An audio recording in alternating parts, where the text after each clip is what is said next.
All right, totally on time. We made it. Good morning, good afternoon, or good evening, depending on where you're joining us from. Cosmic here, and welcome back to more Chaos Zero Nightmare. It has been a hellish couple of days, just with trying to catch up on the patch, trying to get the videos out, trying to do all the infographics. And I definitely been getting a lot more questions just about Hilde, about the desire cards and whatnot. So, one, I gotta spend some stamina and whatnot. I gotta catch up on stuff. I couldn't stream last night because I literally spent from the moment I got off work for like 8.5 hours straight to do the desire video that I put together, which, based on the number of questions that I am still getting, I clearly did not do a good enough job of covering desire cards, so I apologize for that. But I also think it's just a super convoluted system that is not straightforward whatsoever. I think when you combine that with the fact that the thing, like, so again, this is more like card game design and whatnot, right? But like, when you present your player base with a payoff of like hey, this is the big shiny thing that you should be going towards, and then the payoff isn't really worth it the majority of the time, that's not gonna feel good, right? So it's put us in an odd spot where now we have to do all this extra work to figure out what is the best flex options of the different buffs to figure out which ones you might actually want to run. So I feel like I'm super behind on doing all the videos and that I want to do and having time to do them, but I think a lot of people just see stuff like this and just feel easily overwhelmed. So I did put out the I did put some updated builds for Hilde in my most recent video that I put out a few hours ago. But for the desire, do I still have it or no? Yeah, so like for desire cards, I don't know how to rank them, right? Because I think there is merit to going through each one of these like factions and then ranking them from there. But I really don't know the best way to go about it yet. So I've been trying to think through that, because I've had a lot of people ask me about the different bases. But then also, like, even in game, there's no like real icon for like how to denote if something like is inquiry versus like just putting the inquiry tag. So yeah, I want to, you know, spend some time today to hear from the community, from you guys, or if you're watching this after the stream, if you're watching on like YouTube or whatever, let me know your thoughts. Like, what are kind of like the main questions that you still have about the seasonal mechanic, right?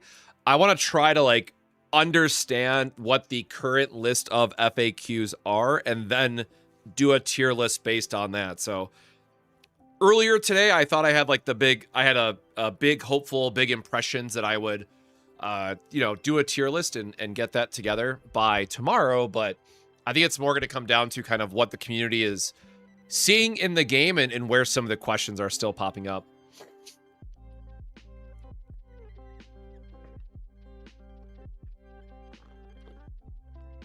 And Yudi, welcome on in. Roland, welcome on in as well. Yeah, Tenji, I think yeah, the duplication bug really threw off a lot of people. Even though it says in game you can only have one card, you know, obviously it's the dev's fault for the sake of like how it was programmed to where the shop let you have more than one. So not everyone's going to ever read the fine detail no matter what. It's more about what the game gives you or allows you to get that ends up being the issue.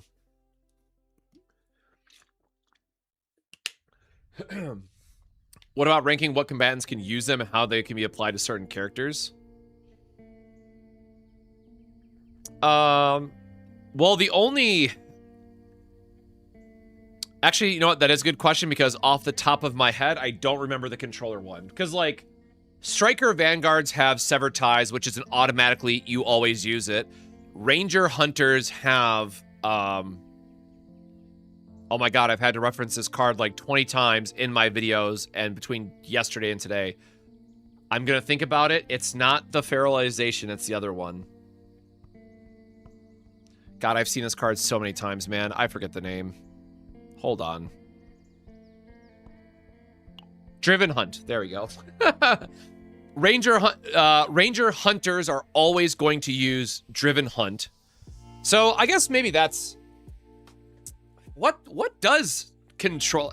I guess I haven't been thinking about controllers because my brain is so stuck on the fact that we're about to enter like a double Ranger meta. Now that this stacks and now that this also works with all other debuffs in the game... Yeah, crazy, to say the least. But yeah, let me see if I'm forgetting anything, because I don't... Can I just go by, like... Okay, yeah, there we go.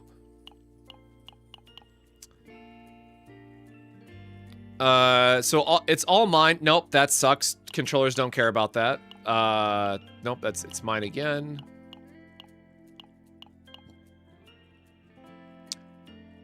Okay, yeah, Forbidden Hypothesis is really good because it's gonna cycle itself.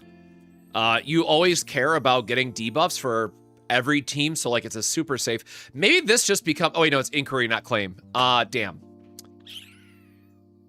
So you can't use this as universal build one. Damn. Right, so for those that didn't have a chance to catch the video yet, where's my... Yo, sorry, coming in with that Prime sub. Thank you so much. Here it is. Okay, so here's what I just put together in like the most recent video is that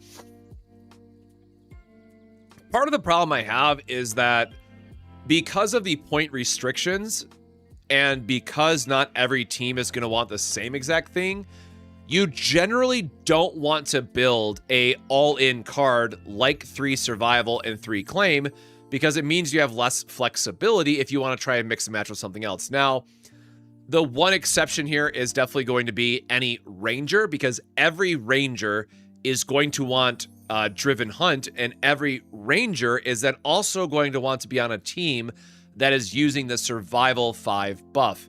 Maybe not absolutely every single one, but if you have any type of reasonable sustain in your team to keep the buff up, which yes is going to be something you have to be mindful of, most Rangers should want a 3 Survival, right?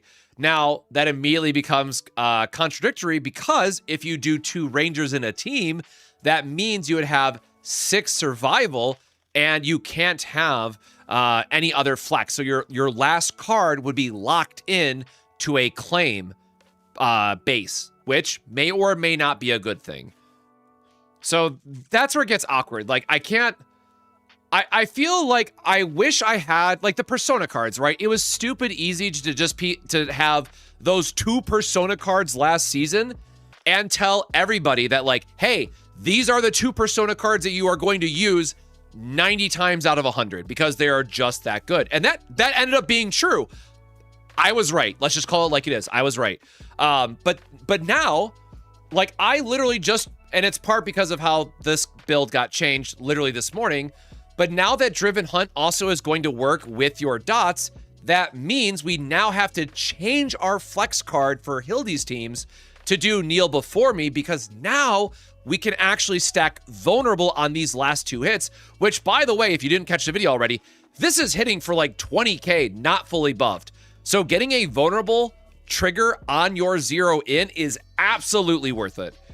But now it's one of those things where it's like, okay, well, this is your controller exclusive card, but how many characters realistically have a 1 big hit in their turn?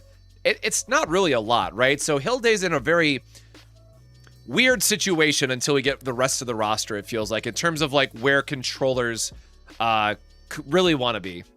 Like, right? Because again, if everything in this season, so to be fair, so far is multi-hit focused, 3 vulnerable is not really all that great in the bigger picture. Now, there are some cards or scenarios that you care about getting extra debuffs on the enemy, and so for that reason, sure, a 3 vulnerable, 1 weaken, and 3 scorched to all enemies, yay, right? Like, that's fine. It works very well with Fracture, right? Because Hilde is going to have Fracture, which applies dots to everyone, which means Neil before me has this massive AoE cascading effect, but the base damage that you have to amplify is very low. So you don't really get as much value out of a vulnerable Hilde unless, very importantly, unless it's going to be her end of turn hits. Yeah, controller, I think, again, is just in a really, and me swapping back to this, I remembered this was the controller card I was talking about. But I guess controller, you have both of these options. Like, this is random. This requires a debuff on the enemy. So, both are fine, I guess. Apply a random effect between weak, vulnerable, and ag. Let me 3 times. Oh, it's trading the scorched, I guess.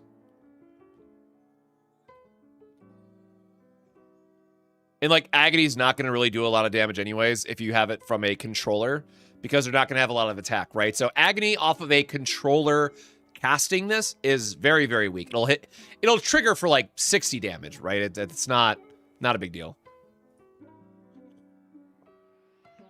So is Sample Search okay? Just built my first deck of the season, 3-3. Yeah, Sample Search is like the best generic, or Sample Collection, if that's the one that you meant.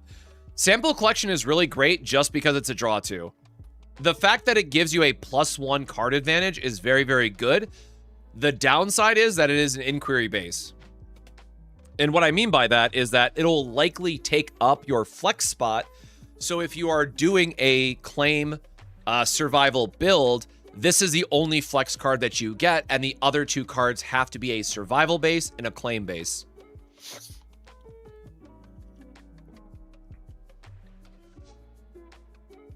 Yeah, Not Your Hero. That's exactly what I kind of mentioned in today's video. Well, yes, both videos is like, and I wish I could give them, I wish I could give them a shout out off the top of my head because they are super right about it. But there was one of the comments on the YouTube video where it's like, one of the ways to alleviate this, to like fix the system, is that you should be able to well, first off, let's just say you've unlocked every level of every desire card, right? Like, make that kind of the base factor.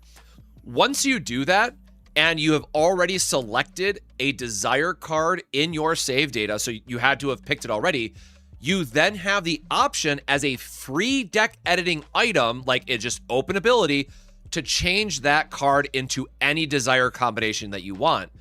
That way, you would be able to modify that save data to then work with any team.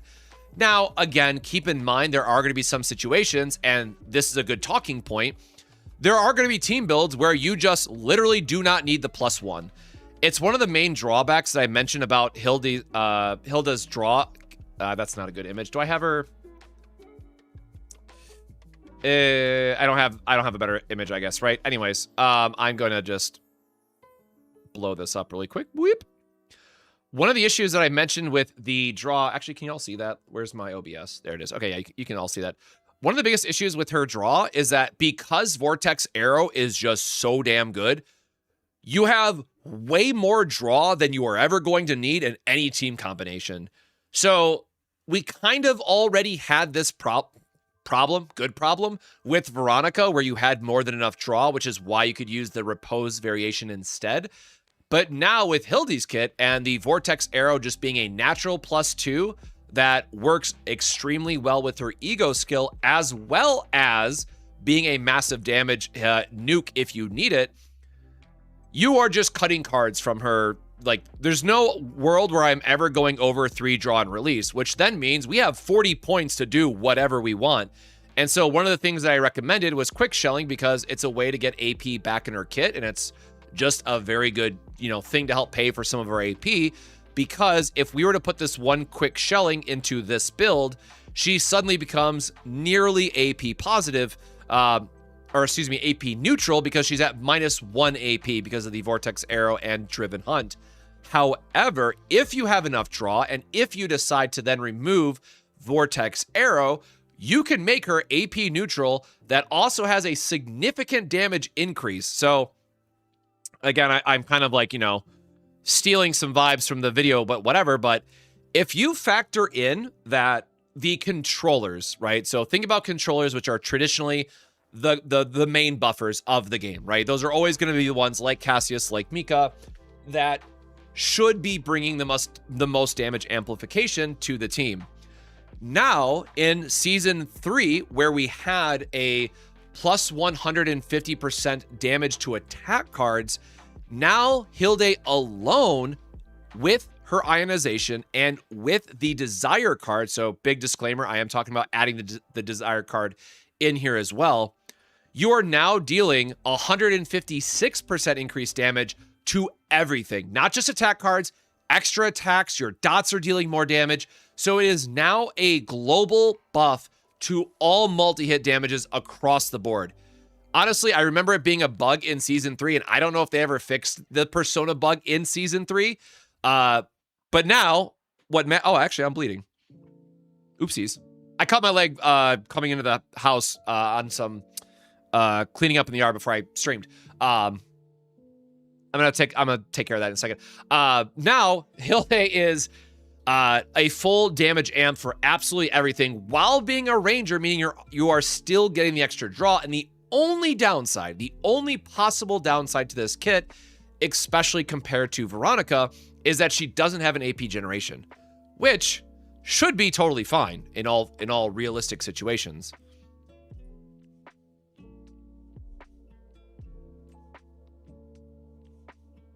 Yeah, that is a very good question, Destin, because I kind of hinted at this in the video as well, where it's like, based on everything that we know about this character and based on the text from the stream, there we go, right? Because of what we know with Arabella, and because she has this really awkward text of line, increased damage amount proportional to the amount of harmful effects on the enemy, which makes it sound like we are going to care about the number of debuffs, not the stacks of debuffs, which is really, really important for things like Agony and Scorch, which, spoiler, my girl Olga is probably getting thrown under a bus this season. The third banner curse, I guess that's not true. Tenebria was sick. Third banner curse might be real again. Whatever. Anyways, with Arabella, if we look at this Fracture build, we are able to get easily 4 to 5 different unique debuffs based on her kit and based on the other cards that we're going to then run with her on the team. So it feels like this should be the best build for her with Arabella, but that is one of the things that I mentioned, that like this could totally change once we get the full kit. Because one of the things that's in the back of my mind that is, where is the payoff card? What is the control payoff card called again?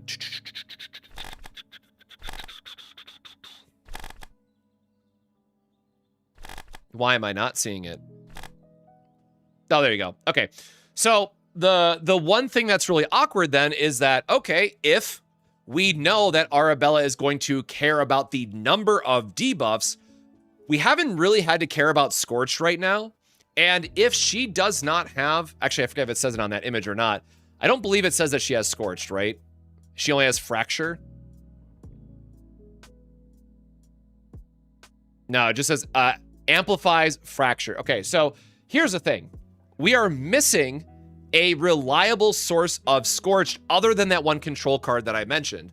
So there is a very unfortunate, in my opinion, possibility that Arabella is going to want 7 control. And if she requires you to run this card just so you can have a better Scorched, that means you have to change all your builds, right? Because at the 7 cut debuff of your 9 cards, there's nothing in the season that you would have built up to that point that will then allow you to shift those decks into Arabella with a control 7.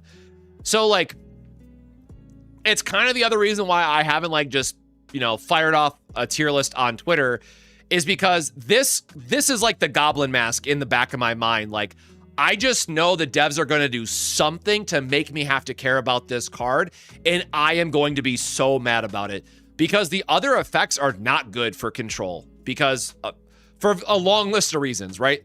All of control sucks, which is why we're never going to use it compared to the other buffs. So it's like, all right, this might be a problem. This might literally break every build that we have, because we would then have to go back and refarm every build and every desire card. So yeah, I'm a little worried about this one.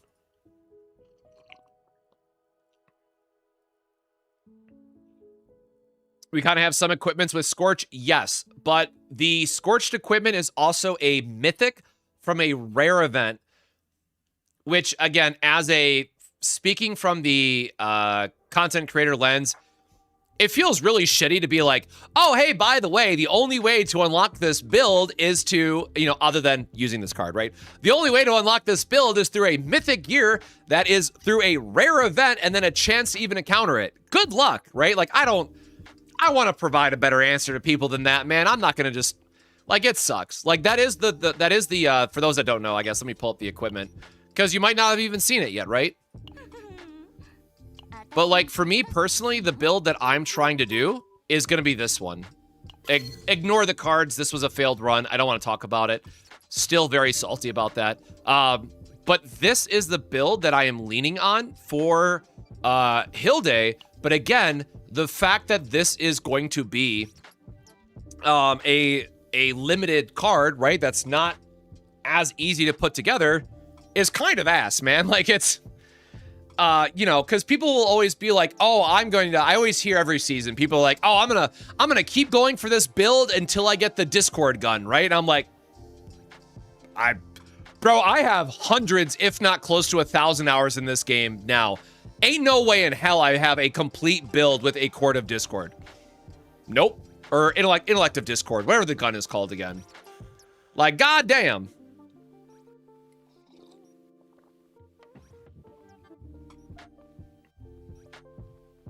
Wouldn't be surprised the next preseason is a dot controller. Well, that Olga, so Psionic and controller do share a lot of cards, right? From the required pool. So Olga is effectively going to fill that role. Make sure I'm not missing anything else. Yeah, exactly, Scribe. It's like chasing Mythic Torch all over again for 9. Like, I don't want to tell people to try that.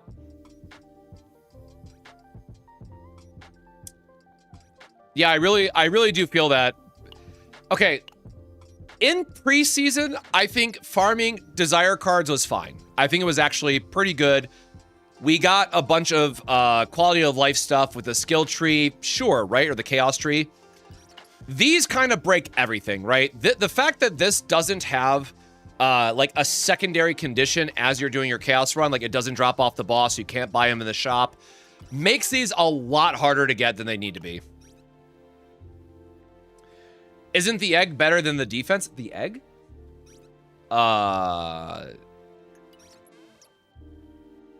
What's the egg? Am I forgetting an item now?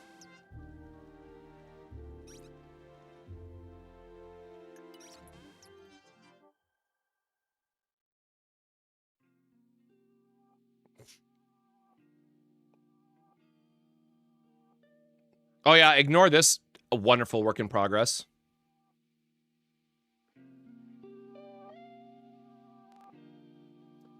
Oh, pulsating egg. So yeah, that's where it comes down to understanding what the relationship is going to be between these two characters, right? Like, don't get me wrong, Hilde does insane damage, but how much extra damage is Arabella going to get off of the Scorch, right? So is there going to be something that says, oh, she has to be at 10 Scorch to get like a 20,000 damage hit, right? Obviously, I'm being a bit cheeky in saying that, but if that were the case where we have to then maximize 10 Scorch every single turn, and don't forget, we have to try to find a way to keep that up because Scorch does tick down, then we might want extra ways to apply Scorch. So that's kind of one of the main reasons why I've been trying to be like, hey, here's what I would build today, but I wouldn't necessarily build anything that is focused around Arabella until we know what the hell her payoff is going to be. But that's why I've been working on, where is it? That's why we had this. Like, if you're trying to do, ignore that shot card. I'm going to try to get it off screen. There we go. Like, if you're just trying to do a all-in, actually, I guess I would change this to double ranger, right? If you're trying to do an all-in main damage dealer, Hilde, right, whatever, you want to do something like this. Now, this was before, we talked about this deck in the Discord before the bug fix this morning, to be clear, and now that Driven Hunt stacks, if we can solve the AP issue, technically we want to run a second ranger with Hilde instead because we'll get more damage out of it. So that's where things get like really awkward.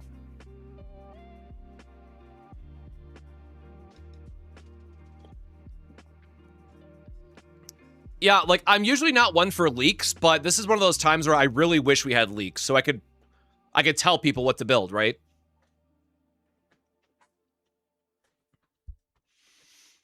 I'm probably just overthinking control. In what way? Like how it synergizes with Arabella, you mean? Again, I think, you know, again, I read things way too literal. So I am very worried about this first bullet point, and I'm very worried about the second bullet point for Olga. Because the second bullet point for Olga here reads that it's just like Cursed Gouge on Tressa, which is just ass. Just not good. So we'll see.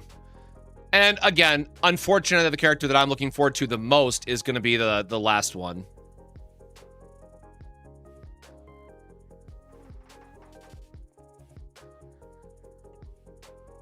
We have some leaks, but they are deleted from the official Discord. Aww. Yeah, I mean, again, I don't need to know her full kit. I just want to know the wording of this, or the first one, right? Yeah, I just want to know the wording of this first one. That's all. Like, the theory crafting difference between this mattering for stacks versus unique debuffs is pretty relevant, right? Because that would mean we need to find a way to get 20 stacks of Agni on Hilde, which would not be great. But that's what I'm worried about, right? Like, I am worried about a world where she's going to care about the number of stacks, not the number of, or the amount of unique debuffs.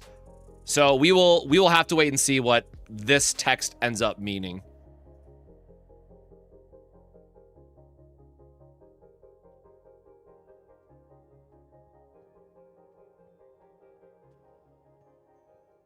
Yeah, I mean, yeah, okay, yeah, I see what you're saying. There is a chance that control is just not meant to be what it is.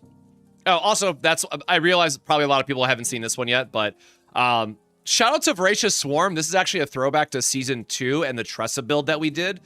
That, yes, it is annoying that you have to wait for the boss to hit you, but if they are multi-hits, obviously they get multiple stacks of 4, which is really, really good. So it's a decent way to actually get stacks of Agony on the enemy.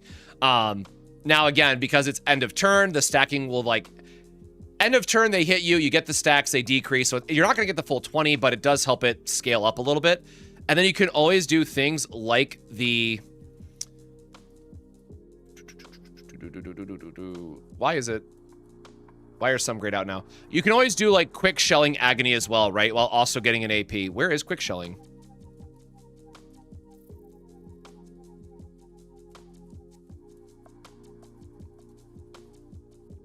There's attack. There it is.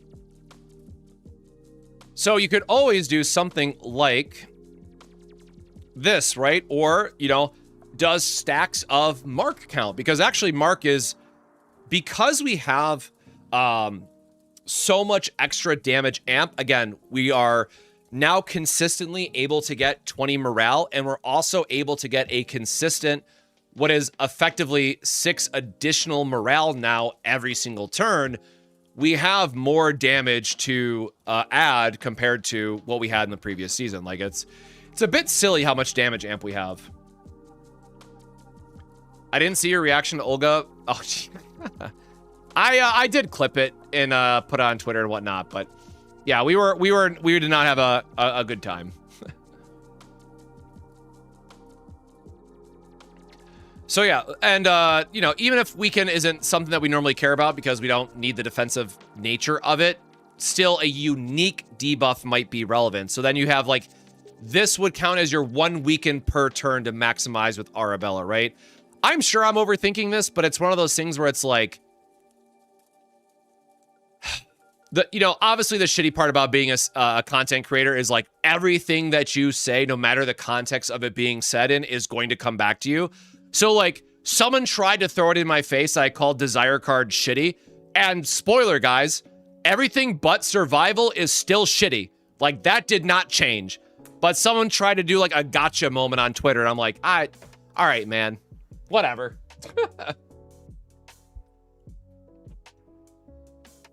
Sometimes it'd be like that. So yeah, this is, again, was my current work in progress before the changes, but I'm gonna actually save this really quick as like just a mental note, because I think there is still merit to building this Mika deck at some point. I'm gonna just put that in there. But who is the best ranger, I guess, then?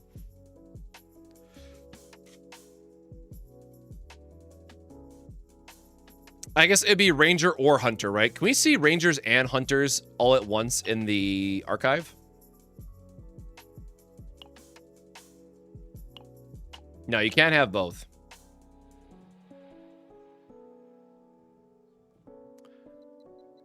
I don't want to give away too much, but somebody will be doing a Fae video that I don't want to steal their thunder or anything.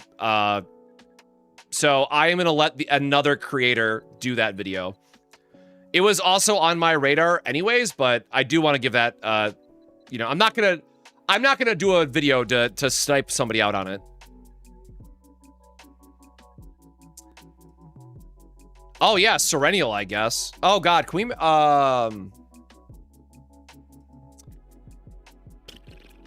what are the epiphanies for homing laser again?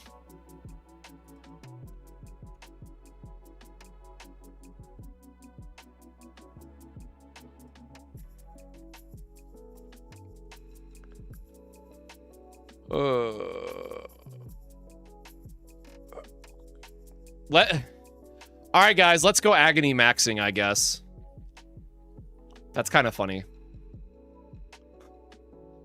This is stupid. There's a world where this is actually relevant. That's pretty disgusting, man.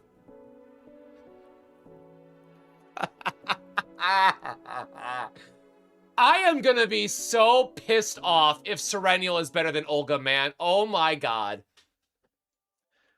Because Olga doesn't have the same buff this format, right, that Rangers and Hunters do. So if we need a damage amp, Serenial might be better than Olga for the Arabella team. That's kind of shitty, man. That's funny. Okay, so hold on. If we do, because we could also make this AP positive, right? Because AP is one of them, so it'd be 3 agonies. It'd be 3 agonies and 1 AP. Agony turn 1 is 12, goes down to 6. Turn 2, it goes up to 18, goes down to 9. Turn 3 goes up to 21. Yeah, it goes up to 21, 20, down to 10, and then you're positive. Yeah, so from turn 3 on, you're at full agony. You're at full agony plus AP positive. Dude, that's so stupid. Hold on. What would that look like? Again, full disclaimer, don't build this. But I want to see what this would actually look like with my own eyes really quick. Or no, sorry, it'd be AP neutral because of the survival card. We probably try to cut out some cards though, right?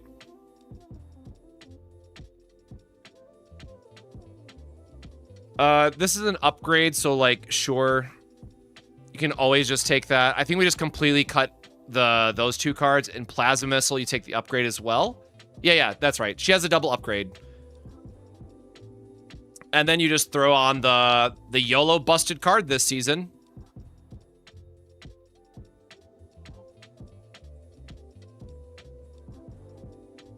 Yeah, the take notes. Yeah, please do not build this. That is funny, though. Hold on. Can we do 8 Agony instead, then? Because it's 8 Agony down to 4, up to 12, down to 6, up to 12, down to 6, up to 14. It's +2 every time. Okay, yeah, you do want the 3rd Agony. You do want the 3rd Agony, then, just to make sure you're getting your full stacks faster.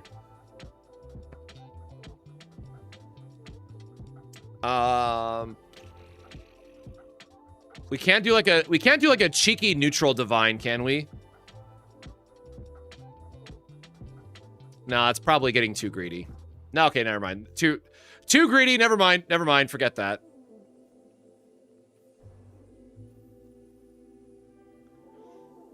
We're gonna call it there. So yeah, you would do something like this.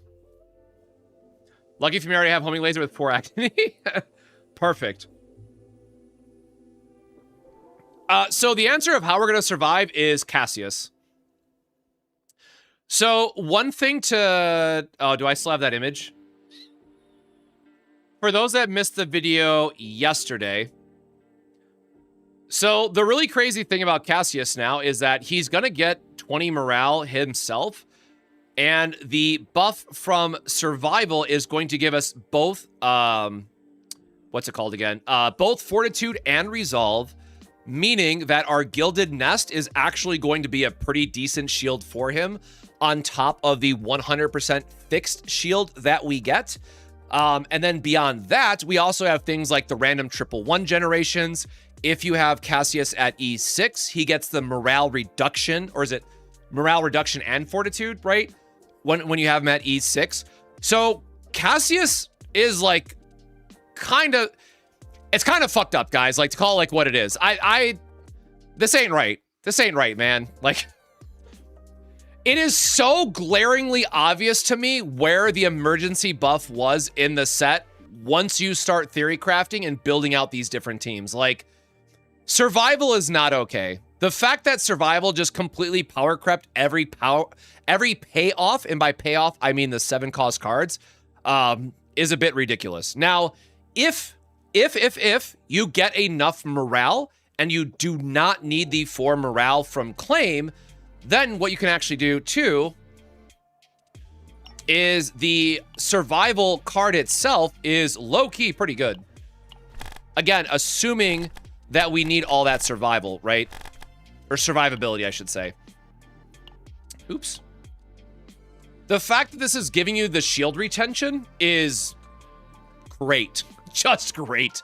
And remember, all those stacks of resolve that you're also getting for the 5 buff, as well as for all the other cards that you're playing, all of those shields are going to get further boosted up. So just like how morale is good for multi-hit styling of cards, resolve is equally good for multi-stacking, multi-shielding cards, right? It's why resolve is so ungodly busted with not Shackles. What is her, whatever her shield card is now? I'm forgetting the name off the top of my head. Hey, Fate, welcome on in. So, yeah, unfortunately, and again, deadass, I am not talking about Cassius other than this video that I did the rest of the season. Because the devs are going to have to nerf him at the end of this season, and everyone's going to be mad at me. Which is why I added my disclaimer right here. Hold on, it's hidden behind all those. I added my disclaimer. I am fine. It's not me. But like, Cassius was already so broken last season, and somehow he just got turned up to 11. So a lot of people have been asking like, hey, when do you think we're going to get a 5-star Cassius? Either because they don't have a 4-star Cassius themselves, or we don't really have a good multi-hit buffer like Cassius, right? Other than Cassius. That's why he keeps coming back every single season. And the reality is, like, capping morale to 20 was only part of it. You have to kill Cassius's full house at a minimum before you can make a 5-star version that isn't just like some ungodly busted seasonal collab, whatever other FOMO titles you want to put on it, right? Like, ugh. What if Olga is just straight up crazy with feralization? I would hope, but feralization is, I really wish it wasn't a, I had it here previously. I wish feralization wasn't a only that unit.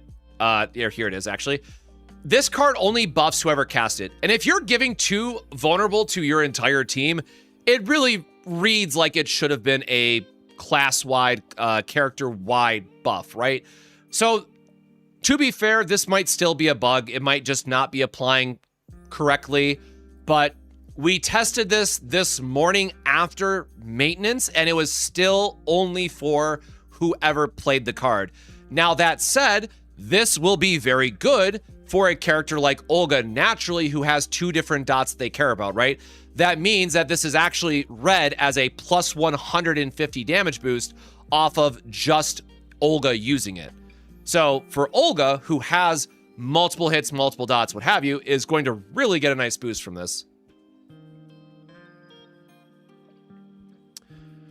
Narja is a good multi-hit buffer. It's just we've come to a part where keeping your stacks of veracity can be very difficult. But there is a world where Narja is still wanting to be used because hers is just a damage, oh gosh darn it. Narja still is, where the hell is Stove? Where'd my CZN go, bro? Hold on.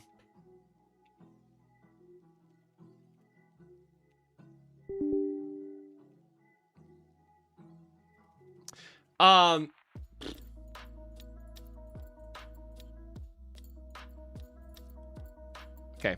So why Narja is really good is because the main way to break Season 4 now is any card that gets around the morale cap. That is the main reason why Driven Hunt is so ungodly busted, as well as Hilde's natural debuff that boosts your damage is also going to be incredibly strong. So anytime that you have an effect that is going to let you get past that cap of 20 morale is going to be like breaking the damage ceiling is the only good way to say it. Now, if I can get into my damn Narja save.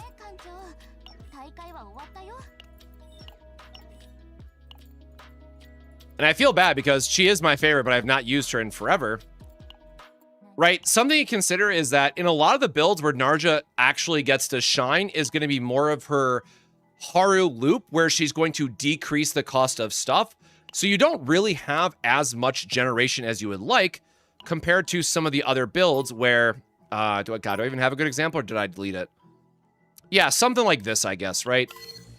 Where you have the lead card, which should actually have a draw on it, but these veracities are just going to be a damage amp as well. Now, the one downside here is that, oh, does it not have, hold on, where's both?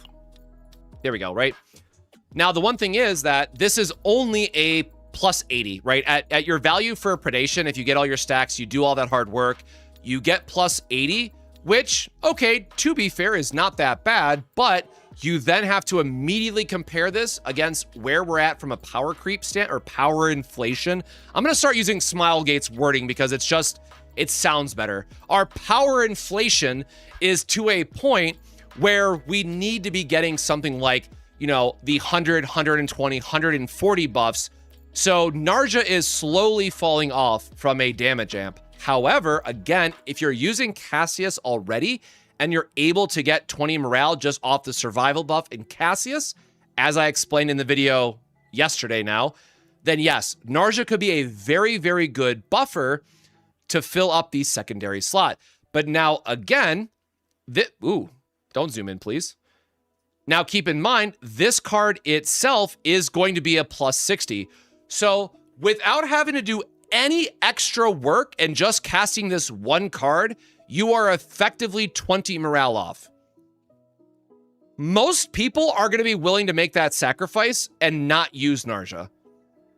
Now, again, this is one of those things where I brought up when I was talking about this infographic in my video that we are getting to a point where there are way too many team building considerations and or now desire card choices that you want to be making that it is no longer, and maybe this is the trend going forward, it's no longer possible for me to make a like super generic, this fits everyone style of like infographic or guide like we did with the personas, because there's just so much more random min-maxing involved. Now, again, I do say that with the acknowledgement, I can't talk today, that Driven Hunt is like that new card that is super busted, everyone please use it.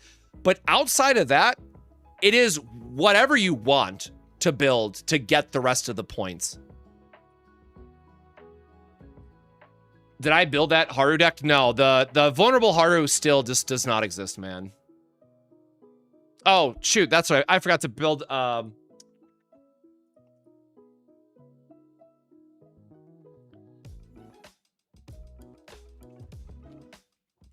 I gotta respond to this really quickly.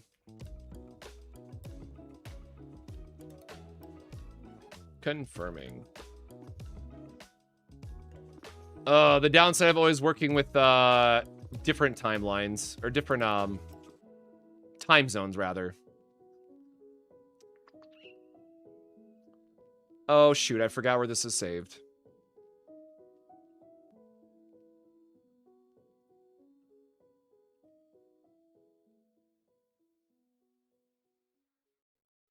Oh, gosh darn it. Sorry, y'all. I have to click approve on something in the background. Also, my leg is still cut. I probably should take care of that as well.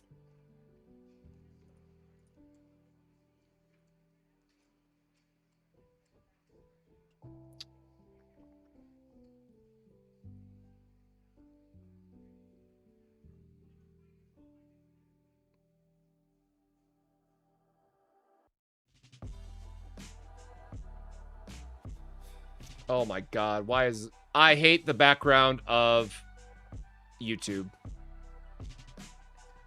Oh, you know what? It is in my email.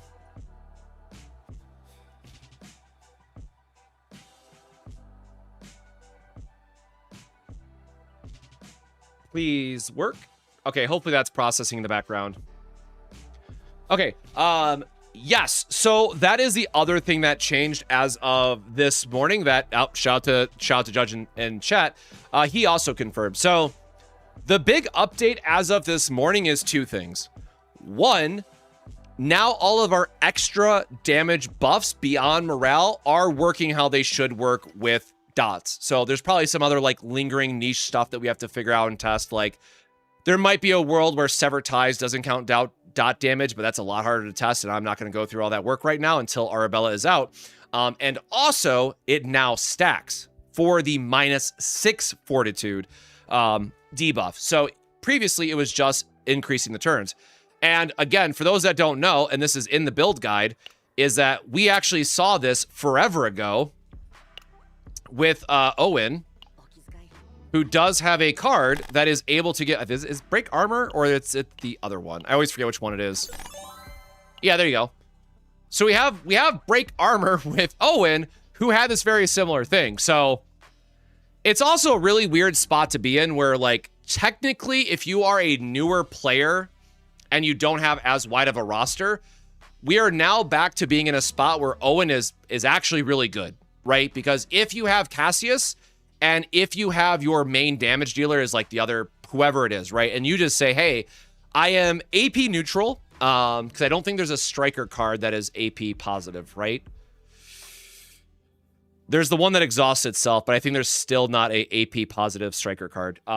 There's only Rangers and then controllers being built in. Anyways, Owen is now a very, very good third combatant damage boosting player because he's going to be able to amplify your damage, and 4 fortitude decrease is actually one of the better buffs. It's actually so funny, right? Because we were just talking about how you are always happy to pay 1 for a 3, And now we can get 1 for a 4 that, oh, by the way, we can also divine this. Now, again, the comparison there is, oh, but then I have to run Owen versus, oh, I am running a Ranger who has a lot of other better cards to run with it. But keep that in mind, you might not have all those other Rangers and what have you. Yes, it can now stack. That is the most important thing.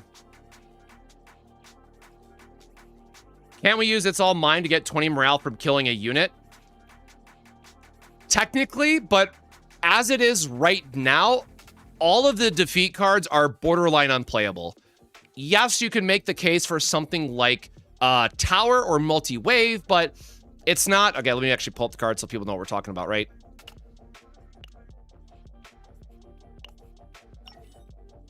Archive. Cards.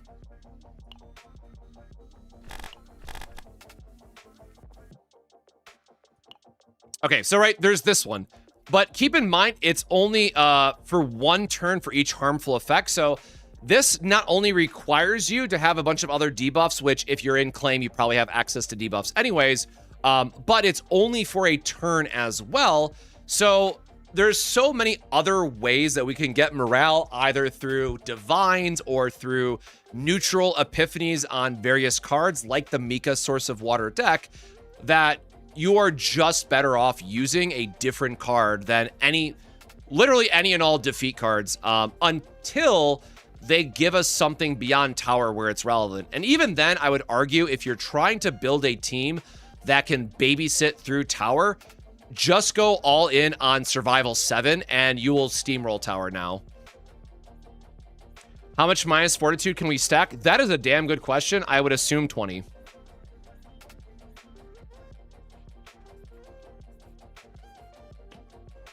So what would that even be, right? Because 20 is 400 and negative 400. So you could have a 800 additive damage increase, I guess. Now, again, obviously getting that is going to be a lot of work. You're sacrificing a lot of damage elsewhere to make that happen, but it would be funny for the memes, if nothing else. Oh, yeah, and the fact that it's a 2 cost, dude. I totally forgot about that, too. Like, why? Absolutely why. All right, I'm going to go clean up my leg really quick, so I will be back in a second. I just have to... Oh, I got it on my leg now. I just have to wipe that down really quick. So, hey, I know it's early, but I got to go take care of that really quick. So if you've been here since the start, you got your water? Are you staying hydrated? Did you take your medications today? Did you eat something? Are you taking care of yourself? Go take care of yourself. Anyways, I'll be right back in just a second. Give me like 30 seconds to go clean this up.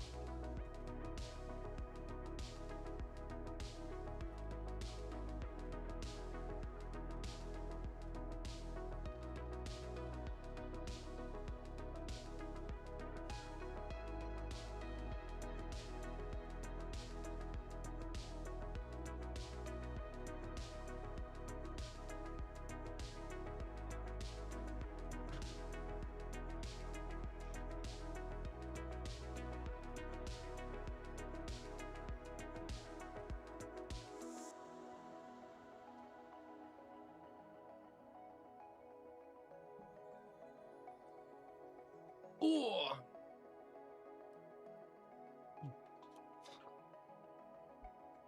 All right, so I did say, so now that we've been streaming for a little bit as well and more people are rolling in, I want to, oh, I forgot to open the damn document. Dude, I got distracted by the other thing. Hold on. Oh,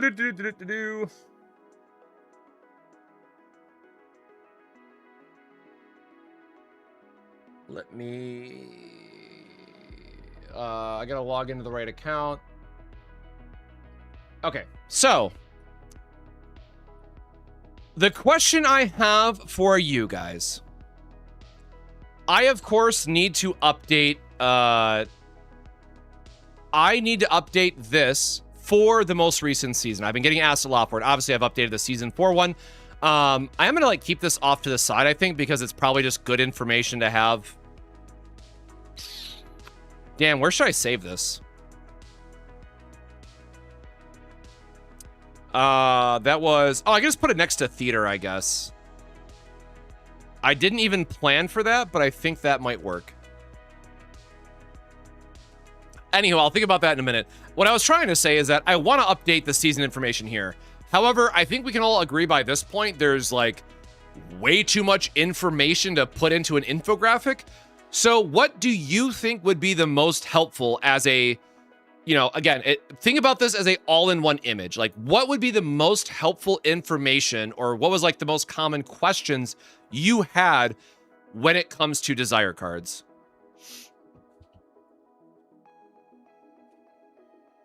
Nice. Glad to hear that it's in the works. But hey Sue, hope you're doing well, brother. Yeah, I got a Herman Miller. It's a Herman Miller Embody. I forget. I've had it for a few years now. Which again, I will say, and this is my old ass talking, but I've had this chair forever at this point, and you know, it's definitely a bit worn in by now. But I'm old. I had a lot of back pain with basically every other chair I've used. You know, I've tried random office chairs. I've tried bullshit, DX Racer, Secret Labs, all that stuff.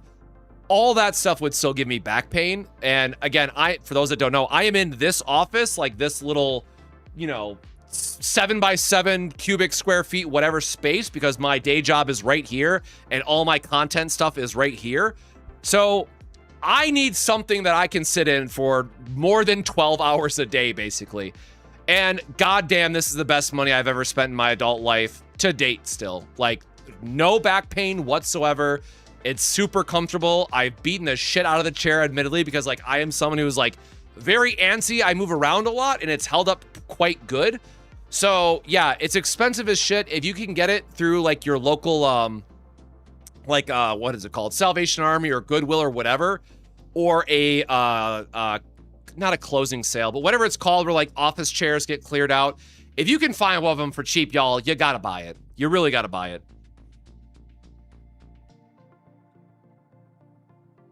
How does Desire Mechanic actually work? I did put a video together on that. So that one I did do like a step-by-step of building it out. So that was this video. So I did a video talking through all of these like different why you build certain things. So if you want just a high-level overview of Desire, I would definitely recommend checking out the video.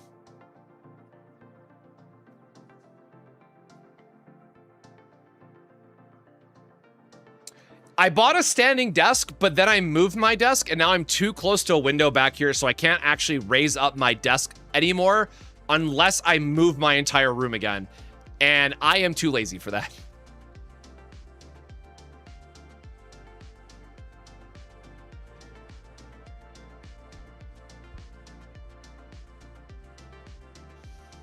Don't understand the buying and combining of Desire cards. It's not as intuitive as Season 3 Personas.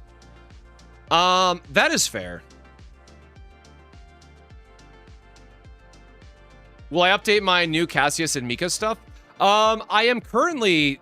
So, yes-ish.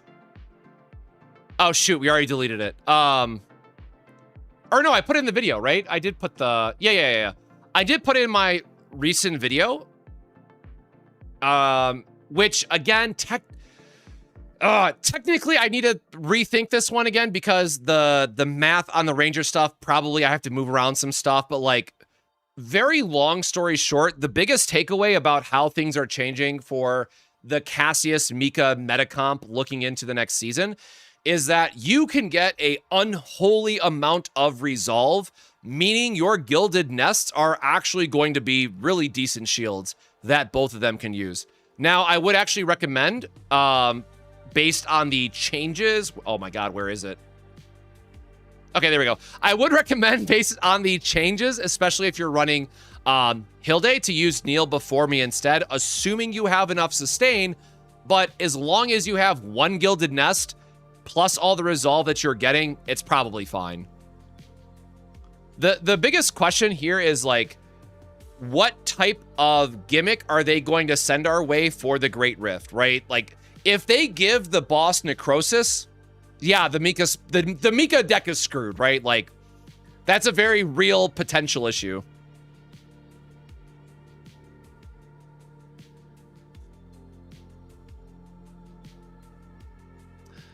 Listen, our boy Owen is gonna finally get his time, right? Even though I did build his, like, actual support deck forever ago. Like, this is unironically a really good Owen build. I just laugh every time I see it, right? The whole gimmick about this is that it is it's a double exhaust, basically. So upgrade that does nothing but gets out of the deck, and then an exhaust card that clears out of its way. And then you just have break armor for somebody like 9, right? To get the most damage amp out of it. Super easy, super consistent. Obviously, with the Desire card, you'd want to change that now. We could divine it, but this was just for the sake of a video forever ago, so I didn't actually fully build it out, but that is the core idea in a nutshell.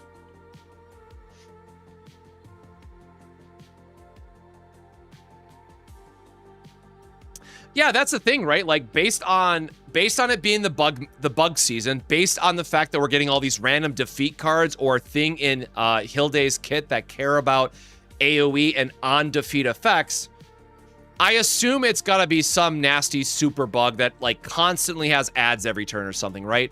Which technically would be cool, because that means Kalipe will probably be usable, and Kalipe does also love this new season. So, yeah. It's going to probably have some, like, dot-based requirement for extra points, but Kalipe should be very, very good this season. As, like, your non-seasonal push character, or non-rate up within Season 4 character. Oh my god, where's my...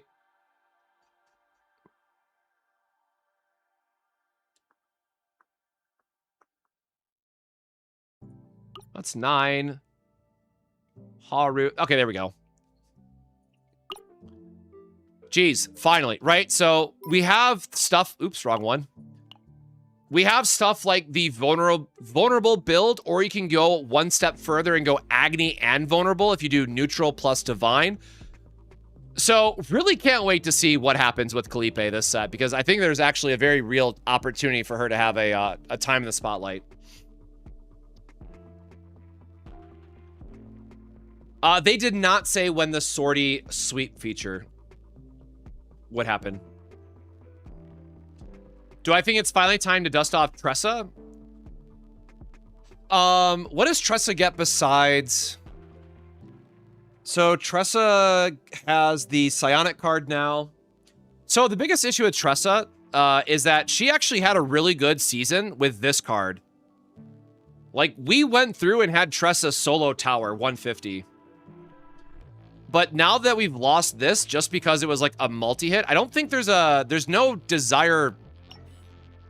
There's no non-Ranger multi-hit this season, right? I don't think there is.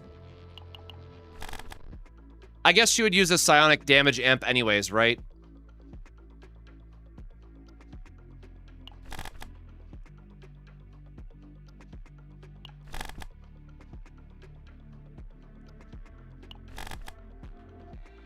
Oh, I guess you could do, I guess something like this is fine, right? It still gives you a heavy hitting attack.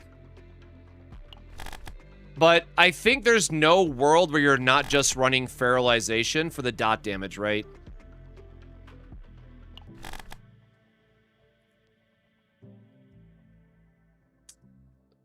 Yeah, it does not look like we have a multi-hit. Oh, wait. Oh, no, that's driven again. Damn it. I got jebaited by it. And we're not going to count payoff cards, obviously. Wait, is that 3 hits on attack? Yeah, 3 hits on attack, sure. Bro, survival is so cracked. Anyways, this is what we'd want to use, right? Because it is a Psionic controller exclusive. It's going to boost all of her dots, which means, again, the way to realistically read this is going to be the 25 times, or 75 times 20 for the Agony triggers that are all going to get the damage boost. Do we know if RFS 17 affects the homing arrows? Good question. I would assume so.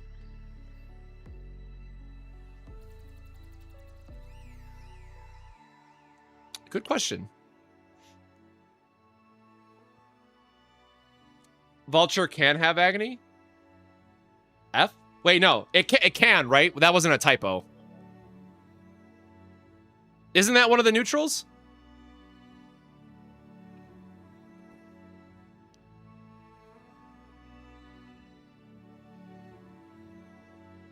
Oh, sorry, is it the other way?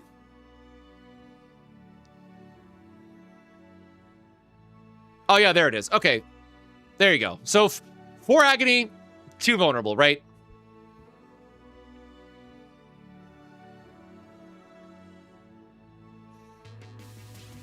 Ballistas don't have a cost either, though, right? I thought ballistas are also 0.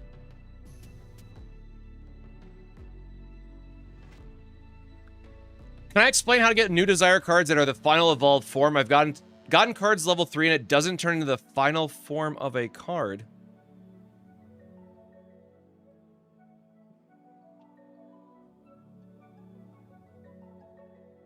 It was a card with the guy standing that was all gold. Oh, that's the, you're thinking of the payoff card, right? You're talking about the manifestation. Yeah, so the way to activate this is that you have to have, this is claim, right? Yeah. So this is claim. The way that this works is that you will have, do I have like a claim unlocked? I can just highlight.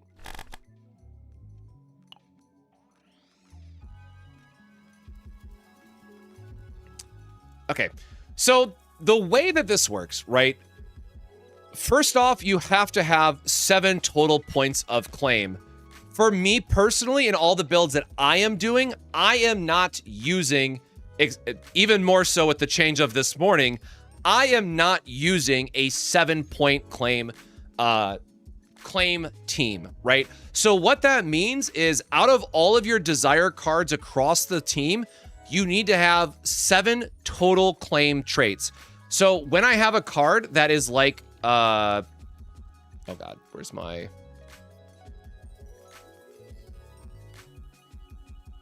I know I had it on one of these, man. Okay, so when I have a card like this, where it says survival and then blank, which means survival 1 and claim 2, this counts as claim 2. So I would need to have a total of 7 claim tags on a team across all 3 of my members. And when you do, to go back to this, as you play the card, you will get a stack of claim equal to the number of claims that card has. So in this example, I would only get 2 claim on casting. And the way that it works is that you have to reach a total of 10 points to then generate the desire manifestation claim. And then once you go up to 10, it resets back to 0. Now, the biggest downside about this system, because again, spoiler, you are never going to have a team that is just 9 total claim, meaning every card is the max amount of value of claim that you can have. Let's say that you are at 9 stacks and you were to play a card that has a tag of claim 3.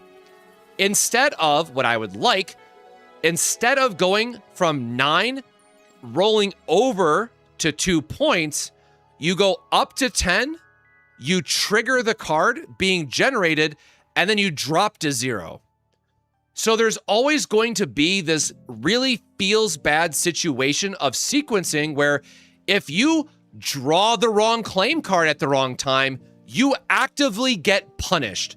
And it is going to make your sequencing worse because you're not able to achieve the most optimal sequencing of going from 0 to 10 based on which versions of the cards you're running. So to not labor on it whatsoever, I just hate the desire system. I think it's very, from a card player perspective, I think it is just completely a miss.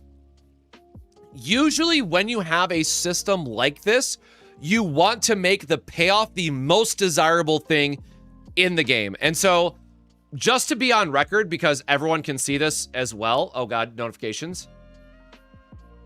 I have, and I'm going to put like full dev notes in the creator Discord later, but the 2 biggest things that I think are wrong with the season that I want to see improved is that 1, survival cards absolutely need to drop from the final boss.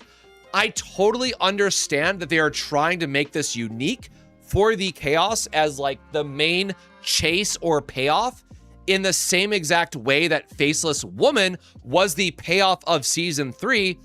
But the biggest difference is that in Season 3, you only needed to find that event once in the entire second half of Season 3, right? For survival, especially if you're trying to do the Hilde build that we talked about now and earlier, you have to find that survival event 3 times. And that's actually kind of hard. Like, maybe I've just had very bad luck. I've only done 7 Chaos completions now.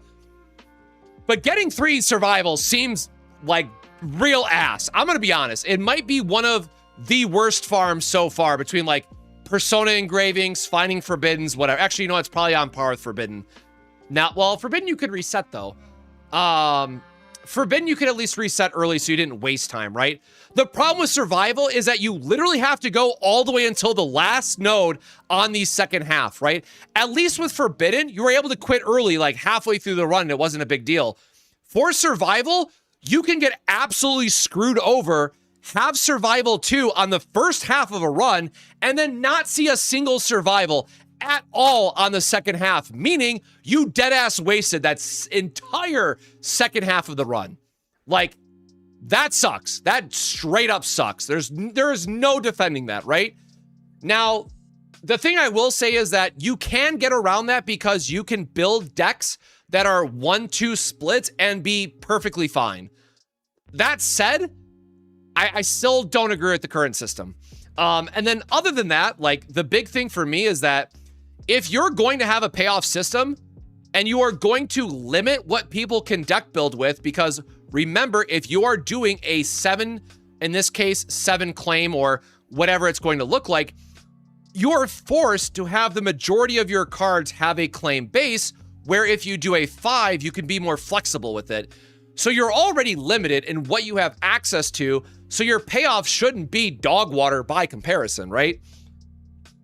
Would it be maybe a little too strong to guarantee that you get it every turn? Yeah, dude, sure, maybe. Tweak it to be 4 morale and 4 resolve then instead, whatever, right? But at least you wouldn't have those feel bad situations where you just completely brick your turn and you're like, okay, I'm trying to line up a big attack. Oh, I don't trigger Desired Manifestation this turn? Great, I guess I just miss out on a bunch of damage. Like, no. And that's why I recommended just going survival, because yes, even if it is less morale on paper, if you don't have Cassius, if you do have Cassius, survival is just better in every single way. If you don't have Cassius, you're only losing out on 2 morale that you can easily get elsewhere, right? Throw a couple divines on upgrades. Cool, you got your 2 morale back. This card is ass. Like, there is obviously, okay, let me, small disclaimer. I don't want to completely write off the 5 morale, the 5 resolve instead of just the morale, because 5 resolve is a ton, and there are certain teams who will really care about the 5 resolve. 95% of the roster doesn't care though, right? So I want to make that small disclaimer, but it's really hard to defend that still.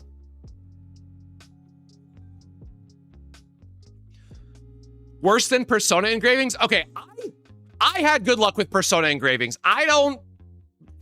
Maybe it's just me. I did not find Persona engravings that bad. They were very fast. It was very easy to just go through and figure out if you were able to get the engravings. I had like a 90% success rate with engravings, or like something insane.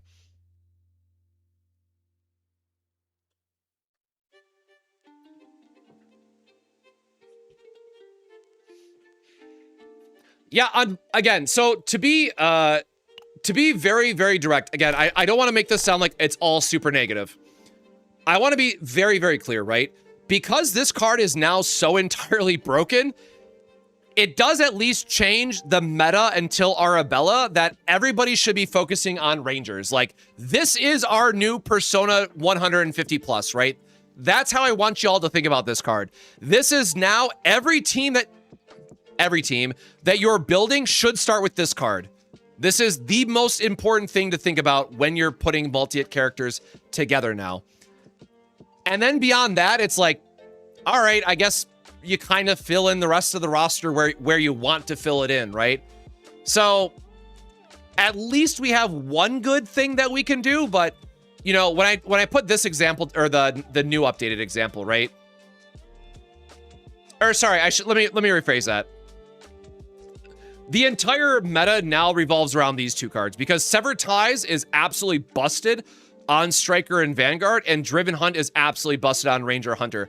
So the good news is you do have two Desire cards that, like, no matter what, are going to be the foundations for your builds. Beyond those two cards, though, it is very whatever.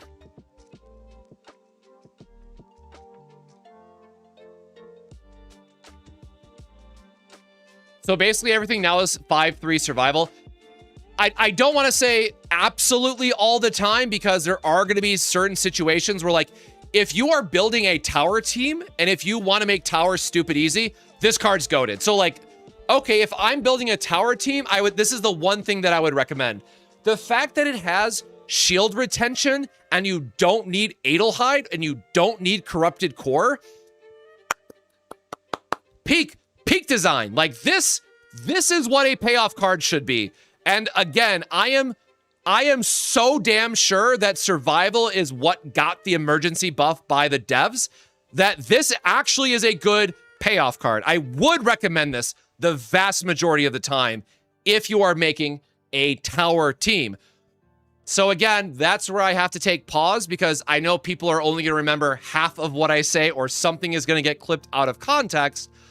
But if we are talking about, like, what is the new meta generic build, then yes, it is going to be 5-3 survival split. Now, keep in mind, when we go into this 5-3 split, where's my image? The main focus of these splits for survival claim are with the understanding that you are going to have a multi-hit character. If you are doing a character like Nine or Rita or some of the other heavy hitters, they don't really care about the morale boost. Now, if you're building Ironclad 9, for example, then great, Survival 7 is where you want to go. So that's where we have to be very, very careful in the wording in terms of what people should be building.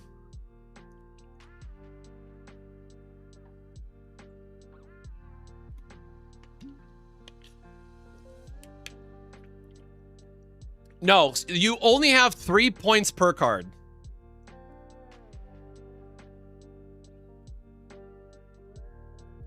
No, not a problem. I was getting a lot of questions on, like, Twitter and YouTube about it. I have a lot of requests for updating the where'd it go again?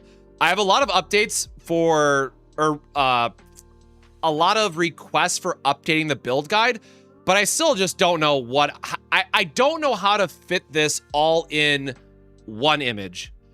And then the other thing, oh, thank you. That's what I was gonna say. The other disclaimer that I did make in my video, because I've been trying to be extra careful about adding more disclaimers in my videos, that technically, once we get Arabella, and depending on how she works, we might actually want to do 5 Inquiry instead of the 5 Survival, because that gives us the damage increase from, or is it Inquiry? Or, oh wait, did I just do that backwards? Is it Claim? Hold on, I think I screwed. God damn it. This is how you can tell my brain has been melting with this, man. I think I just got those backwards. Hold on. Son of a bitch. Son of a beach. I need to check, not Claim, Inquiry.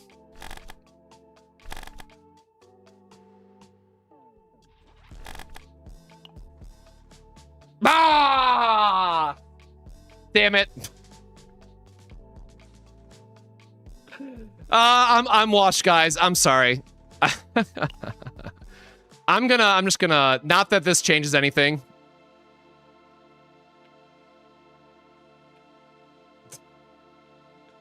I mean, it's always said that, guys. What are you talking about? Anyways, so the point is, no matter what, you would refarm it. Like, that was like the main message here, right?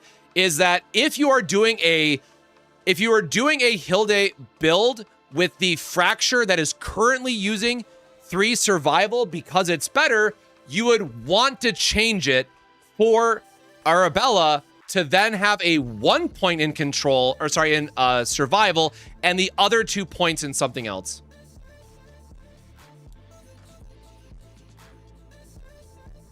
I should make a short explain the season mechanic. I've also been trying to think of how to do that as well.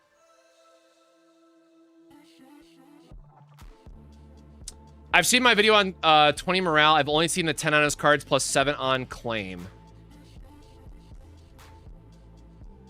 You might be, you're probably missing his quest completion.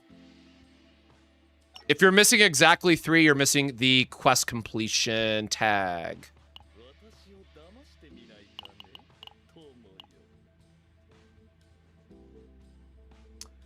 So it is his last potential node. Keep in mind that it is limited to 3 quest completions in a turn. That was the nerf, excuse me, from season 1. No, that was the nerf going into season 2. That they changed this. Anyways, oh, I thought it was resolved, not fortitude that you get. Wait, did I mess up my math on the other slide then? Hold on. This gives, no, because this gives 3 resolve. This is 7 resolve. This is 8 resolve. This is 9 resolve. This is 10 resolve. Okay, no, so it is 20 morale, 10 resolve, 6 fortitude every turn. So I should have added, actually, how is, 100, I forget how fortitude is worded. Where the hell is that 11 coming from?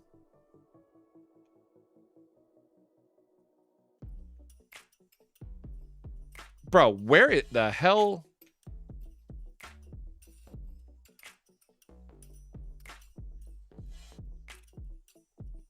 Okay, whatever. Y'all get it. So again, this is like the showcase build I'm gonna do eventually. I just have to, I want to finish the desire video of ranking them. Then I'm gonna farm everything for this build, and then I'm gonna do a showcase. But yeah, so again, 20 morale, 10 resolve, 6 fortitude, and then if you have Cassius at E6, you're also getting the morale reduction, which is another minus 60, which actually means this gets bumped up to 180 because you're getting the defense on both sides. So yeah, this is what I mean by I don't know how survival Cassius is okay. I really don't. Like, Tower was already ungodly trivialized by him, and now this is just run 7 survival in Cassius in any team and have fun. Now I will say the awkward part about that is that, you know, you still want to make sure you have 1 gilded nest and 2 points in survival. So that does mean you're going to be heavier in survival with the other 2 characters. So somebody still has to carry 3 survival in that team.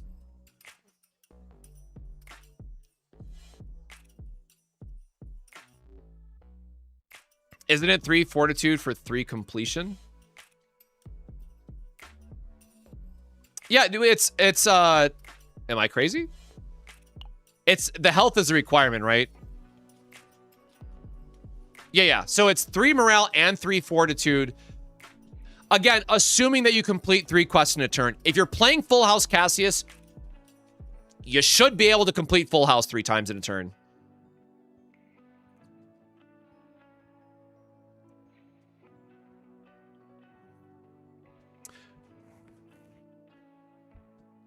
Fortitude means fortitude is the opposite of morale. So it's a way to take less damage from multi-hits on enemies. It's what makes Cassius so ungodly broken in Tower.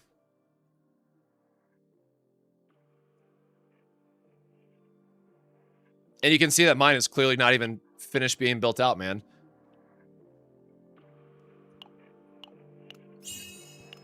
Actually, he can have his health increase.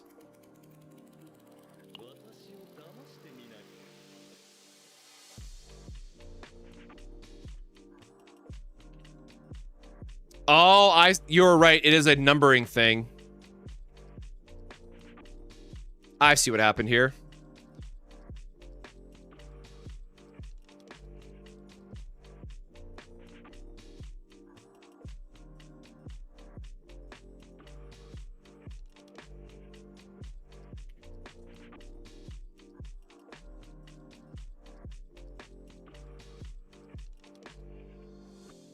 There we go. That's better. Yeah, again, I don't know that this will be relevant in a way that you care about this much defense, but it is a unholy amount of defense that Cassius is going to be getting now. Oh, also, shoot. Shout out 30 minutes until the summer banner in Grand Blue Fantasy.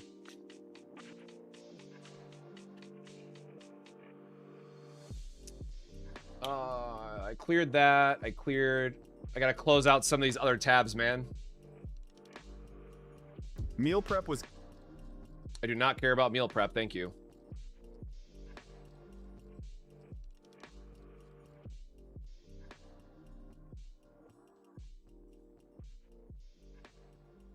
Oh, and I also posted all the deck codes in the recent video, by the way, because people were asking for that. For these deck codes. So I put them in like my notes. But these are all in the latest YouTube video as well. So hashtag check that out.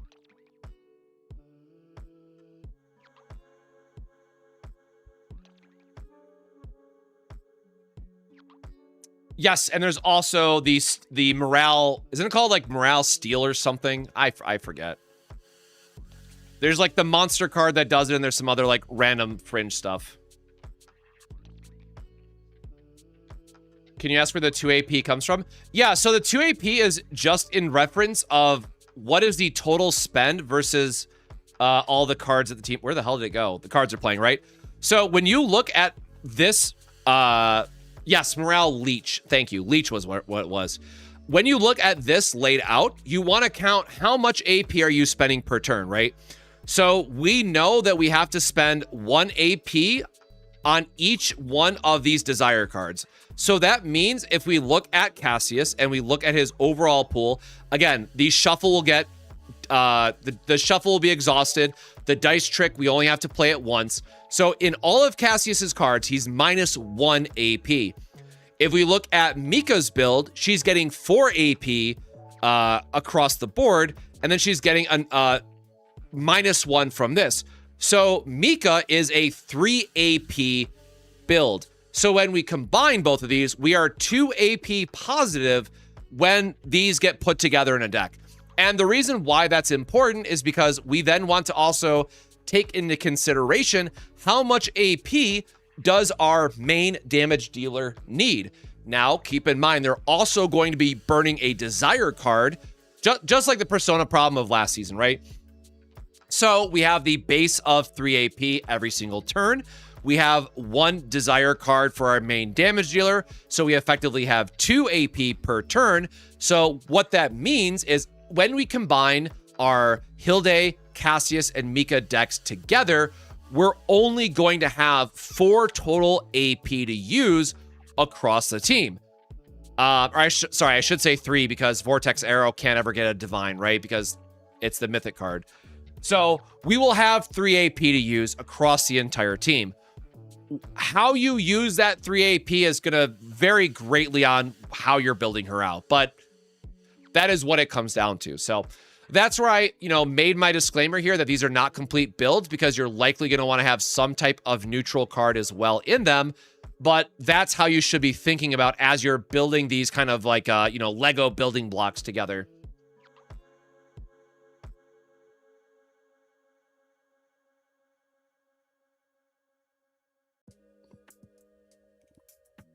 Yeah, just don't brick. Man, Vortex Arrow is... Holy shit. Like, I know it says draw 3, so any card player or anyone who's been playing CZN for a while is going to be like, oh my god, that card's so good, right? But then, like, you test it in incomplete builds, and you realize that just that single draw 3 can help you move through turns with incomplete decks. You're like, oh shit, man, like, this This is a lot of draw. This is a lot of power.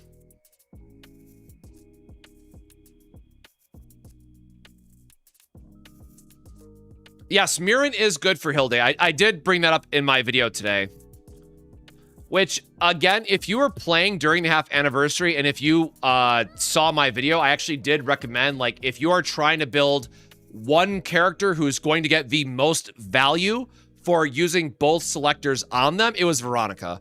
So I know some people out there are probably going to have Marin already, and Marin is still very good as a 5-star option.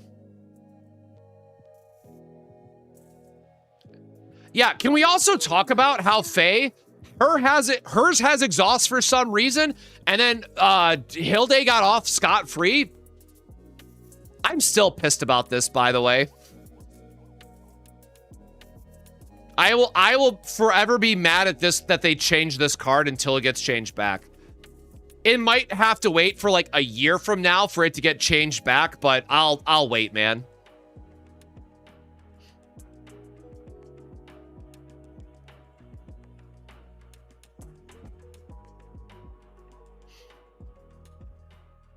Yes, unfortunately, you cannot get survival cards on other chaoses because it is tied to the events, just in the same way that Faceless Woman or the painting event was tied to the theater last season.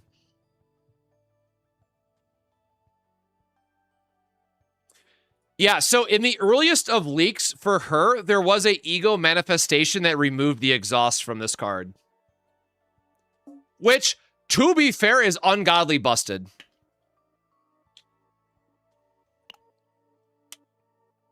Also ignore how bad this build is. I didn't ever go back and... which a good thing I didn't, because now you have to refarm all of your Fae builds anyways, because she's a ranger.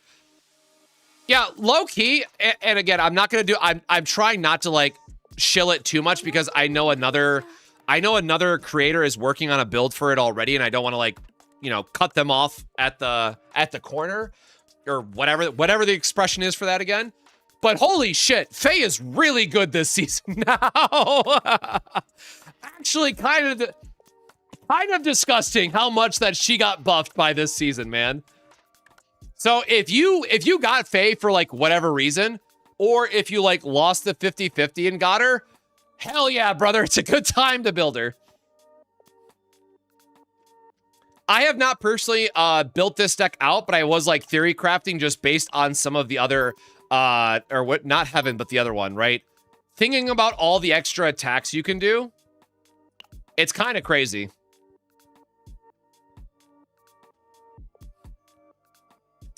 I do not. I am thinking about mine in a slightly different direction than the creator I was talking about. So, again, I am not going to steal their thunder. I'm not going to say anything else about this. I'm going to just say, please look forward to the Faye video that gets posted out there. But yeah, it's, again, super interesting that, and honestly, the more I think about it, I think there might be a reality where the reason why, if we give the devs the credit that these characters are built 6 to 9, there we go, 6 to 9 months in advance, and if they were planning the CN launch along that timeline, it does make sense that they would be pushing Rangers as hard as they are in Season 4, so that the other servers don't feel like they're suddenly left out if they pulled for Faye. Faye gets a massive increase in this season because she's a Ranger and because she can use the new Desire card. Because, again, remember, her entire payoff, the Heavens Fall, right? Hello? Click? Thank you. Her entire payoff, Heavens Fall, loves the shit out of the new Desire card, man. Like, it is everything that she wants. And now that Cassius also got buffed this season, yeah, dude, sure. Like, Faye stonks to the moon, brother.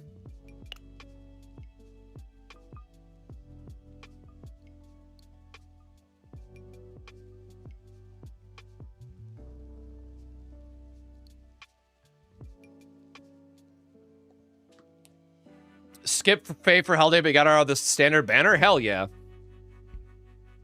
Now, again, I will complain about the same thing I complained about when I did her showcase and all that stuff. Holy shit, I hate how long the animation takes for Heaven's Fall, because there are turns where you end up with like 6 Heaven's Falls in your hand, and you're like, all right, bro, fucking hurry up. Let me get through this so I can go to the next turn, right? And you have to sit there and swipe the whole time. It is the only thing I'll complain about, man. It is the only thing I will complain about.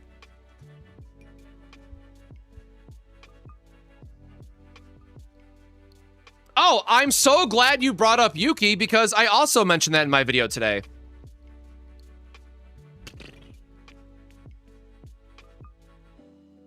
Where the hell is... Oh, no. Where did my... Oh, did I delete it?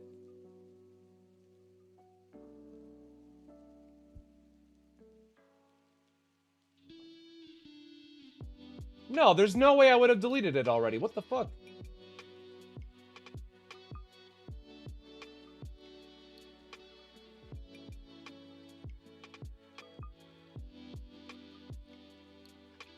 All right, hold on. Let me rebuild the Yuki deck.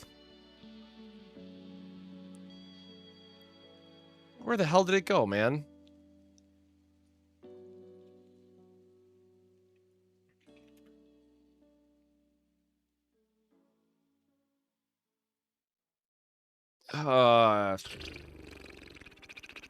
Actually, what did we decide for this card? Now I don't remember.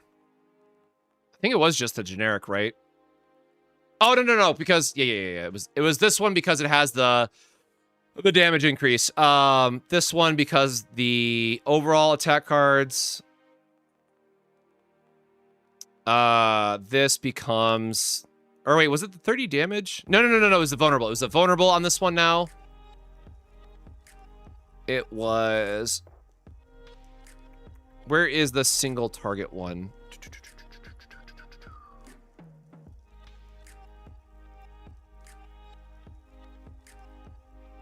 There we go. There's a single target one. Okay, and then we keep that. Okay, so the... Whoop, too many. Hold on. I hate this view. And then you do the sever. And I'm going to keep this in my back pocket because I know people are going to keep asking about it.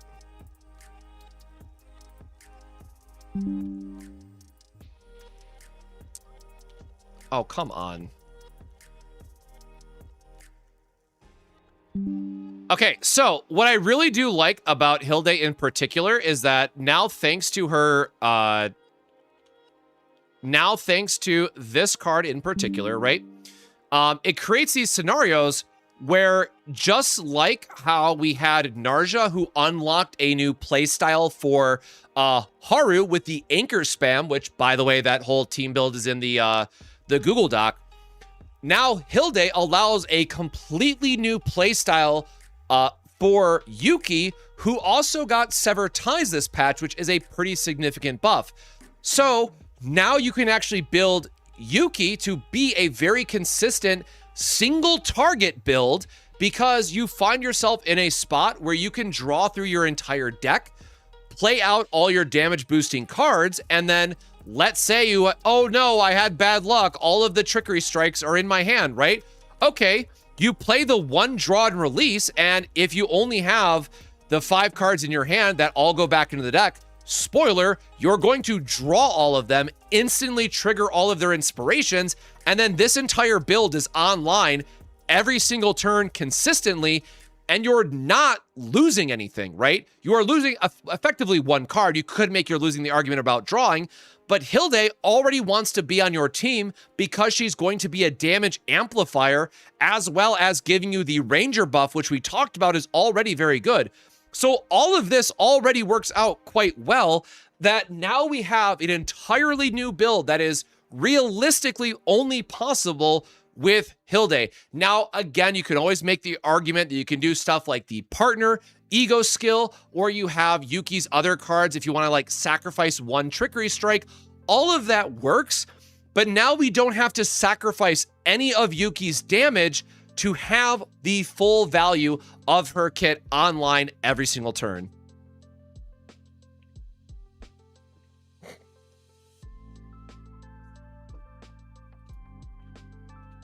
Please don't mention Eternal Hunger. Yeah, I mean, Eternal Hunger is always there for us, right?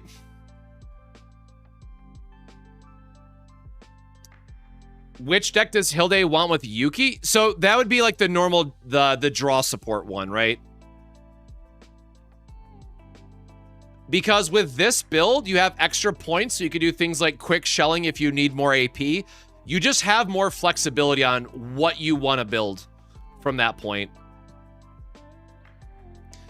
But the answer is that Yuki is Hilde is going to be your draw and damage buff. So your third slot is just going to be whoever you have that gives the most damage. And again, keep in mind, with morale being capped at 20, for some people that might just be like, hey, I'm going to go spam Owen for the fortitude decrease, right? That's a legitimate possible answer. But you do have to be mindful of, like, how are we paying for the AP? Where the hell did it go again? Oh, there we go. Okay. Keep in mind, you do have to be mindful of how you're paying for the AP, because if we look at this full build, what is that even? 4, 5, 6. This is 8 AP. This is a very, very AP expensive build. But Mika does have a 2 AP source of water that could do it. Or if you have Typhera also can generate a shit ton of AP. You could also use the Narja build, because you could, actually no, Narja would not work with draw and release combo, because you have to draw in and reduce it. Actually, wait, no, hold on. I guess that would, let me go remember the exact, is it draw then reduce, or is it reduce in hand? Now I forget the exact wording. I think it's draw, I think it's reduction then draw, right? Oh. Holy shit, where is it in my builds?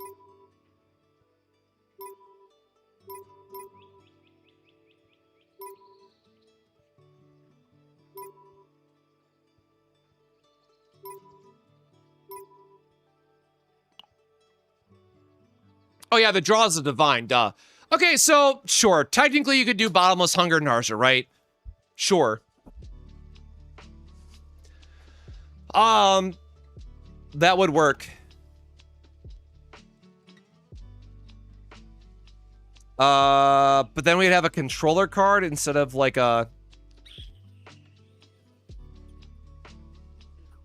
Yeah, y'all can figure it out from there. That's, I will get y'all this far with it. And again, keep in mind that Hilde could be, you can put the, quick shelling into your deck to give you more AP as well, but this would definitely require a lot more work. Now, again, obligatory disclaimer, if we add all this up, it's still going to be a little bit lacking damage-wise, but she went from having, like, not a real single target damage build to at least this one is serviceable, right?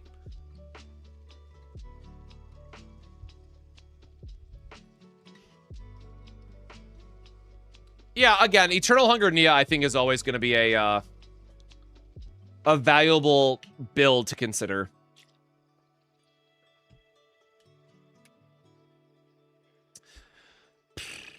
All right, so I do want to be mindful of time, and I do want to go back to... the conversation around how do we build out this infographic? That's... I do want to actually...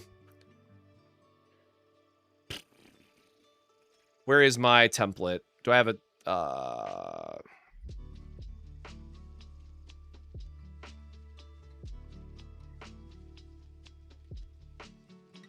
Meow.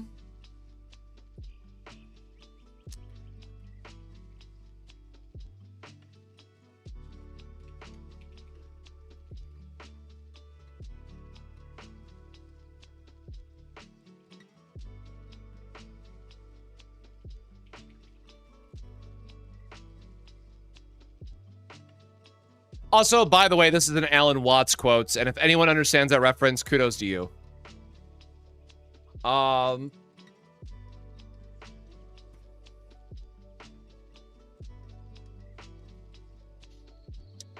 Try to tell the devs how horrible it is to get a specific God Epiphany on attack cards. Yeah, what do you mean? I love the 1 in 50, 59 chance it is. What with the dot crit stuff? Does dot now actually crit, or is it the new type only? Oh, it's just fracture. Because fracture does not say fixed damage.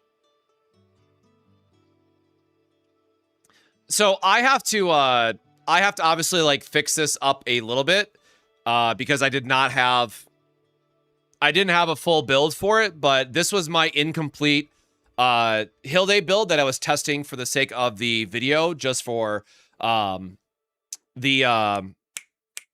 zero in, because my biggest concern with Hilde before like actually getting to test it was like how easy is it to get 60 hits, or not 60 hits, but like 60 stacks of zero in.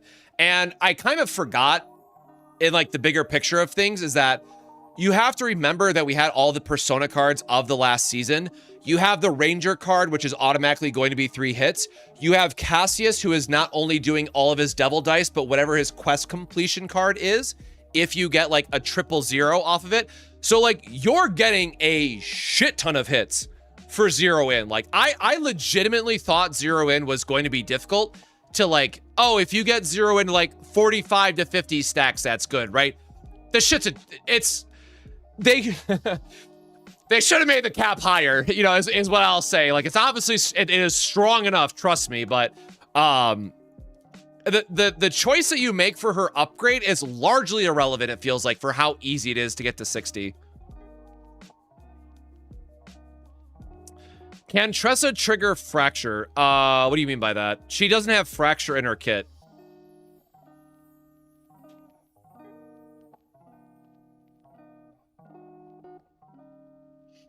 Cooked so hard on the Cassius build in your last video, it's doing wonders for me right now. Hell yeah.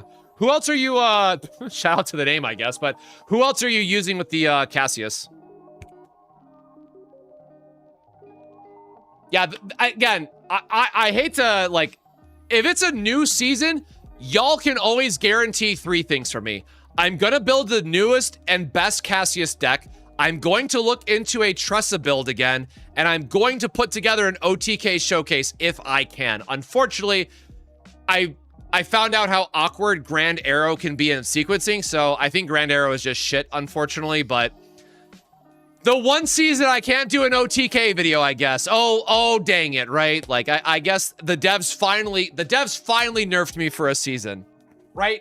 We did the OTK Narja video. We did the OTK Typhera video. We did the OTK Hilde video. I don't have an OTK for this season. The devs finally got me, man. The devs finally got me. Now, hey, we might get it. We might get our revenge with Arabella. I'm still holding out a little bit of hope. But just by nature of how the dots work and all that stuff, I don't expect that we're going to have an OTK build this season. So, oh, darn. Faye and Hilde? Hell yeah.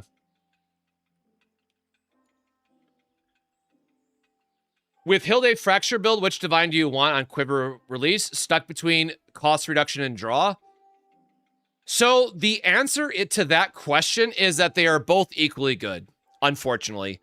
That is going to come down to whoever is on your team and if you need more draw or if you need more AP generation in a turn, right?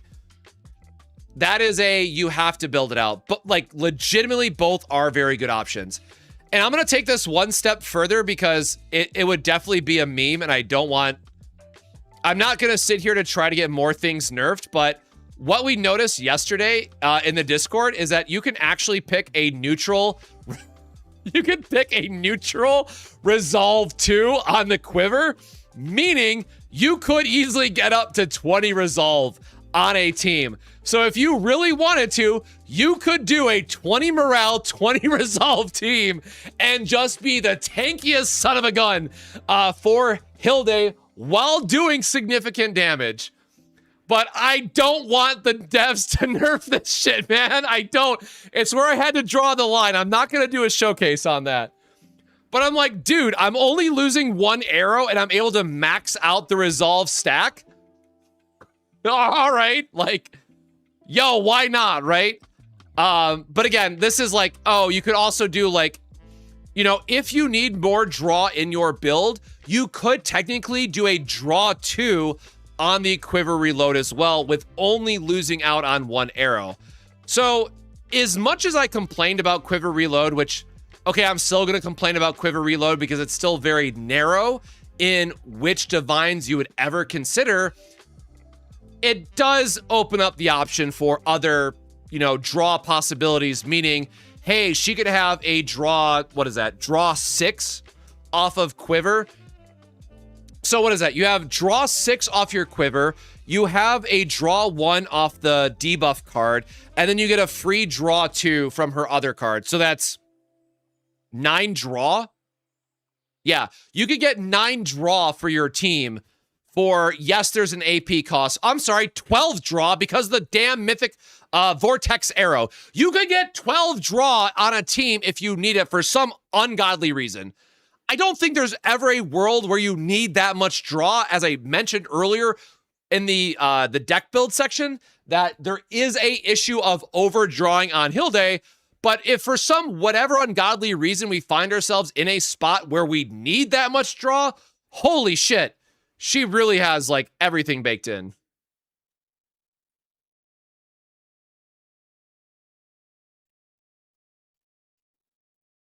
True, yes. If you have if you do the draw 1 inquiry card, would be relevant too.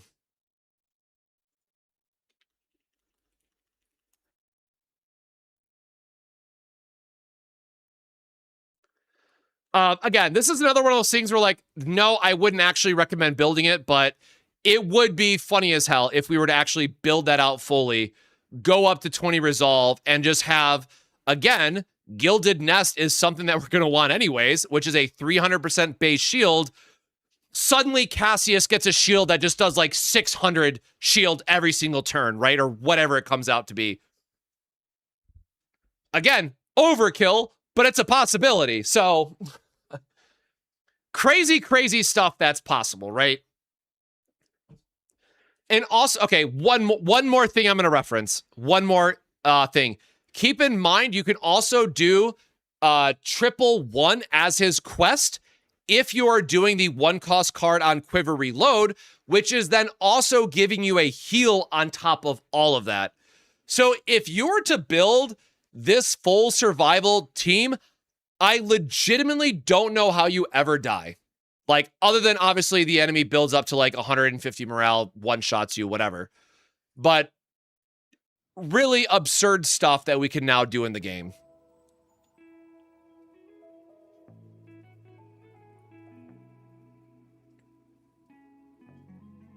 Is it?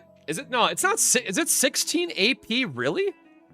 I have not used my Trifera build in a minute. Typhera, there we go.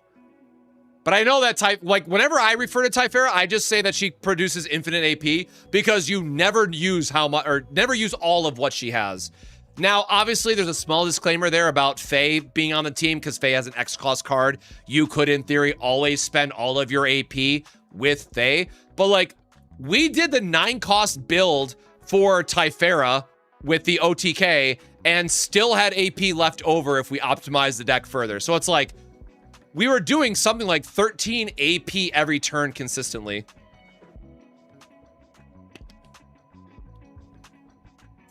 There is no cap for enemies, unfortunately.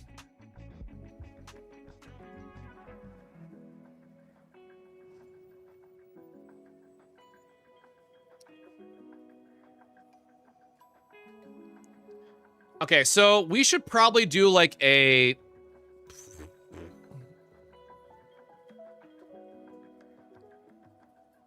Let's do a section over here. Oop, wrong one.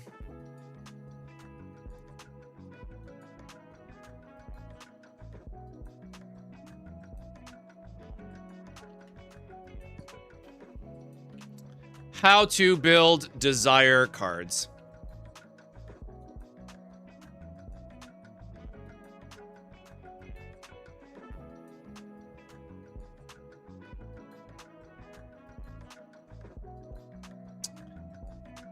Oh, do I still have the screenshot for... Nope, I don't. Hold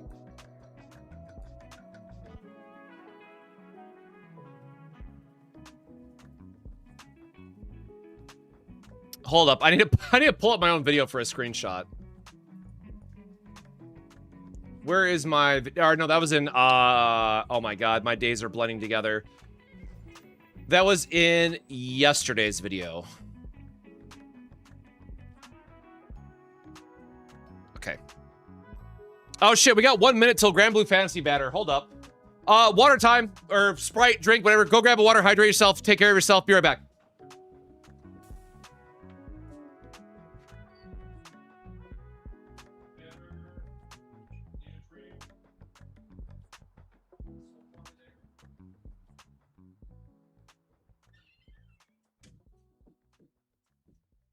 Gotta hit that refresh. Summer banner for Grand Blue Fantasy. Where is it? Let's go. Who is it gonna be? Please don't be a water character. I will crash out.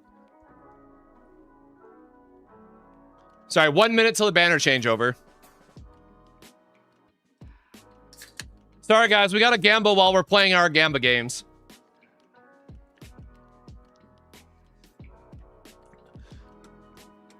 All right, 11 o'clock. Time to refresh. Please do not be a water character. That's all I'm asking, so I can just skip. Everything will be okay.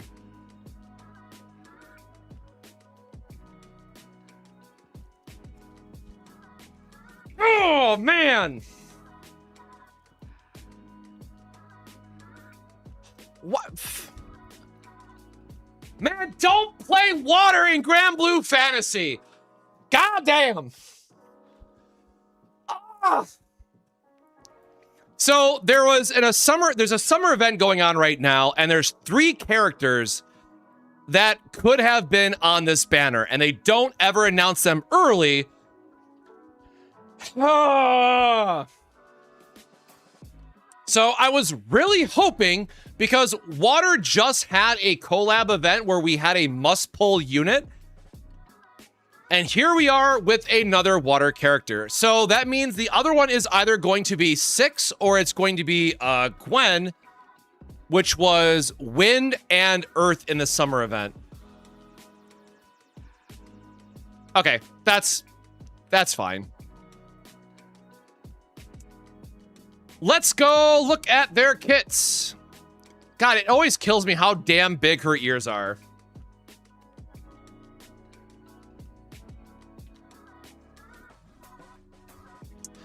Okay, oh, there is a, oh yeah, I forgot they're doing, obviously they're gonna bring back a summer selector. That might actually be really good for me.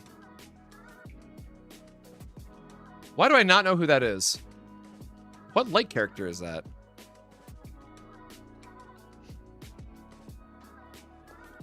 Oh, I can finally get Jean, which would be nice. Okay, I will, that is a later me.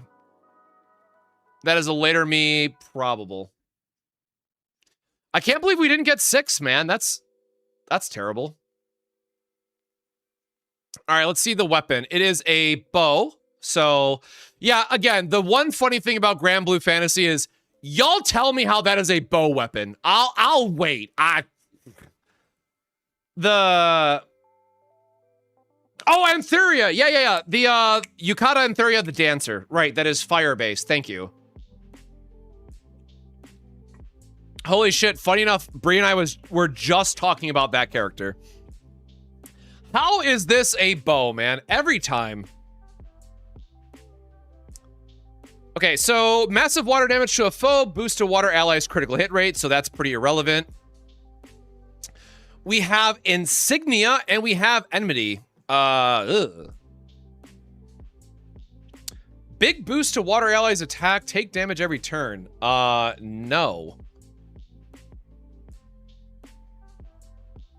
No, because Bloodshed is still going to be better than Insignia. So no, the weapon... Okay, so the weapon doesn't matter. That's a good sign. Yeah, the banana being an axe was my favorite thing. All right, there is her uncap artwork. Or not uncap, but her full screen of the base artwork, rather. So, melee katana. Oh. Please don't be charge attack. Unworldly water damage to a foe. So that's the highest amount of charge attack damage. You dodges all attacks from foes one time. Activate Hodakami's Flame. Consume 50% of max HP. Consume 6... Okay, never mind. Don't care. Consume 60% of current HP to deal 1,000 water damage to a foe. Jammed effect and amplified normal attack damage. No. 3 hits. Hit to attack and defense. Fox Flame. No, that's fine. Instant charge attack. Boost to charge attack specs. Attacks twice each turn. While Heartfire is in effect, skill also affects water ally in next position.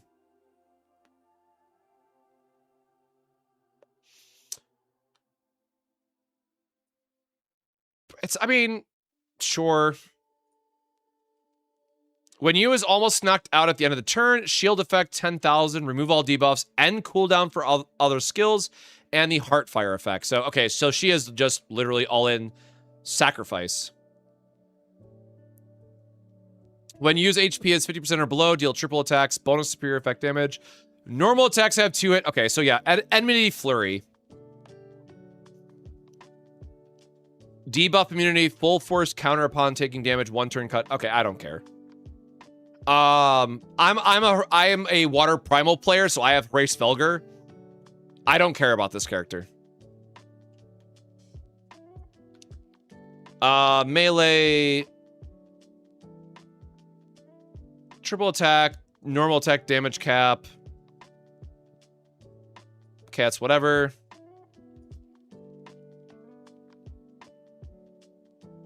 I keep forgetting to hit back instead. Oh, damn, that's some really good artwork, actually. Can't wait to see what her uncap does.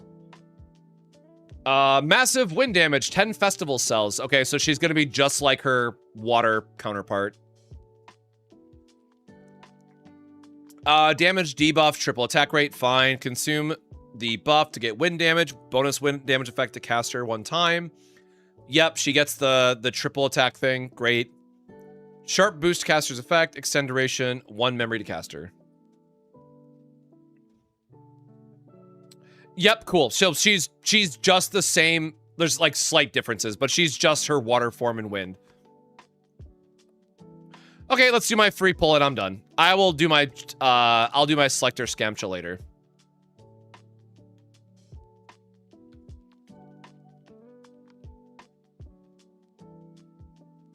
And because it is a Flash Scala, I'll do my daily 90 because what is like 75 cents for a pull? We'll gamba anyways. Never lucky, everything's awful, etc., etc. Yeah, that is a big whatever character.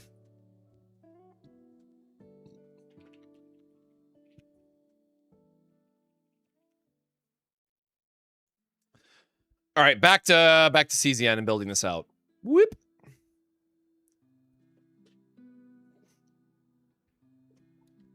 But yeah, I don't know. Is there even a Magna Enmity option? Like, no water primal player is skipping. I mean, unless you missed out on the Full Metal Alchemist collab, honestly. But like, we can just use Olivier and our normal race Velger, and everything's fine, right? Like, she's also not a gun subtype, so she doesn't work on the gun team anyways. Okay, I was trying to grab this screenshot from my video. Nope.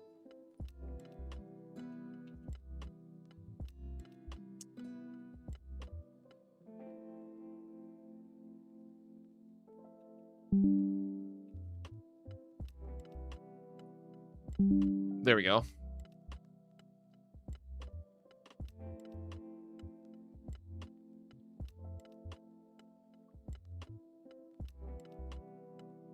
Why am I getting tagged in the holy card game text of...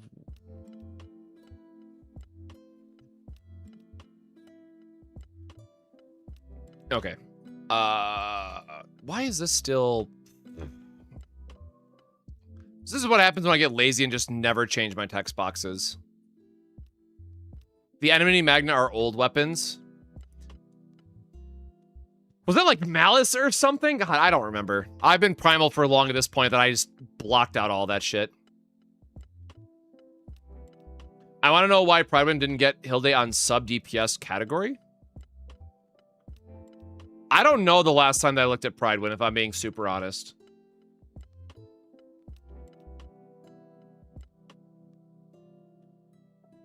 Prioritize event-based desired. They don't have a better wording, do they, Ray? It's just desire node? Event-based desire nodes, I guess. Oh, I don't like how that's formatted now. Maybe make it a little smaller. Maybe put based on the bottom line. God, I hate how that looks.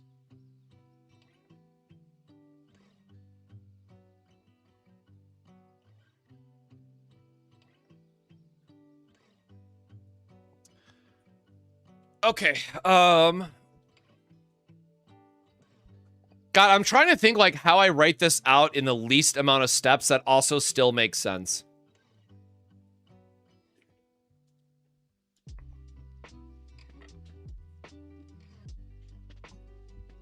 Hey, not a problem. Happy to help. Stay hydrated. Take care of yourself, brother. Okay, so we got the... What other images did I have? Did I include a merger image in my video? I don't think I did.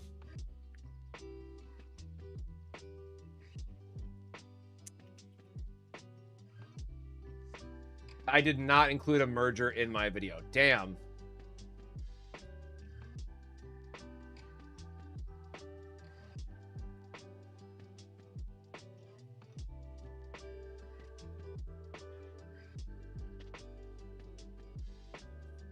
Yeah, this is what I'm trying to build out for the Google Doc, right? So I'm trying to update, trying to figure out the best way to update this where it could be in the, right? One of the things I'm always going to do for y'all is update this tab, the current season info, with the, with like a one-pager, as I would call it, information.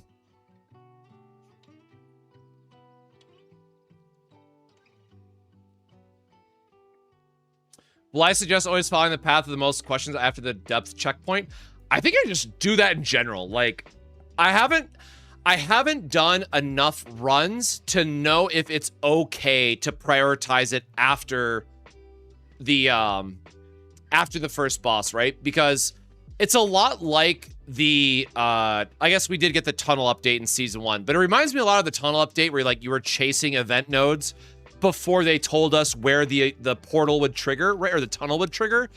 So I think just for the sake of like being as straightforward as possible and making it like as, you know, as foolproof as I can possibly make it, I think if I just make a blanket statement that says always focus event desired nodes, because that's the only place where survival cards can come from, that should help people build out a save data. Because remember, now we have the ability to fix whatever else we need in our save data.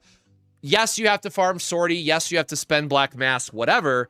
But getting the survival card is actually quite difficult, it feels like. I think I just need to get...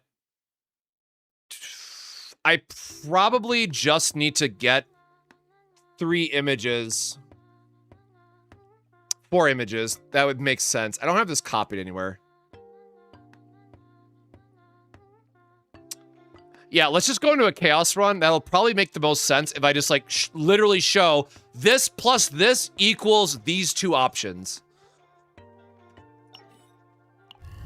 Oops, wrong thing. Actually, not wrong thing. I probably should spend this while I'm here. Hell yeah, fireworks.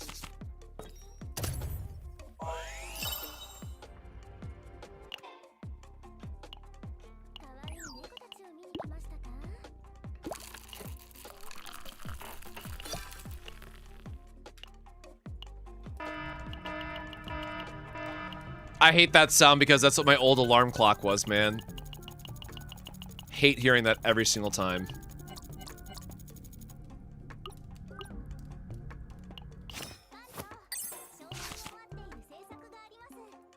Click, please. Good lord.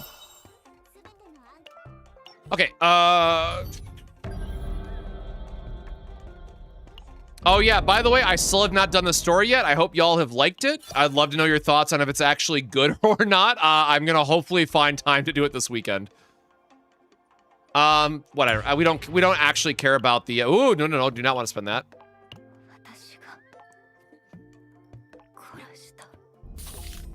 What seasonal level to go to farm decks? Level 8. It's also like really hard to get the full, okay, I guess this doesn't matter. It's also really difficult to get the full like divine deck in one go. So what I often tell people now is like, just do a tier 12 or like whatever. I guess let me pull this up to a full screen real quick. Do tier 12 or like whatever it is, because you will end up adding the divines after the run anyways, and just get the right base version of the cards that you want.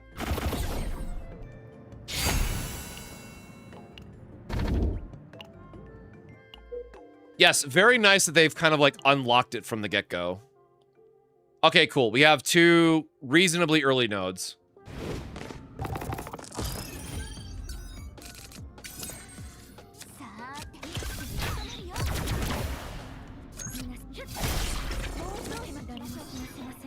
Creator stimmy hit? Hell yeah. Although I will say I feel like one of the few creators who doesn't just like automatically spend everything. Because again, I like to personally test things at E0. So like I just have a shit ton of gems that I have not used because I don't pull for dupes. And or have gotten admittedly very lucky on some banners.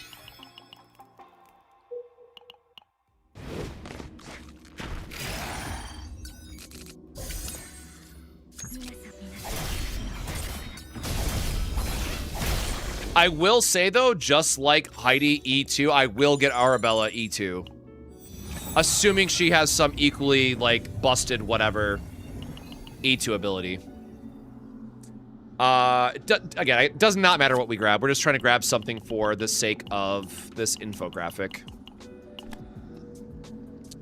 Well, I guess we'll grab that one. Grab a screenshot. I'm gonna just dump it here for... Oh, that did not work. That was a bad screenshot.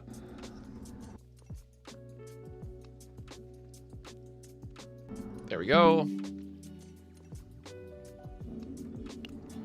And then this way we can go to the second node and it'll, okay, that's kind of, oh, whatever, we'll go up. What site can you check CZN stuff? CZN Metadex is the one that I was using, if you meant the one that I had showed previously.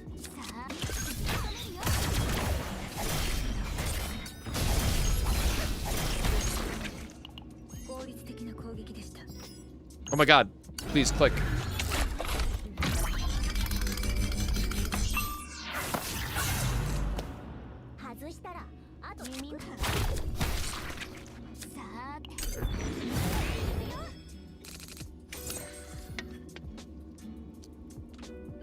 Man, I still love Inferno, but I guess that's a good question that I have to kind of look at what the other options are realistically now again.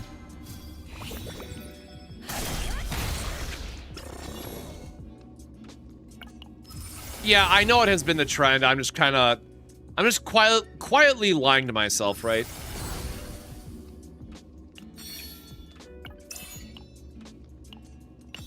After reminding myself that none of these builds matter, I just need to click on the node.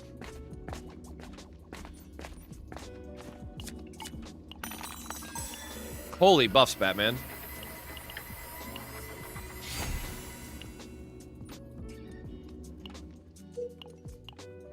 Okay.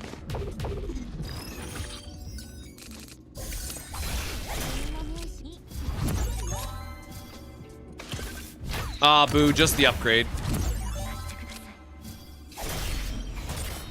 Never mind, gonna get more swords anyways.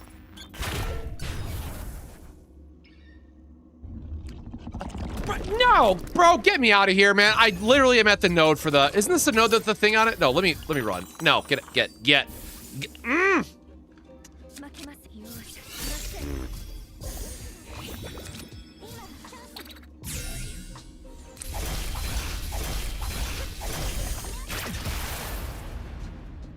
Would have been real cool if that would have kept looping, I tell you.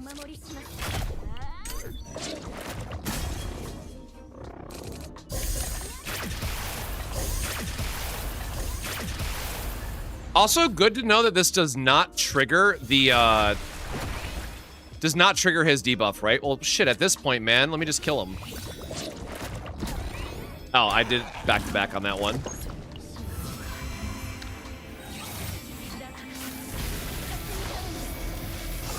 Totally unrelated, but how do I get the cat to stay in the cafe?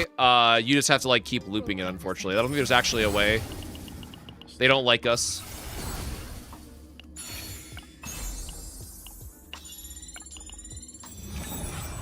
All right, there we go. Okay, so the best way to show this would be a... Oh, damn it, what card do we have? Hold on. We had Inquiry base, right? Okay, so we want something that's not Inquiry to show that the card itself will change and give you one of each. So something not Inquiry that can go on Mika.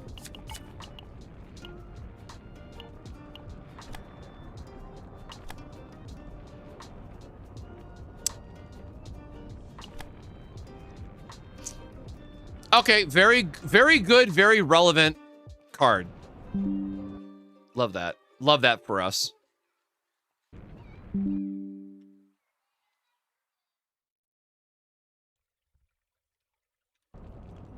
And then, got that screenshot, and then we're gonna click on her. And then we will grab one of each of these to show what the possibilities were.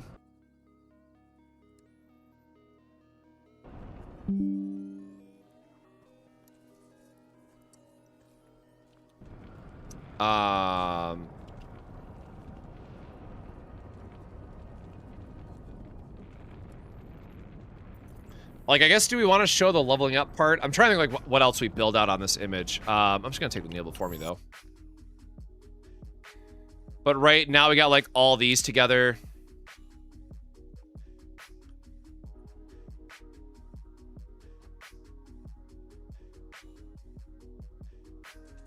Let me move this up. I feel like we're gonna run out of space.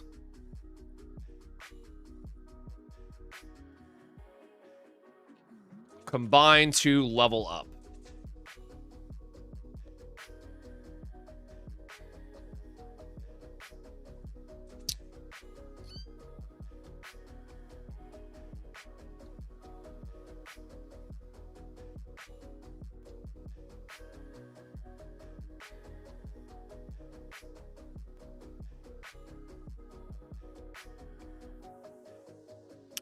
Should I mirror it or should I do... No, let's do it this way, I guess.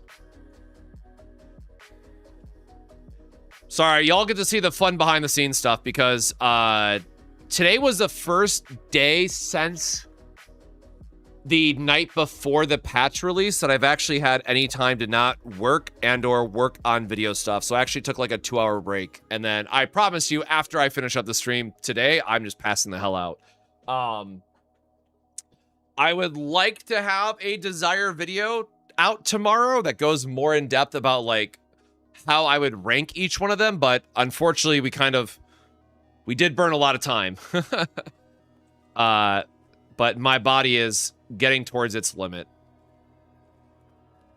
But we got more infographics to make because I've gotten enough questions about this that here's the thing that I've always noticed every season, right? Like, if I have a couple people asking me a question about something and it's like very related, or if it's like the same question slightly worded, I know for like every 1 or 2 people that ask me, there's probably like 10 that don't or that don't know and or have a similar question, right?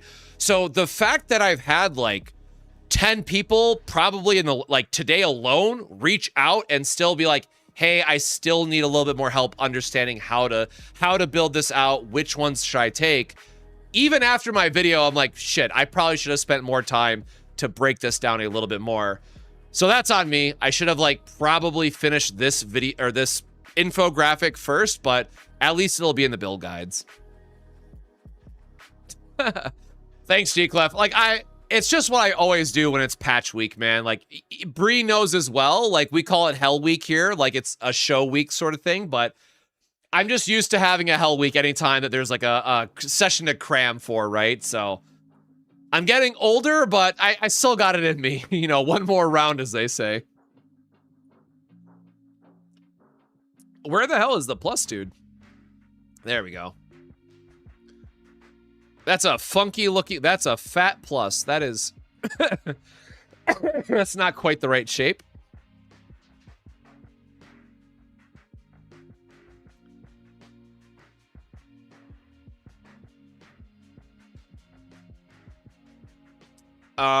Let's do, I want some outline so it sticks out probably. I guess black's, no, black does not look good.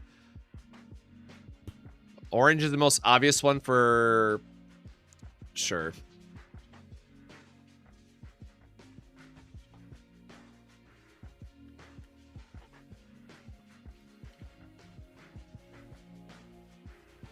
Make that not as big.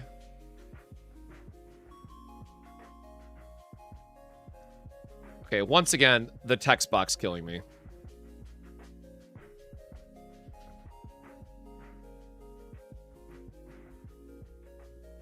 Shapes.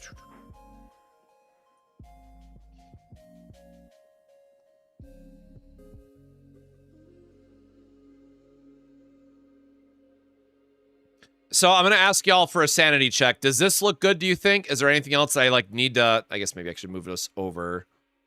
Oh, it's not centered. That's the problem. I see what's happening here. Hopefully that is good enough. Fix this.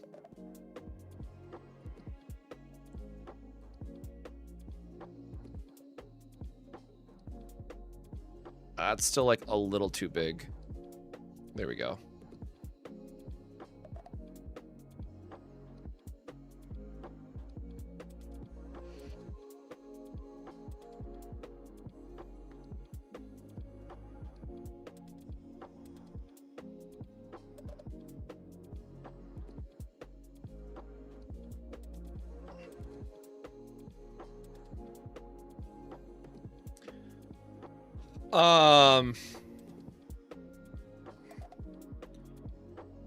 I don't like, here's the part that I get stuck. Like, I don't know how to word like the select your goal, like decide your payoff, whatever that story should be.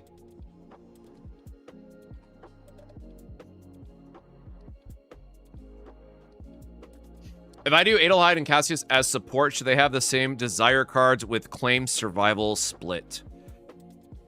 I'm still trying to decide. That's like my biggest hang up right now, and trying to feel confident about recommending, you know, various builds, because the second that you have something like that locked in, you're already saying, okay, well, claim, the survival claim is like where we're planning to be. And that might be fine, but there also might be a mid-season update that makes one of the, like, makes inquiry better, right? So I feel like no matter what, we might be looking at a mid-season, and I want to call it a rebalance, but like a buff of admittedly some of the really lacking traits, which is fine. We saw the same thing happen in season 3 with the Vanguards getting the Persona Boost card, right? So I'm assuming that Control and Inquiry, namely, will get, or is it Claim or Inquiry? I just got those backwards again.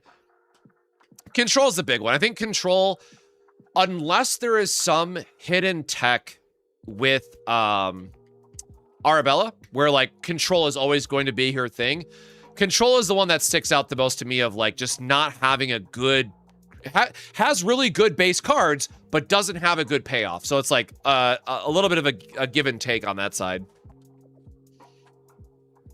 But yeah, what I was gonna say about the Chaos gear, I think the gear itself will make a lot more sense once we get Arabella, or at least that would be my assumption.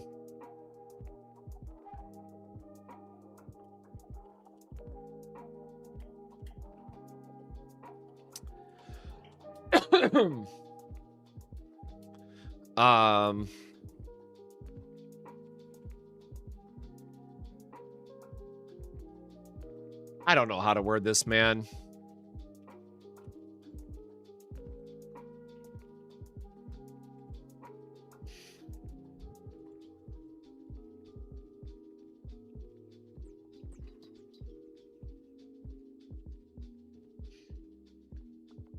Oh, this is not centered. Is that why this looks odd? Sure is.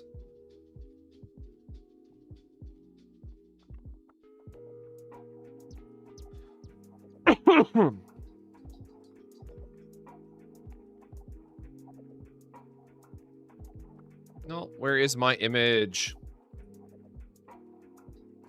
I know I have a survival. There it is.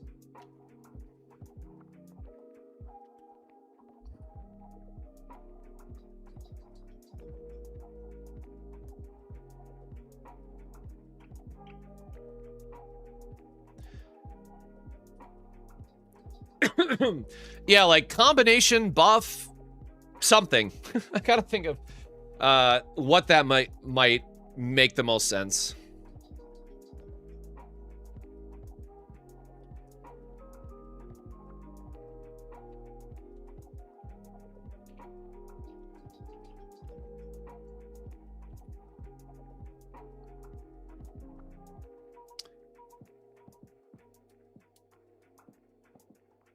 This needs to be smaller. Is it called like traits or anything in game, or is it just called like desire level? Oh, I guess we can. We got what we needed out of this. I don't need to finish this run.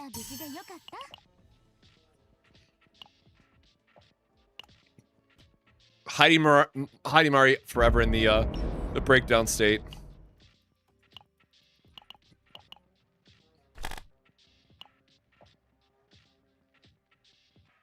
Oh, talents. Okay, it's called talents. Pick a desire talent level. Or I guess pick a talent level goal, I guess.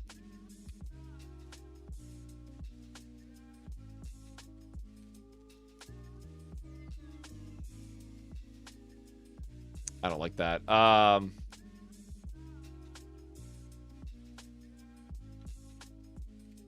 Maybe I don't like that.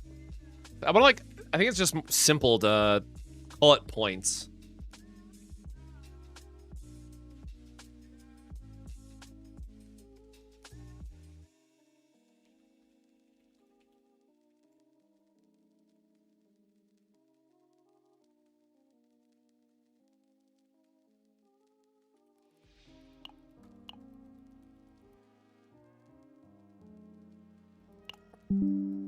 Or I guess I shouldn't use one that is not listed on the cards. Let's do the claim payoff instead. Which I don't think I've picked at all.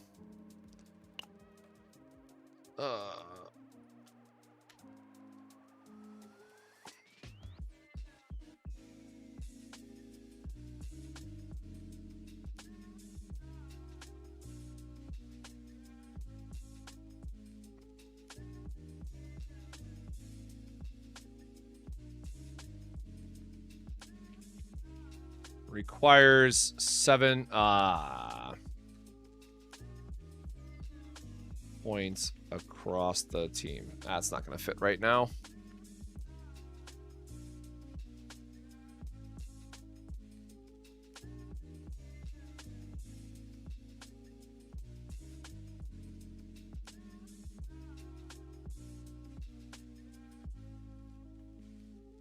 I guess something like that.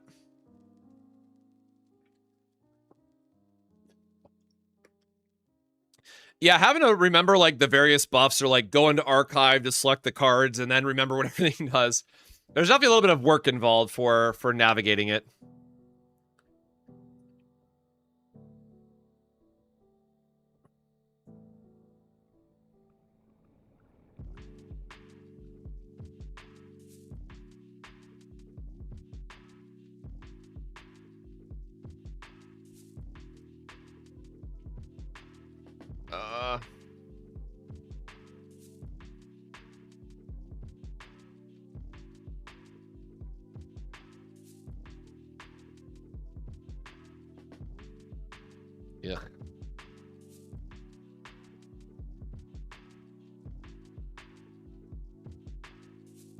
I don't like the way that looks, man.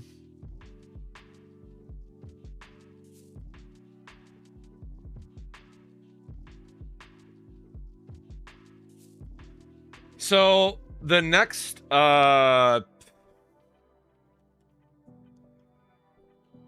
guess the last one is just showing that cards can have multiple point builds.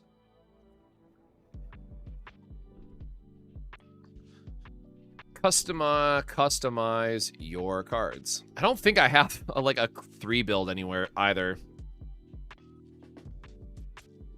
I definitely need to move this stuff up though.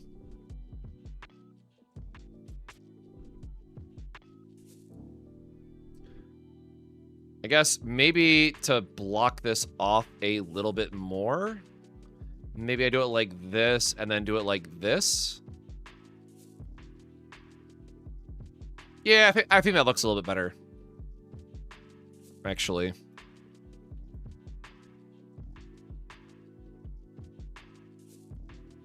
Hey, True Frost, welcome on in. How you doing?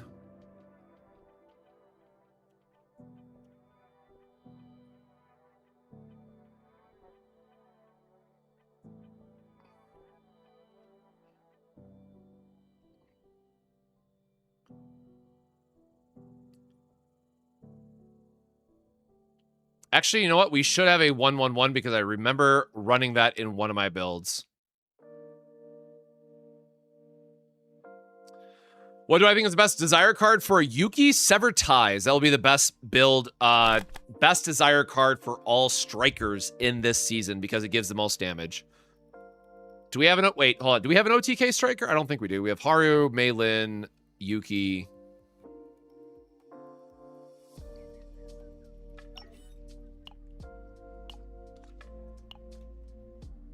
Oh, and Rin. Got Rin. Rin also wants that, so that's fine. Okay, so I gotta figure out if I have screenshots for the other ones.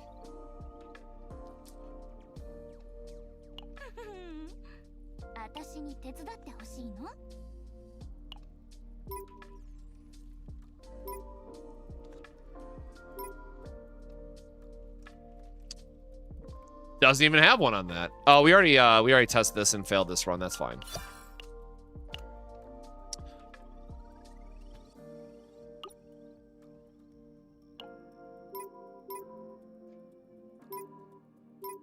Or no, she wouldn't have had it. It would have been on Mika. I think we did the other one.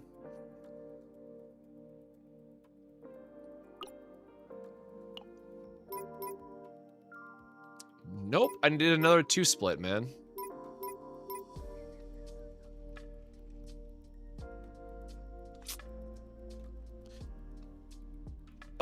Okay, I need to go grab more screenshots, I guess.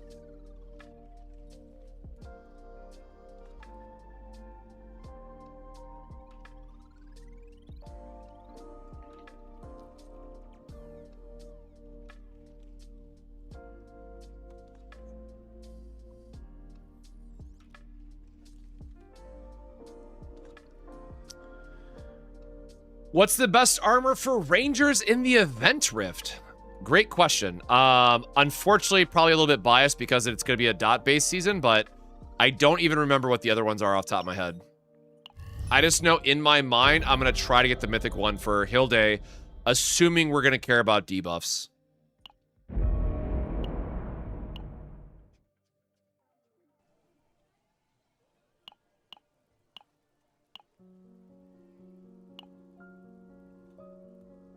No, that doesn't matter.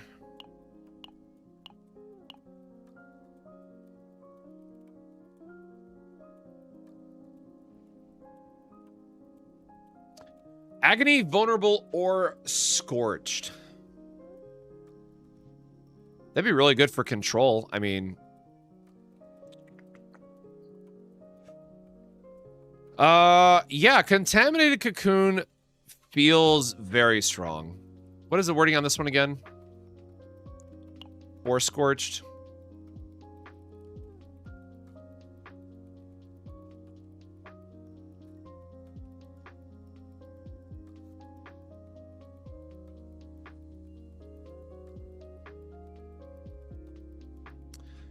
Yeah, I think it is gonna just be this one. Nope. Oh, is this just the weaker version of the other one? Vulnerable, weaken, agony, or scourge. Agony, vulnerable, or... Wait, what Weaken? Is that what I missed? Okay, so this one can also apply weaken. And only 2 times per turn. There is a really fringe scenario where this blue one's better that I hope is not true, so I'm just gonna say the orange one.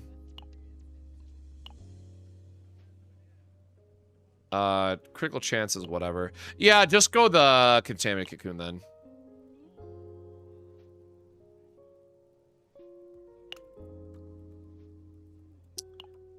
What do I still have, man? I love all my red dots of doom. Okay, I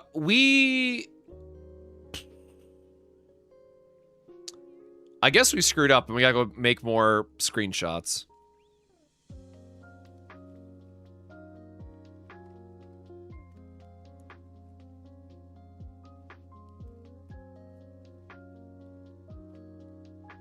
That doesn't look good either, man.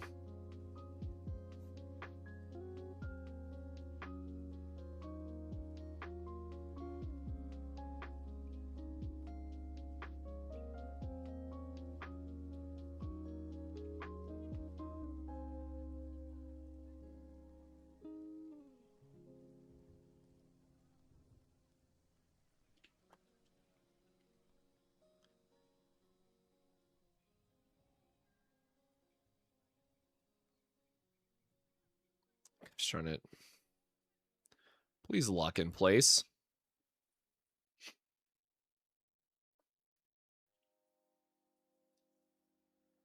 It says plus crit percent when obtaining shield. I did see a random tweet from the Japanese community on Twitter, which shout out to following all the Japanese stores for TCGs I did back in the day. I see a lot of random tweets. Apparently it's bugged. There's been a couple of reports of people saying that they're unable to confirm that it actually gives the crit rate. So it's either mistranslation, not applying the buff, something of that nature. But with start of seasons, right, there's usually a couple bugs that get ironed out over time. The Ranger card being the biggest one, but something to consider. Okay, do I have... Oh, we must not have finished it. I must have, like, changed it. I mean, it shouldn't take long to get those other cards, right? Like, we should be able to get all 3 in a run. If we're just grabbing cards for the sake of showing off the different level combinations, which is like 1-1-1 split, 1-2 split, and all 3, I feel like we should be able to get all that in one run. So I'm going to just drop this down. I'm going to drop it down farther because it does not matter.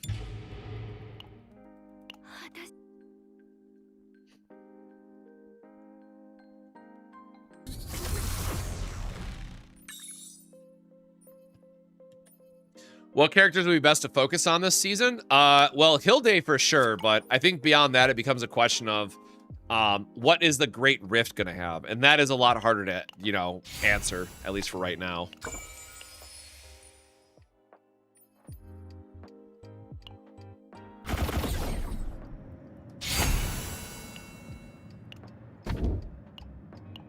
Oh, right, because I quit early. Sure. Remember when we had to complain to get that skip removed? Pepperidge Farm remembers.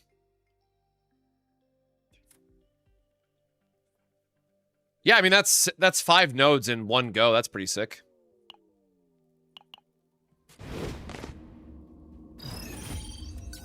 Yeah, like, Cassius and Mika, I think, are just givens, right, for the season to build. Oops. Sorry, let me, oh my god, where is...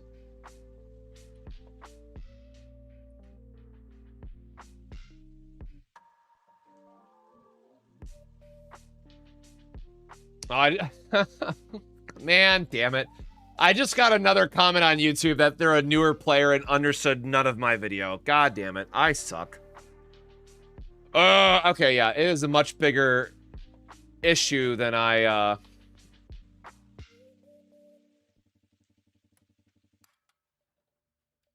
Why'd I get a reminder about using the GPU stand with my card? That's weird. Of course I used it. Yeah, I definitely need to finish this infographic.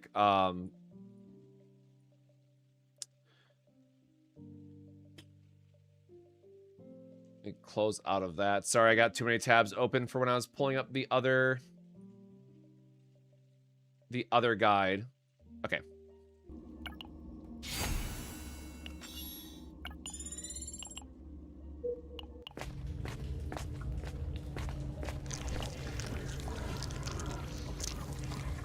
Oh, damn, he's screwed. Sorry, dude.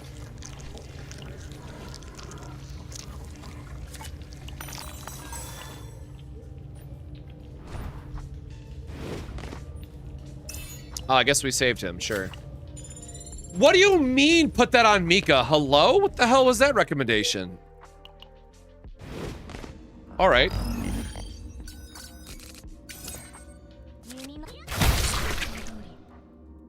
I love getting the 1 HP at the start buff.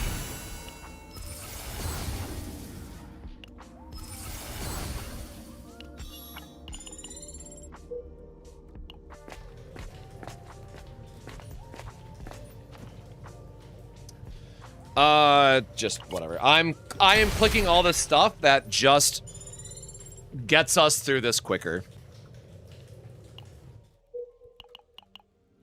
Oh, you know what? I should do a,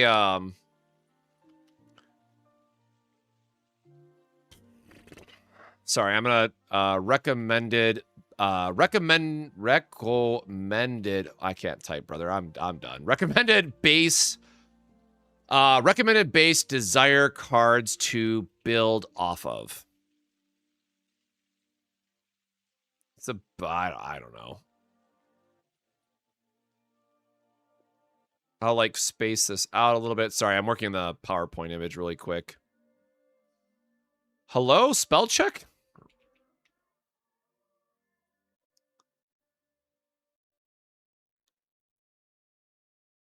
All right, spell check hates me, bro. It's fine.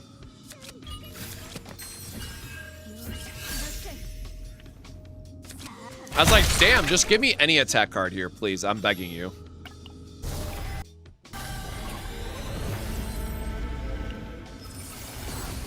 I did not even get to see what I clicked.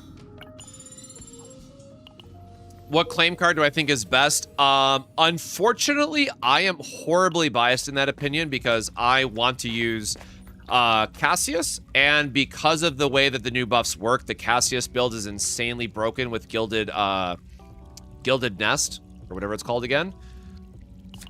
Beyond that, though, I think it becomes a larger conversation of what your team overall needs or is trying to do. Do I think a video where you show good combos to get example of a team getting 7 claim and the cards each character uses could make it easier for people? Maybe?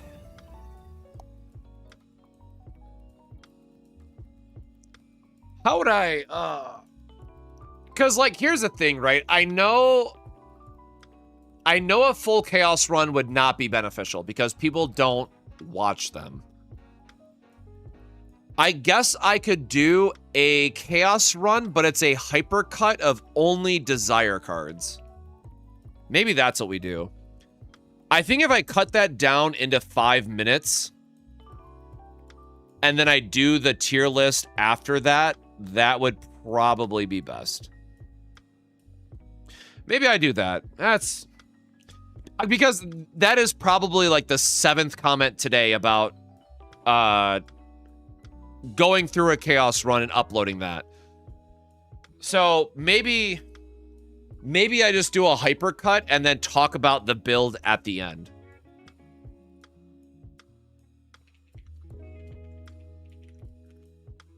Where is my notes tab?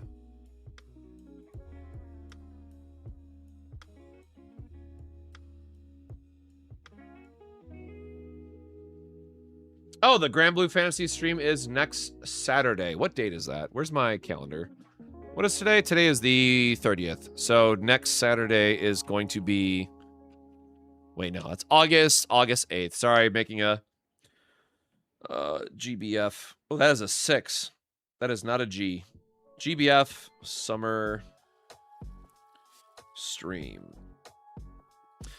So the Grand Blue Fantasy Summer Stream is basically our, like, big anniversary, not anniversary, but it's our big news event of, like, the next 5-ish months of updates of, like, new classes that come out, new raids, new stories, stuff like that.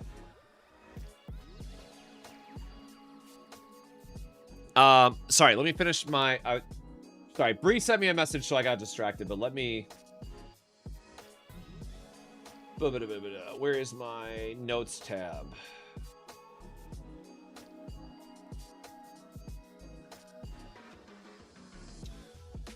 Desire tier list video. First 5, or maybe, no, maybe I do it at the end. I probably should do, because, like, you don't say a video's one thing and then have a 5-minute intro.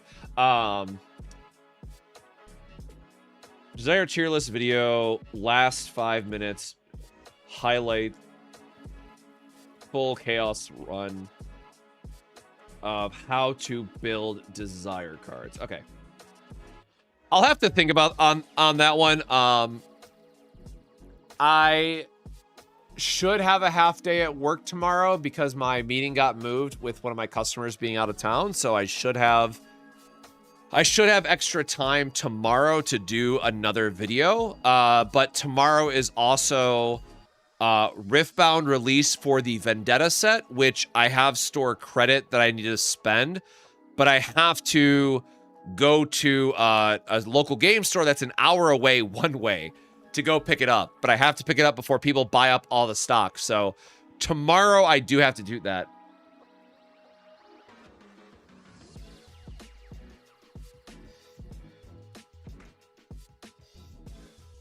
Hey, John.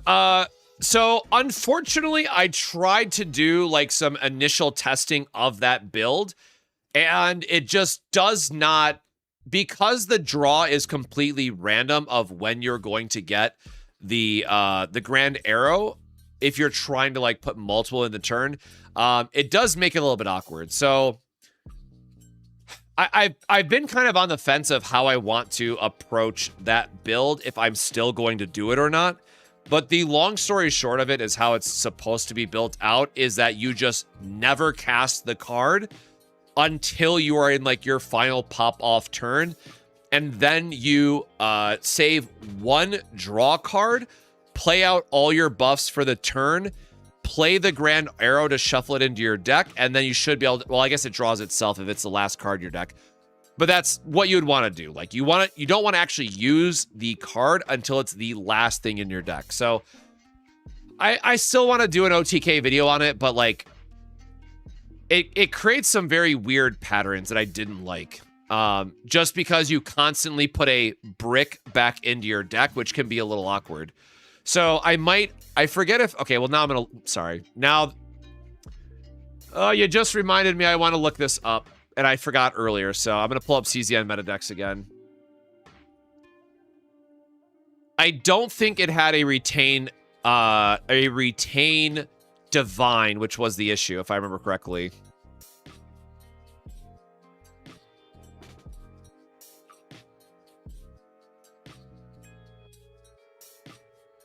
Oh shit, it does have retain. I must have overlooked that. Okay, I guess we can build it then.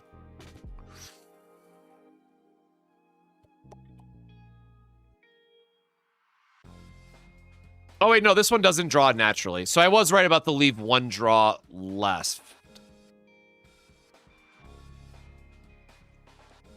Okay, I can build this. I will do this as a showcase.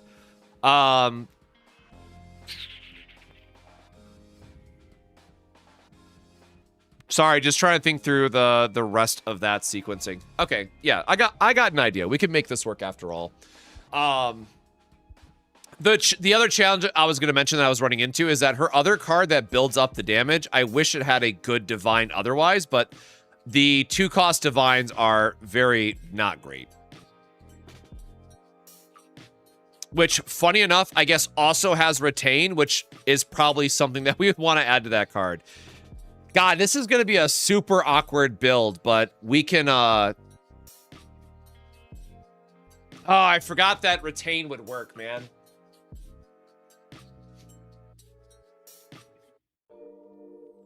Yeah, we can build this.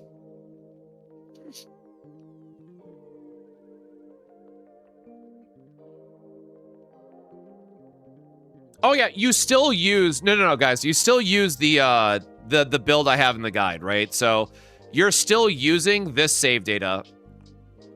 So full disclaimer, until we get a new character, every OTK build, yes, even with the softy nerf, should use this the Heidi Mari shell, right? These are the two support builds that you want to be using. And you just slot in the Grand Arrow team here. So now that I know that it has Retain and it will decrease the likelihood that we brick on the draws for a turn, we should be able to make this work. And then we just save literally any draw card for the last turn.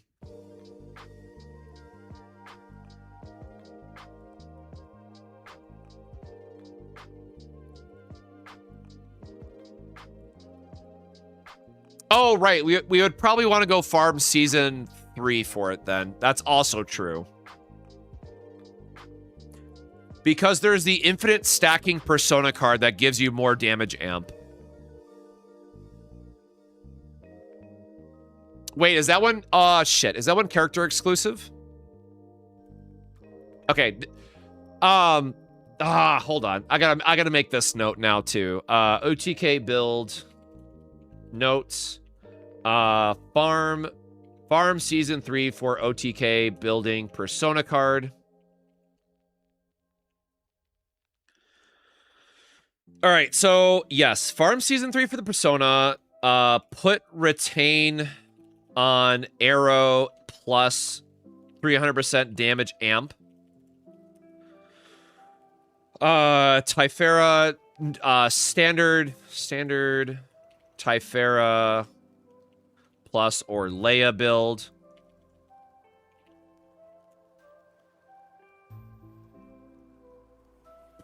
What else am I forgetting? Because I don't think we can check the wiki. Oh, no. We can check the persona card on the, because people might not know what persona card I'm talking about.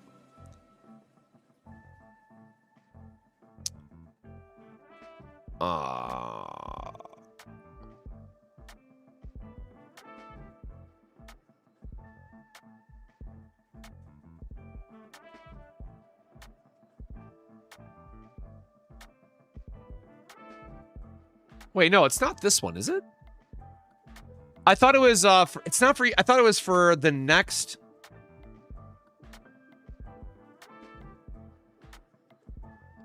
Oh God, it's been so long, I'm trying to remember, man. Maybe it is this one. Was it controller? Oh, no, it was that one because it's locked to psionic controller. Damn, okay. I was right. It was the... Man.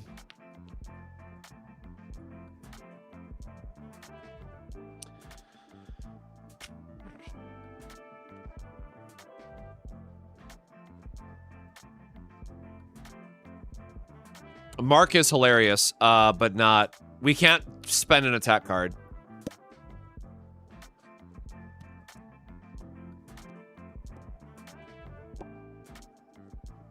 Yeah, so this is actually extra funny because you could discard the retain cards then, right? So I guess you do just literally build the same. You do this just because it's the highest damage amp that we can get. So that's what we would want to build for the big bonk. Actually, I'm going to rename it to call it the biggest bonk. Biggest bonk. Farm 120, 60% persona. Okay. Hey, Frost, how you doing, brother? Oh, see, guys, this is why I can't rest. That is now 3 additional videos I gotta do. Unlimited bonk works, right? That's...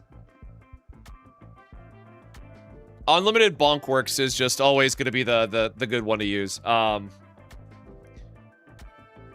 And that also gives us enough time to build up ionization, right? Because ionization is going to take 4 full deck cycles. The OTK builds generally go to turn 6 anyways. So we should be able to get all the extra damage from ionization built up in that time. Plus, have our Persona card. I don't know if we have enough draw. I guess that would be... Or, oh, holy shit, I'm not going to finish that sentence. We do the draw build for Hilde. Of course we have enough draw, you idiot. Yeah, that's sick, actually. It removes the draw issue that Typhara or Leia had.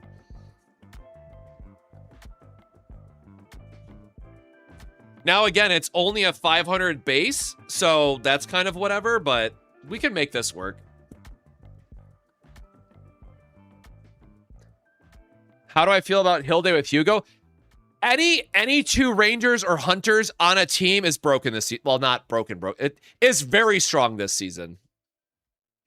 Because of that the way that the card stacks now, any Hunter Ranger combination this season automatically goated.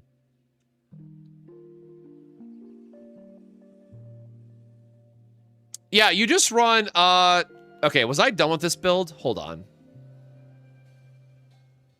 All right, we're gonna whatever. Why am I typing Yuki? Why?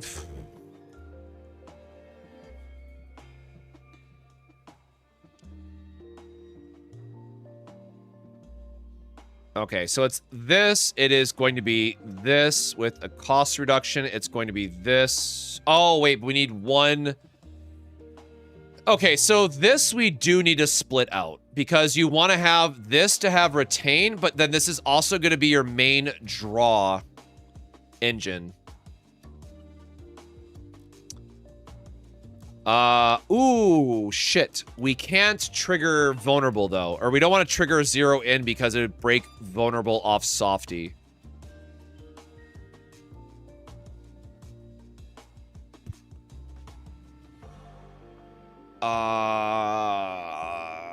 No, and we can't I guess we could refarm them with Season 3 decks so that I could get the... I'm not going to refarm Orlea. No. Okay, there's a way to make this all work because you could loop the Kneel Before Me card off of Orlea or Typhara, doesn't matter who, to always give you the vulnerable, which means you could always have your 0 in dealing damage and clearing enemies. But for the sake of not having to refarm completely my Orlea and Typhara builds, we're actually leading both of these.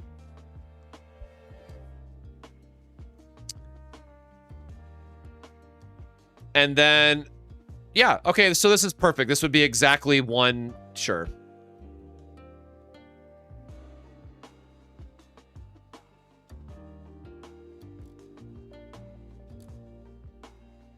Sick. That's it's exactly 180. Sure, man. Perfect. And again, remember, Typhara is generating us infinite AP anyways, and if we really need to in a clutch, we can discard, I'm going to say this before I forget. We can also just discard her archetypes in a clutch because we can draw them back with archetype square. Okay, so does this solve the issue, right? So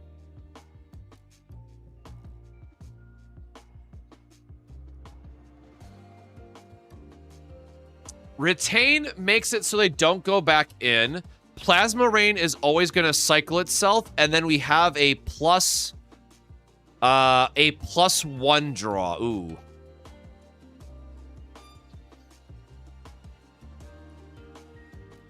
I'll have to math this out later. I'm not doing this right now.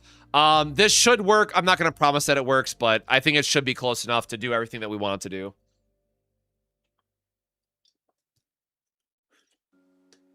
Yeah, I don't have the builder like fully set up yet to do stuff.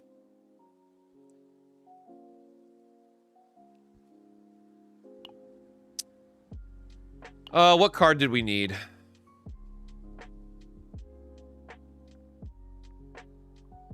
Did we not grab a card already? Or is this the... Oh, no, so this must be the first one.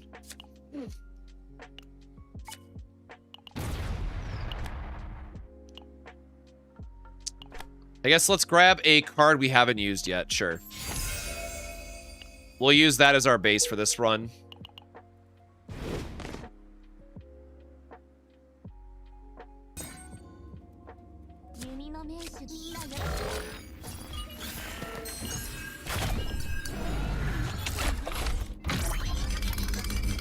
What a banger ability, man.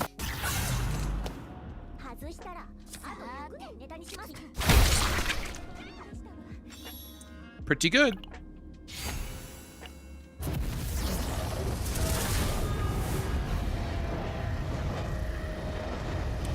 That is a shit ton of healing.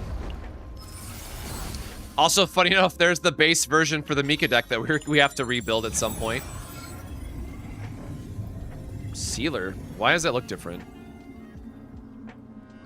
Control card, desire card. Okay, it doesn't matter, I guess. All right, so let us put... Okay, so we need one that can go on her. That's fine, doesn't matter. We are going to keep the control base just because I want to show the variety. I'll probably do a different base for each card because that probably makes the most sense. And I'll just make a note, like, the foremost, the trait that's all the way out to the left is what the base is and has to remain on the card.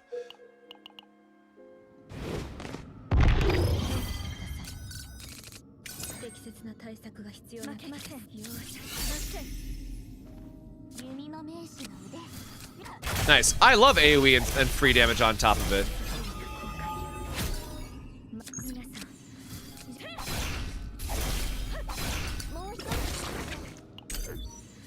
Unfortunately, not being able to kill them all here at once.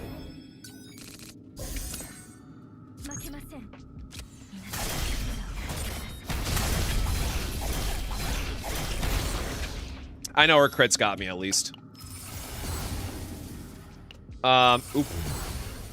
Awkwardly picked the worst one. But yeah, we don't really care about any of the epiphanies on this run because the cap is low enough and I'm just trying to get the desire cards built out.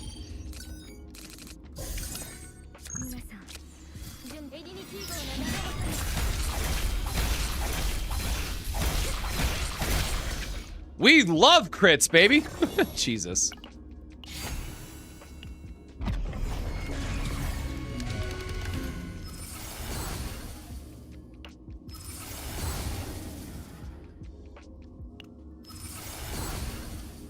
Thinking of building a retrieve Haru, should I farm season 3?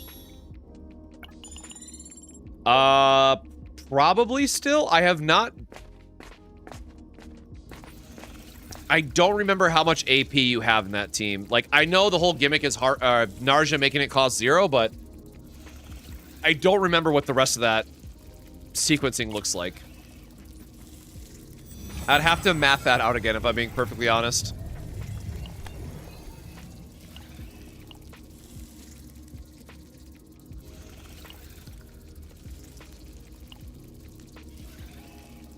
Oh, what if I just use a survival card as, like, showing the 3 different stages of it, right? So I could do survival split 3 ways, or two other ways. I could show survival with, like, double control, and then the last one would just be, like, all survival. Survival can only drop out of events. So, long story short, yes, they are harder to get. Yeah, you know what? Low-key, I am going to do this. I think this makes the most sense for the image. If you keep it consistent.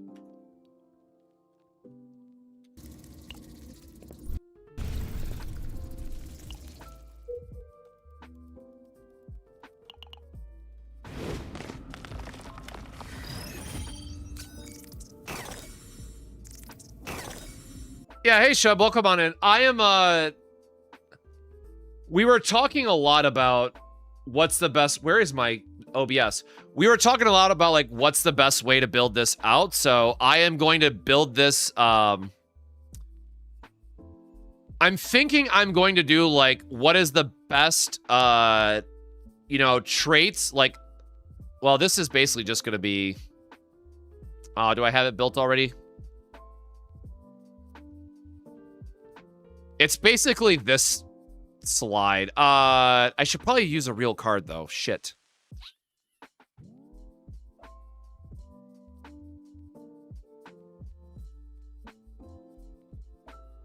Okay, I gotta think about this one a little bit more about like which ones I want to show. But yeah, like I'm probably gonna do something like that in this image where it's like there's 3 choices up here.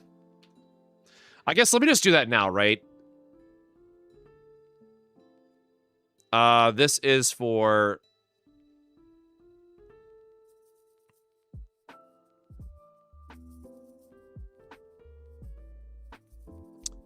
Boy, howdy, that is not sizing up correctly.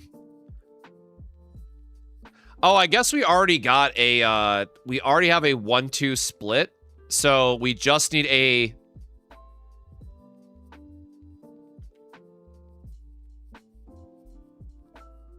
We just need a 3, what is the word I'm looking for? A 3 survival card to round this out. And I'll put like a small disclaimer at the bottom.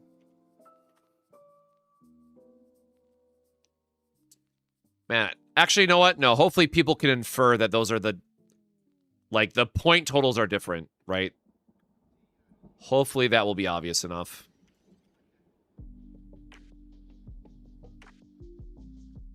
Why do I feel like Season 3 Chaos is stronger than Season 4? I mean, for some builds, it absolutely is. But for Rangers and dot-related stuff, I mean, the survival is absolutely goated. But again, Personas have that advantage where it's another source of damage that goes beyond the morale cap.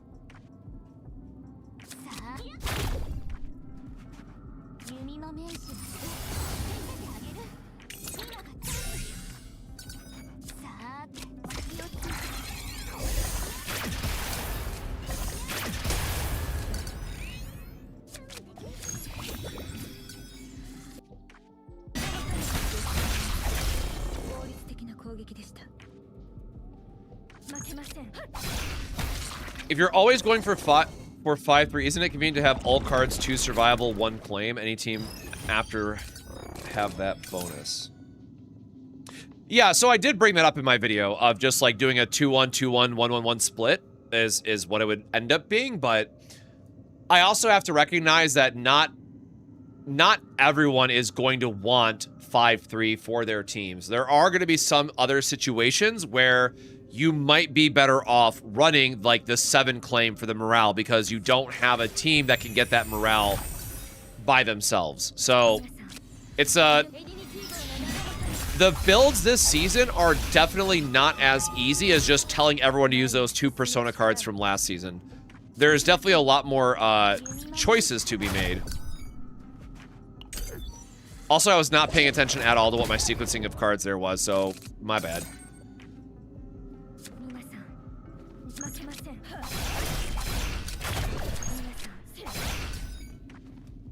No crit? Okay. Sure. I'll just shoot him.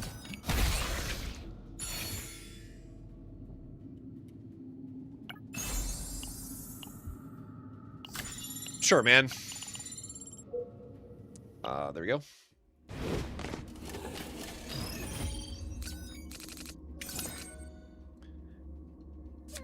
Yeah, that's the other hard part too. It's like you can't just put bad cards in the deck either.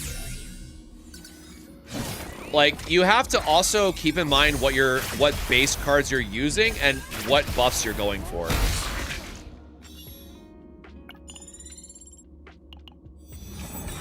Man, Cthulhu gun ain't real, I'll tell you what.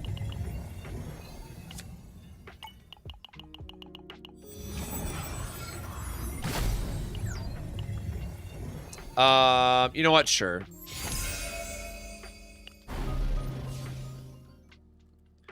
I guess it makes more sense if we just build out a level 3 of whatever we can.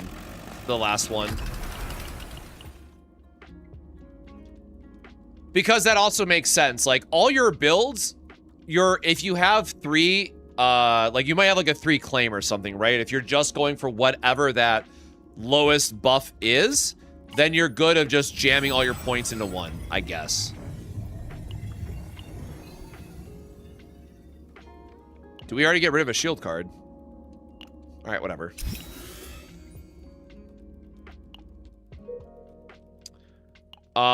Rest doesn't matter here. Like, again, we're just going until we get more of the other modifiers. And we're playing on, like, tier 10, so it's just whatever. We're just trying to get screenshots. We're just trying to get images that we can use for the builder.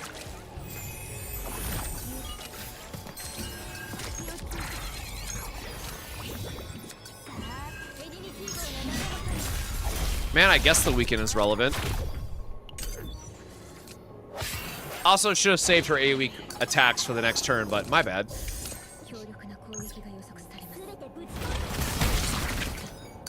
Sometimes you just gotta get him with the minigun, man. I definitely should have played the 0 first, but I'm sure we kill here with all the E2 hits.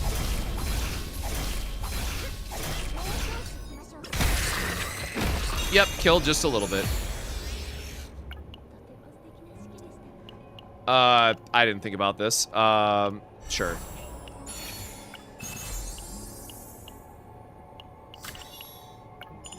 Just more AoE to try and speedrun.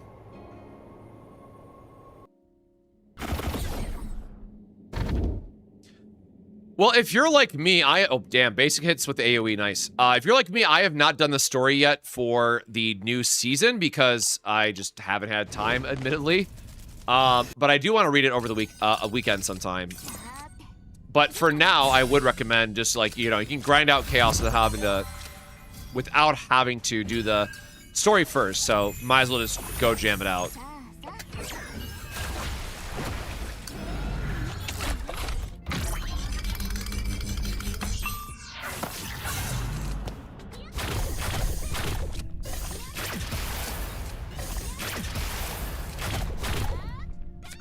Damage for everybody.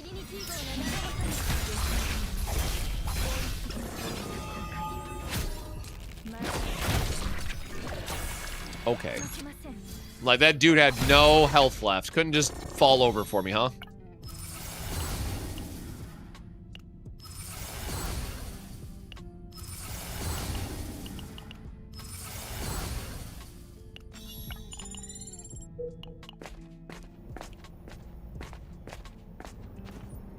Yeah, again, my biggest thing is I'm curious of how much things are going to change once we actually know what Arabella does.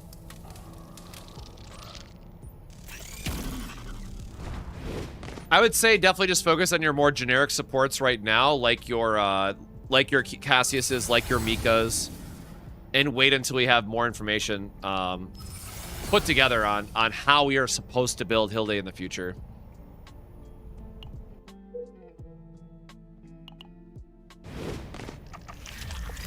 I still cannot figure out the preset to save my damn life. Like, apparently I tried to save the deck codes and people on YouTube were saying that the deck codes didn't work or they couldn't format them or I don't know. So that's a tomorrow me problem at this point.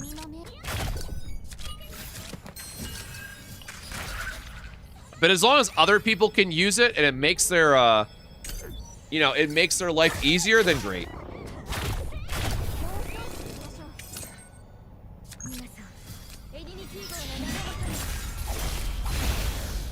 Big bonk.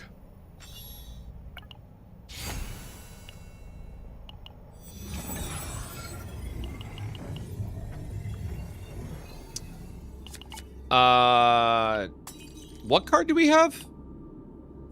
I know there's icons that tell you the buffs, but I sure don't remember them. We have Inquiry that we're looking for. Hell yeah, dude.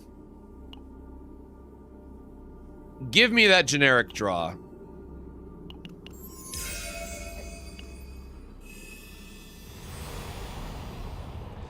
Y'all, I'm gonna be so real. I'm sure the season's just scuffed anyways. Like, a seasonal unit that also has 2 different characters, like, one before her and one after her, that probably work very well with her kit. It's gonna be a headache and a half. I can tell you all that right now.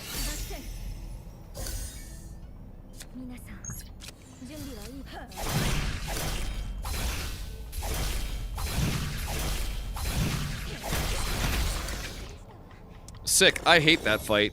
Love killing that in one go.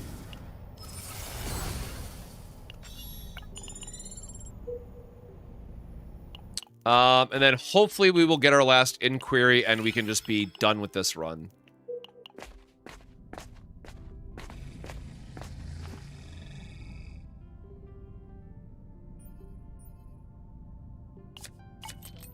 Remove a random card. I just want to get through this event.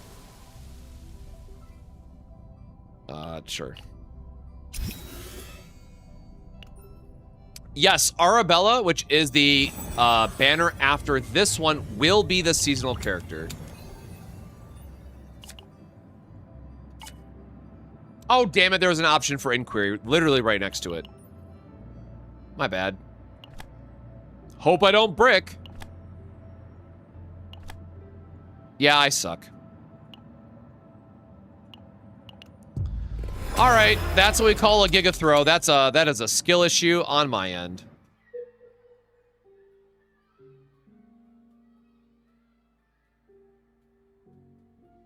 Bro, are you serious? There's only one more. I gotta go that far for it. Get your ass out of here.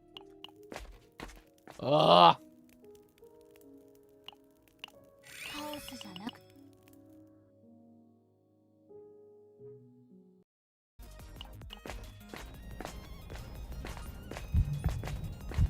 Because again, now, even if we get a survival one, we don't actually want the survival buff.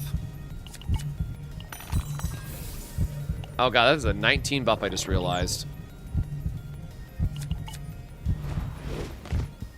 Peacing out of there.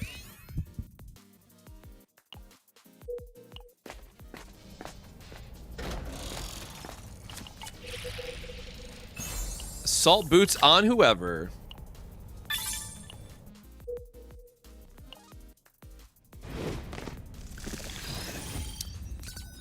Would be real cool if I could just get a desire card to pop up on one of these, man.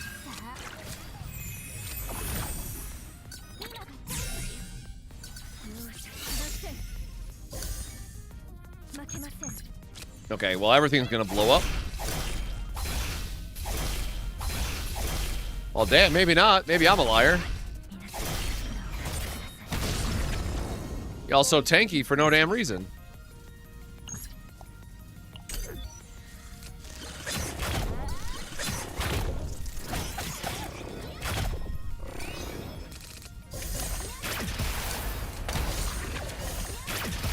Oh, there you go. Fracture just auto-casting and clearing for us. You love to see it.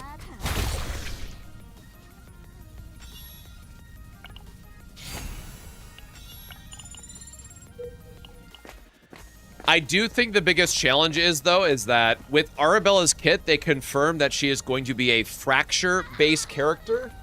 And the only way to get stacks of Fracture is with Hilde and Olga. So, like, no matter what, we are going to need one of them, it looks like. I was kind of hoping that they would give us a neutral fracture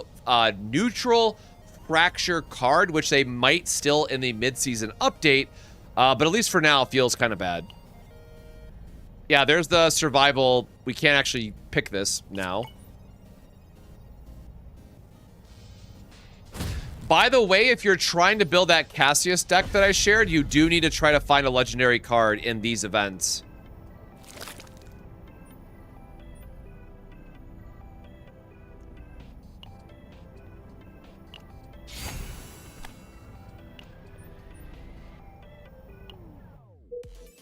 No, they showcase her detonating them. Was her big thing.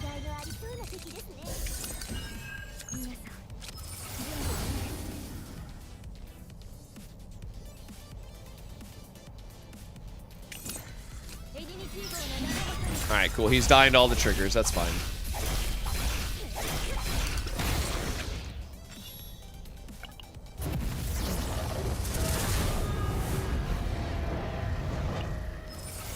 Yeah, like, I know hot take, but it's almost like we need a 4-star Tressa that is Fracture focused. That would have been a really nice, like, hey, here's a free unit for everybody. Like, obviously they're not going to do that because of the seasonal, and they don't want to distract from that, but I'm hoping that they will give us a 4-star, or there's a 4-star at the 1-year anniversary that also just happens to be fracture focused. Because as it is right now, if you miss out on Arabella for whatever reason, you're just kind of gate kept out of an entire play style, which really sucks, right?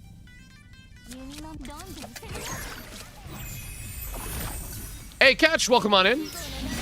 Hilde is pretty sick, but I am someone who wants to build her as a dot support, so we can't really use her the way that I want to use her until we get the next character. So it is a little bit of a wait and see for me personally, but she's stupid strong. Stupid strong and really good draw support.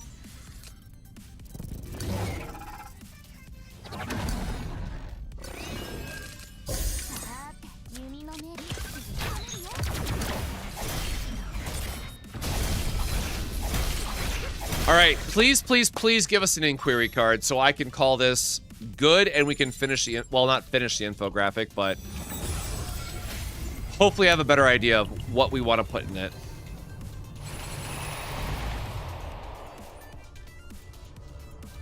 All right, let me not screw this up again. I said inquiry, right? Before I picked the wrong damn thing again. Yes, we are looking for inquiry.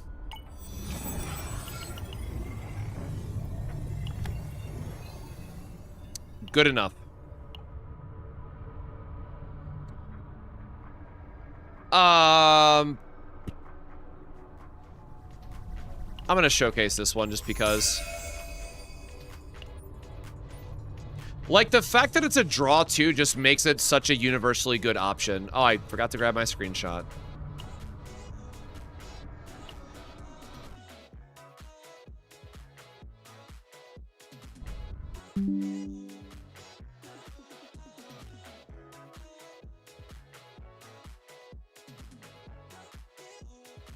All right, I'll fix that in a second.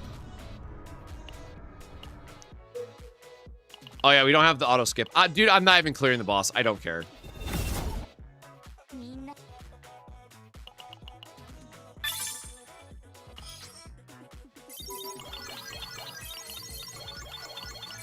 I am going to delete both of these before I forget because they are not real things and I already got my screenshot.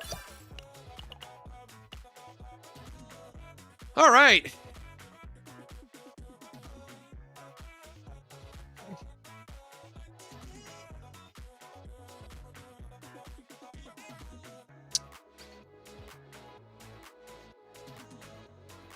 Maybe I do it like this. Like, there's not enough space now to, like, put a note on the side of each of these.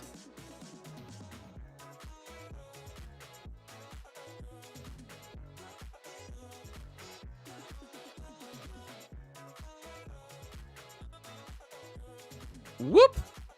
Went down too far.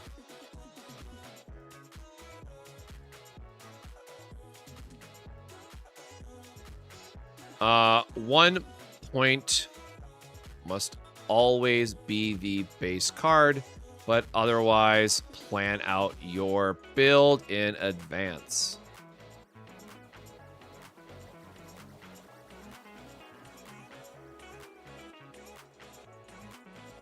I don't know. Do y'all think that makes sense? Is this like good enough now? Hopefully.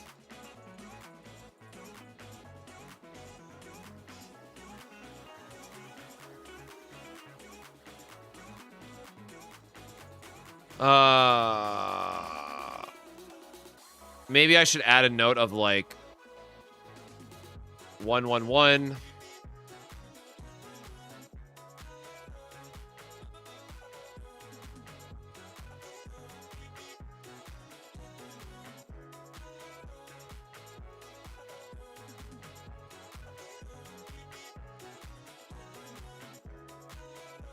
So it'll be a 1-2 build, and then this is just straight up 3.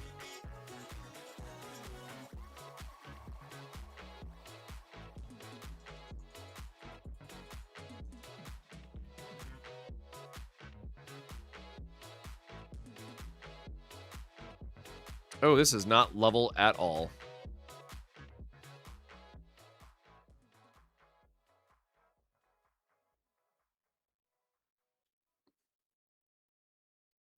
All right, I'm gonna go take care of my my can here really quick, but I will work on this tomorrow morning while I'm having my coffee between meetings and all that stuff. So let me know what other things that you want on here. I'm thinking of like best bases and like recommended and like point goal point buff point goal buffs to consider aiming for. I don't know. I got to think about like better wording for this, right? But like this would be for, as I put in my video, that would be like for this. And I'll obviously like clean this up a bit and figure out how I want to like showcase this. And then this one would be like, oh, these are like goated base cards, right? Something like this is maybe how I would visualize it. Kind of want to bring this like up into the right now. Yeah, something like that, I guess. Anyways, let me know. I'm gonna go take care of this really quickly before we wrap up the stream for today. But hopefully the desire card breakdown is makes more sense now. I'm gonna have to think about what bases to list. I think I just do like the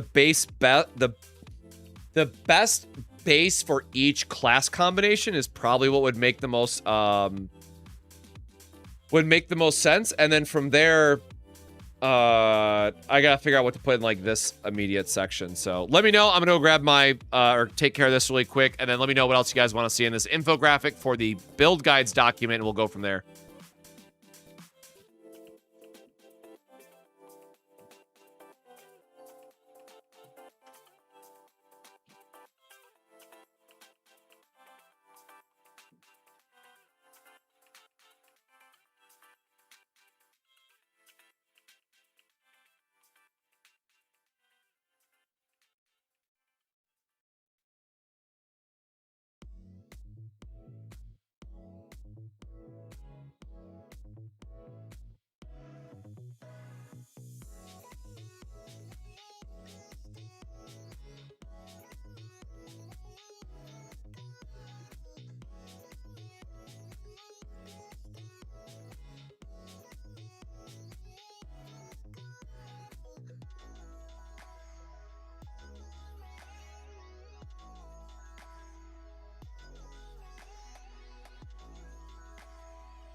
Only the draw support build code is working, so just double check and update the other two codes.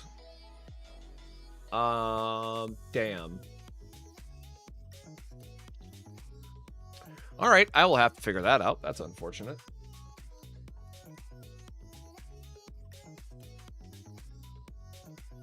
Oh.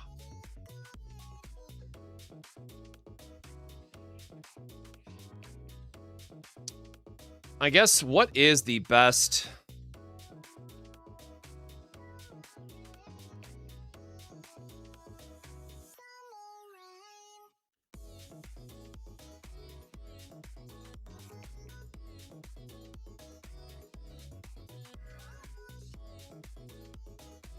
Yo, Shark It! How's it going, brother? Thanks for stopping by.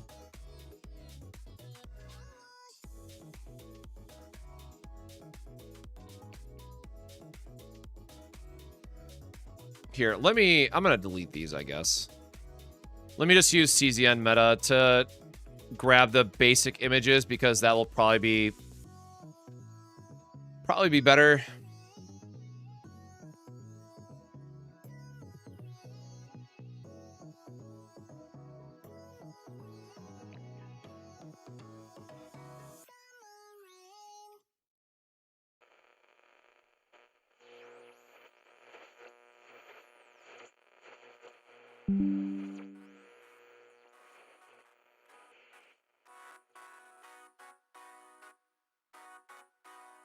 Or wait, no. There's the there's the inquiry card, right? Hold on, no. I don't want to use that one for the,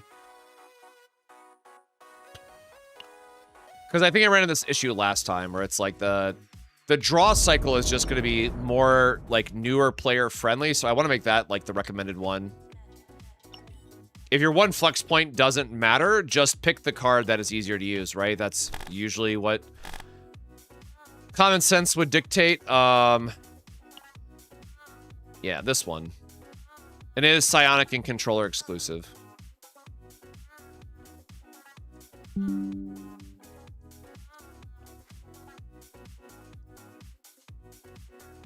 Raid Shadow Lush. Nah. Good to hear you're doing all right. Yeah, I'm just kind of like putting together a work in progress template, and then people can yell at me on Twitter that it sucks, and then I'll improve it. And then I'll post it to Reddit, and then Reddit's going to tell me that it sucks because I forgot something, and then I'm going to cry about it, and then I will get over it. Ay.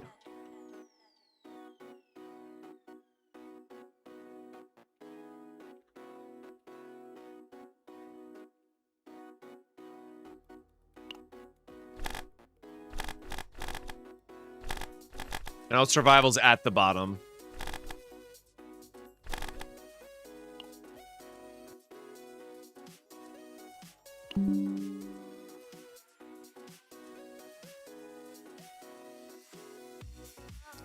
Yeah, lots to farm as always, but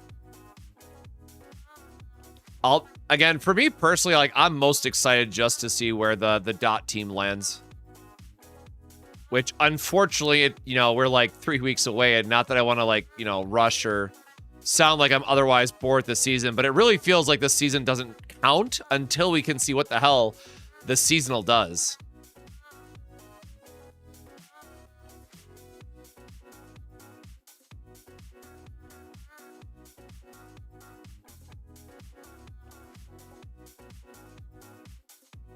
Wait, does it have? Hold up. Does it have 2 copy events? I haven't got the other one yet then. I've only gotten the one in the second half. Hell yeah, this season's goated as hell then. Never mind.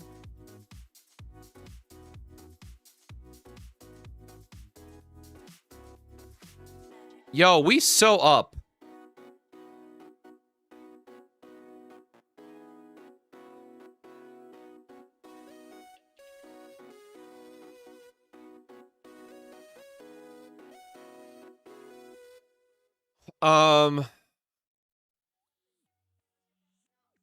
Yeah, I mean, we got to give it to Sample Collection, right? Like, Sample Collection is just the undisputed champion of the neutral card slot, right? It has to be.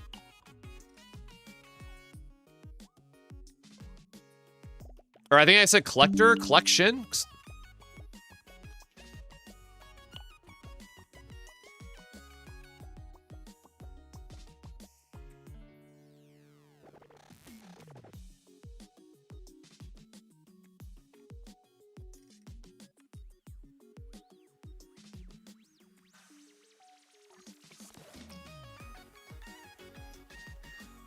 Listen, it's not my fault they killed Gearbag, right? Or neutral? Neutral,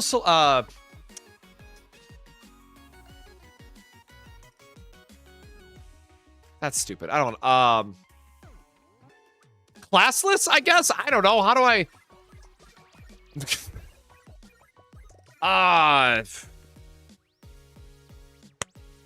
I'm putting neutral, dude. Whatever. Someone can complain about it.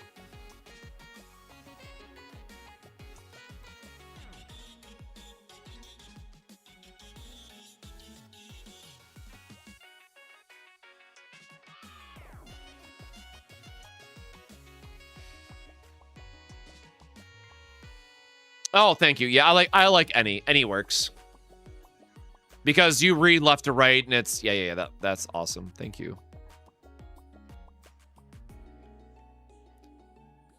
Sorry, you can tell that, like,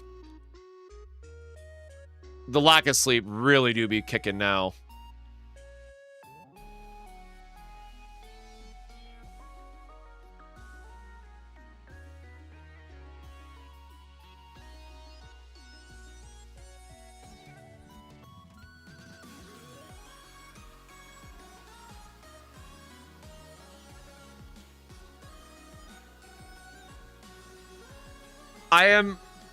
We're gonna finish this so I can post it on Twitter and wake up to a bunch of angry messages. I'm obviously joking a little bit, but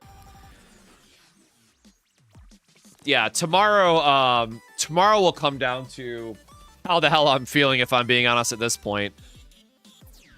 But I think just with how difficult this season is, I want to make sure that I have an infographic for the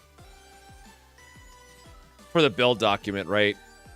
Because it was helpful to have the engravings list like I did, but the engravings were just like, you either found a helpful buff or you didn't, right? Like, it didn't really matter what the engravings were, because, like, I found my Lux engraving and, oh, this one helps to do damage, right? Like, that's it. That's all you cared about. There's actually a lot more min-maxing that you have to do for this one.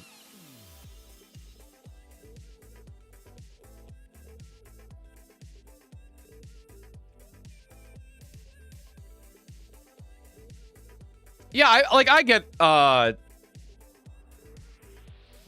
I do get some interesting comments from time to time.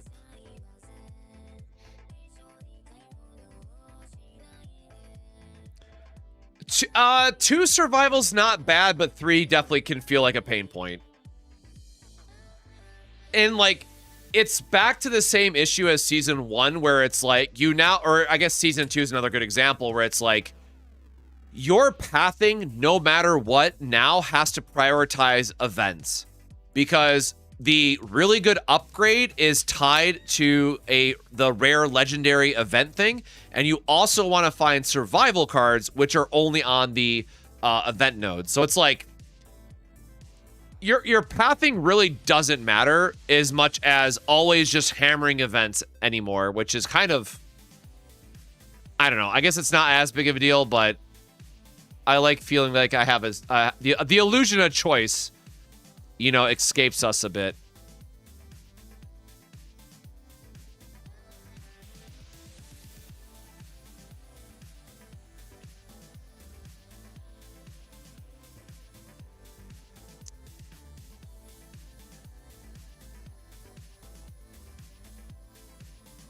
Oh, nope, that's the same font size now. Damn.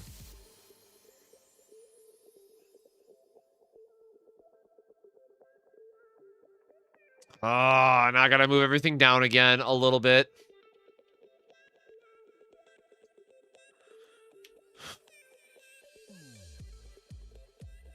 And again, y'all, if anything sticks out or doesn't make sense, please let me know.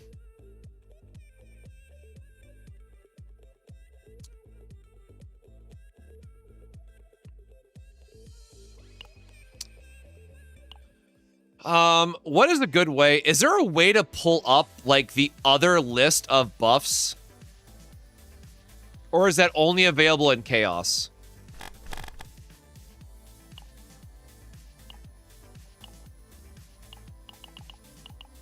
I think it might only be available in Chaos.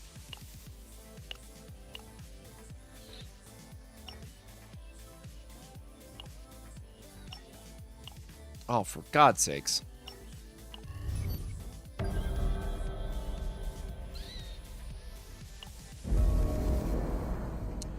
The one where it's like the full list that you like scroll through.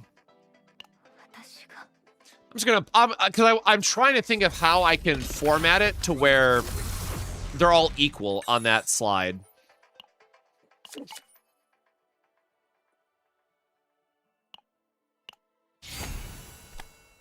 But I should be able to find a node like lickety-split.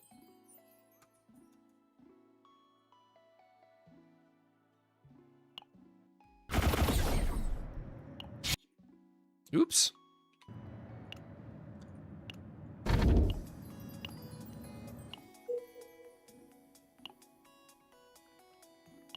I said that, and it still takes a bit to get there.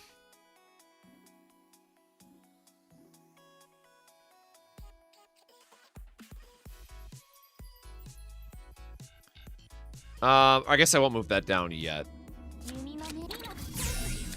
Oh, I do have multi-shot, damn.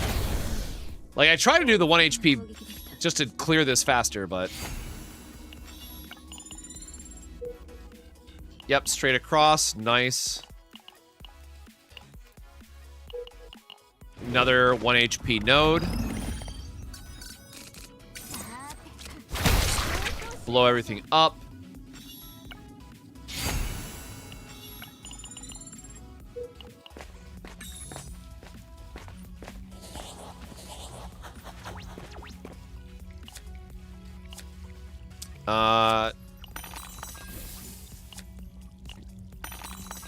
There we go.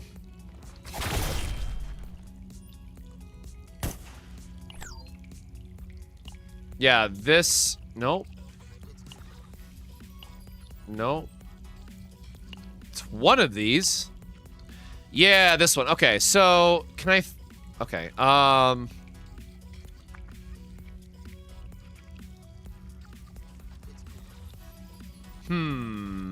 I was kind of hoping that these were not as wide.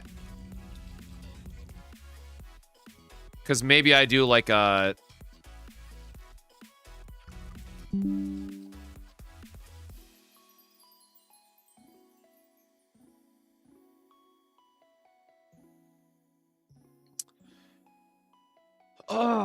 Nope, that's not going to work either. Because I want to do like 3 across, right? Like, I think if we're just trying to... Or no, I guess I would do 4 builds, right? Because I think Claim 7's legit. There are going to be some builds where you use Claim 7. I think Survival 7 is legit because of Tower, which would be really good. You want to do 5-3 split Survival, and then you also want to do 5 Inquiry, 3 Claim, or whatever that one is, for the dots. Okay, so I think we actually do 4 then, right? Oh, yikes. That gets, like, kind of small, though.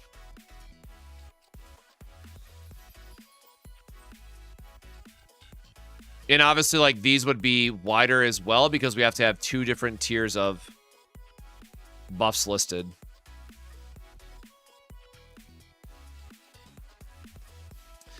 What if I just did, like, this and a bunch of text after?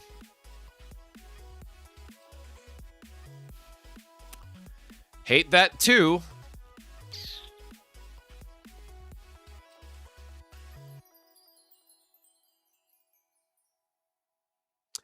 Yeah, it is rough, and I'm really hoping that this will at least get some people in the right direction.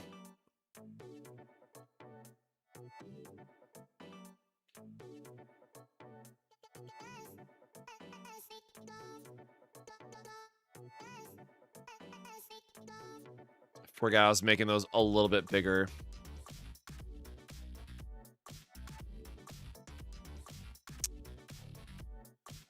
Okay, so I said what? Claim 7, Survival.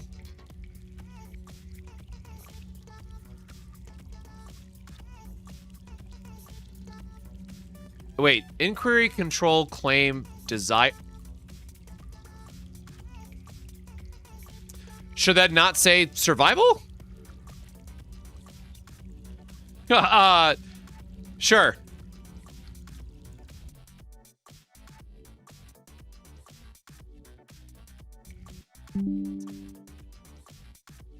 Or no, I guess we do want, like, the name.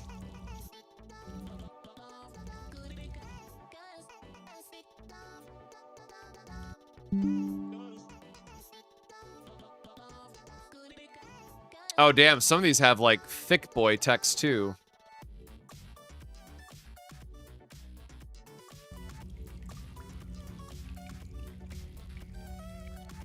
Yeah, then 5...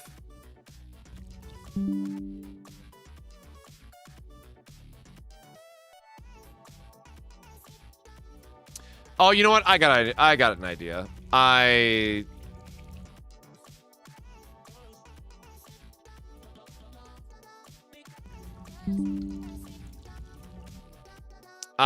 how to do this. I will just box them all off within each individual tier. So, like, hold on. This will make sense in a second.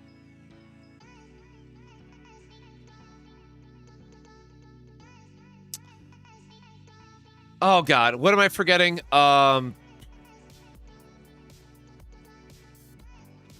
survival.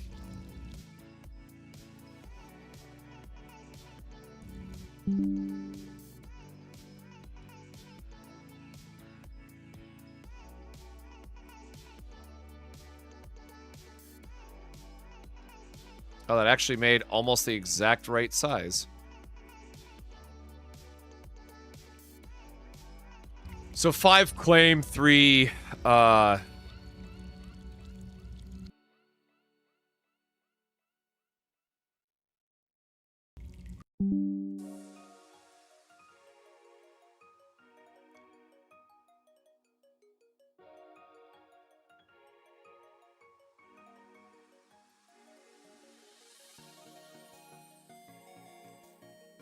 maybe make these like a little bit bigger.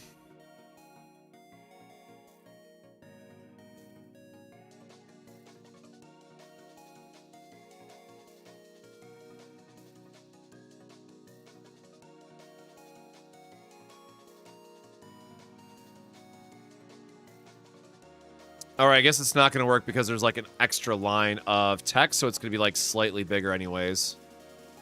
No matter what we do.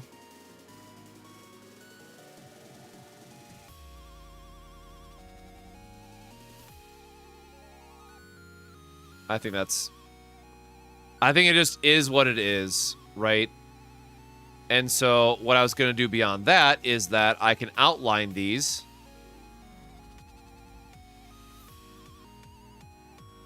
I can cheat this one a little. Oh, wait, no, because it's going to give us... I can't do it that way because it's going to have the line in the middle, and that's going to be very awkward. I can just do the old-fashioned...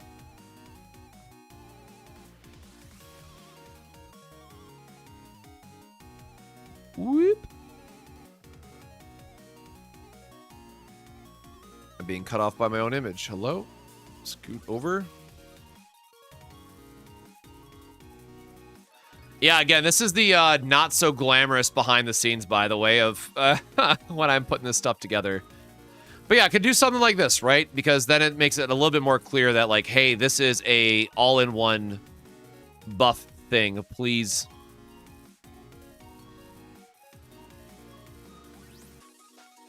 Please go for it. Please use these.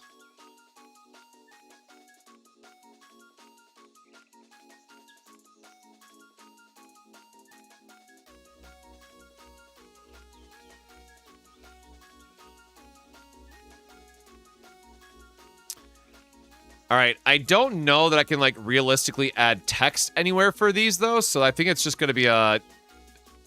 Yeah, you gotta kind of just be able to read, man. You're just going to have to read it, you know what I'm saying?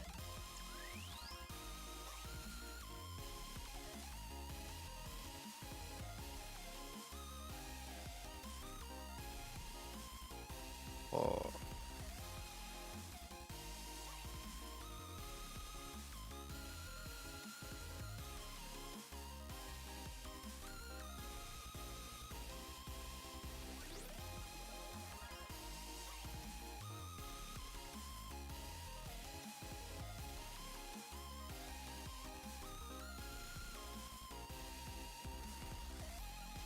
God, what am I selecting accidentally?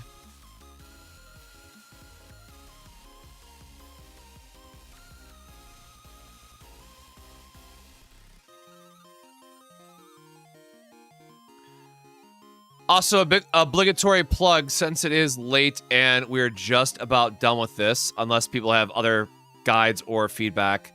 If you want to support more stuff like this and more infographics for CZN, make sure you subscribe on YouTube.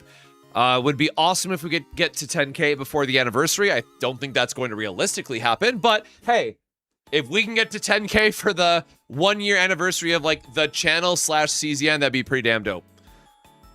Okay, wow, this is a lot to look at. Holy shit, I kind of hate it as I zoom out. Oh my god. Wow,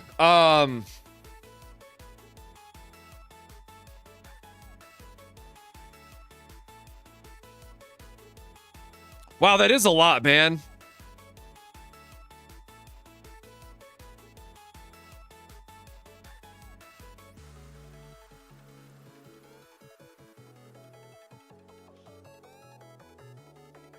Oh, I guess I forgot we included the, we did include the example here of a 7-point, so I think that's okay. I think it was actually smart that we put this here, so now we can actually get a, and then the claim is, yeah, okay, you know what? I think this works. I think as long as people are able to read and digest of, like, you start on the left side, you read all this, you see, oh, what does a point goal mean? Okay, we understand that we're building out cards. Oh, this requires 7 claim points. Oh, here's the 7 claim points right next. Okay, you know what? Actually, I think this does work. I think I'm okay with this.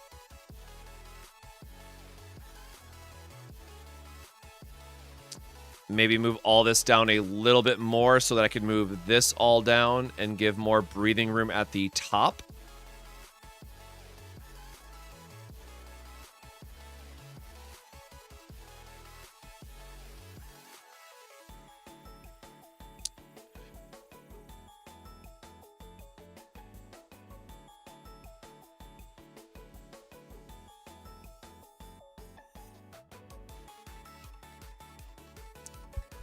Why are there 2 claim and desire synergy, by the way?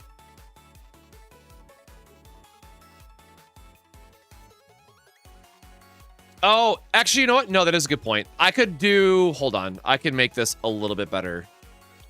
I could put, like, splits versus... 7 points versus splits, right? So let me move... This would have been so much easier if I did an insert image, but that's on me.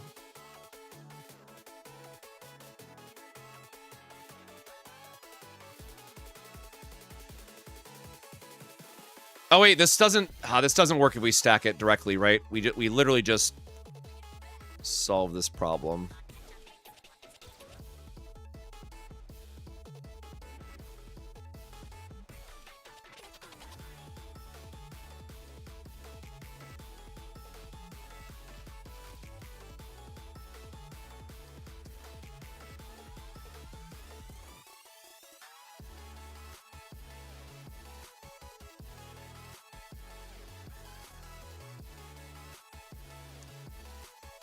I guess that's fine.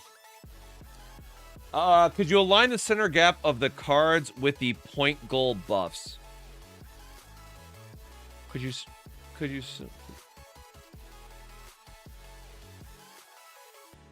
Oh, yep.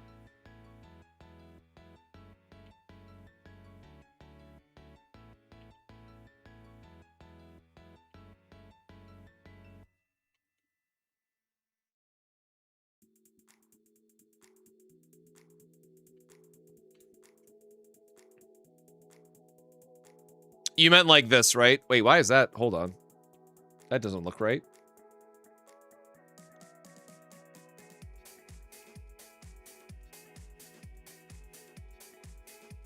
Maybe that looks right.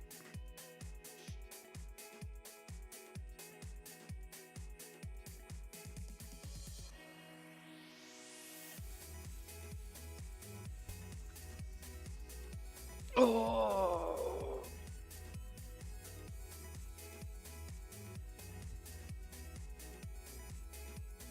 The 4 cards and 4 blocks of text. What?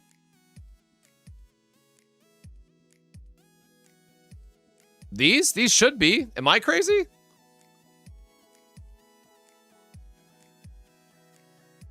I think it's just because they're italicized. I guess no, they are slightly off.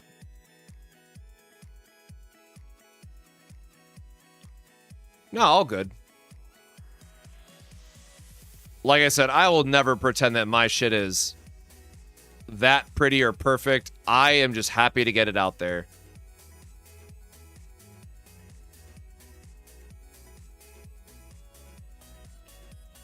Uh, 7 point. 7 point desire manifestations.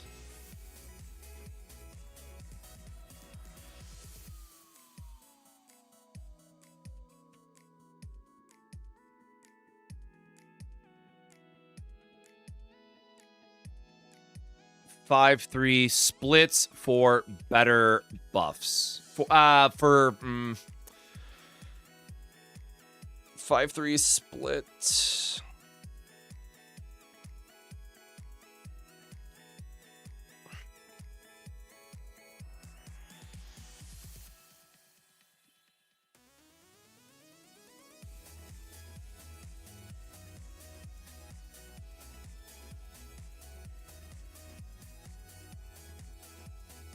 Yeah, I'm gonna go better synergy. Synergy. Fuck.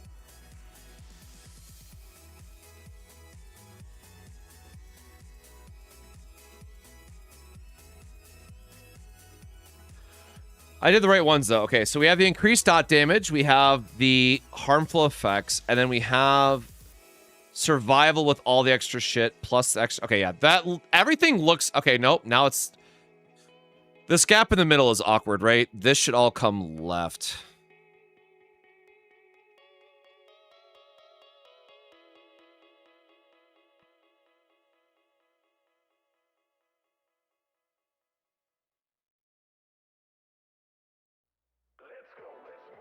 Move aside, let's go. Side to side, let's go.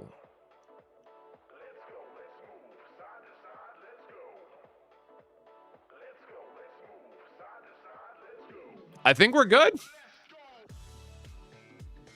Oh, I'll let people... Oh, I'll let people give feedback, but I'll add it to the...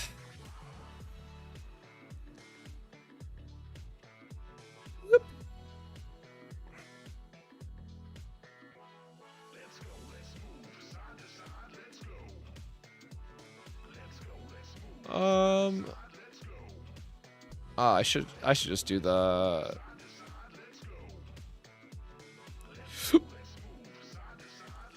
Am I using Canva? No, sorry, I'm a boomer with my PowerPoint.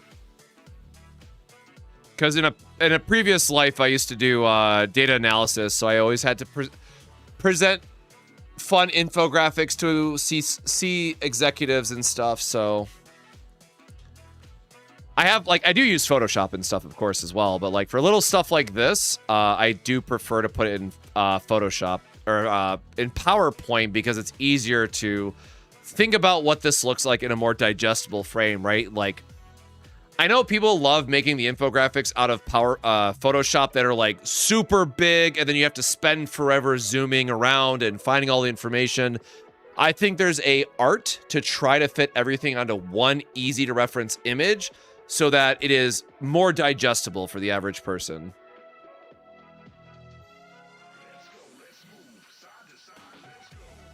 I guess I could have made this a little bit bigger.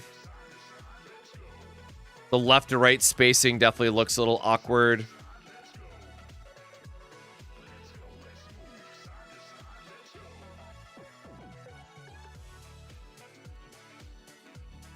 I can push this over to the side.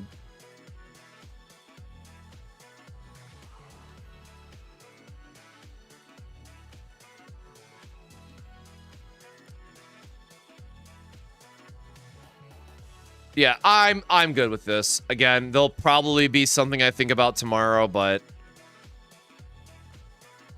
we will call that a tomorrow me problem.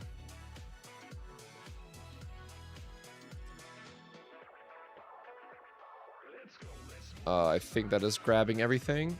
All right, not perfect, but good enough. Adding to build guide.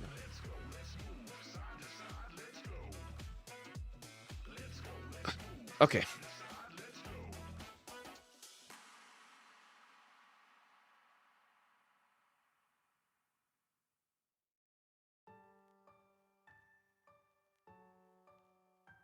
Oh my god, bro. Did we close out of everything? Okay, close out of that. Close out of that.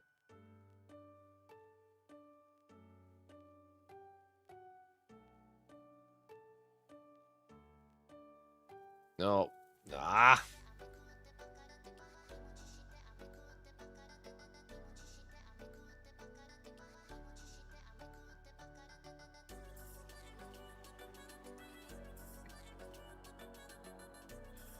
Okay, I don't know where I'm putting this yet, but I wanna save this. I'm gonna like maybe I just legitimately put it off to the side.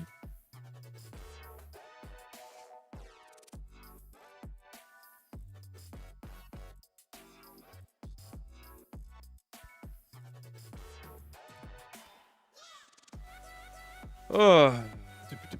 Oop. Nope. No. Gosh darn it. Just delete. Just straight up delete. Clear row, I guess? Nope. There we go. Okay.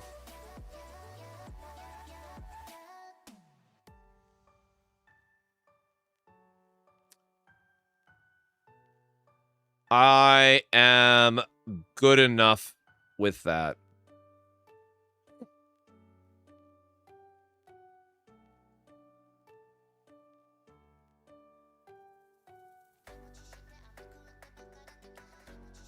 Oh, we need to do our... I forgot. This is still gotta get updated. No, this will be after we finish the Desire projects, but there you go. That should be easily viewable. Hopefully people will recognize it. They can scroll down. Am I zoomed in? Why does that look so... Damn, it's kind of hard to read, it feels like. I might have to re-edit that.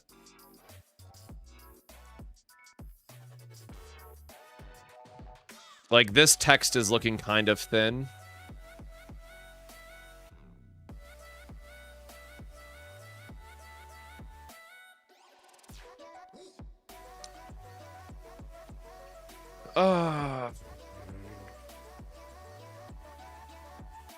Nope.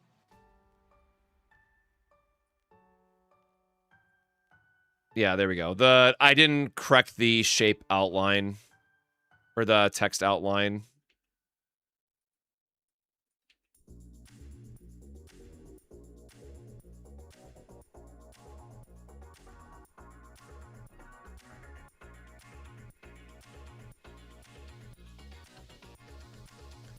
Again, the editing is truly never over.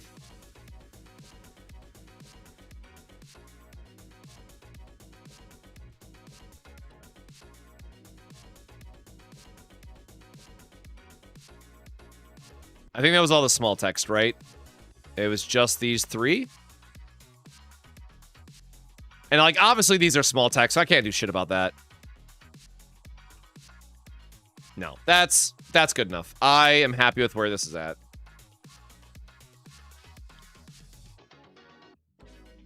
Please don't crash.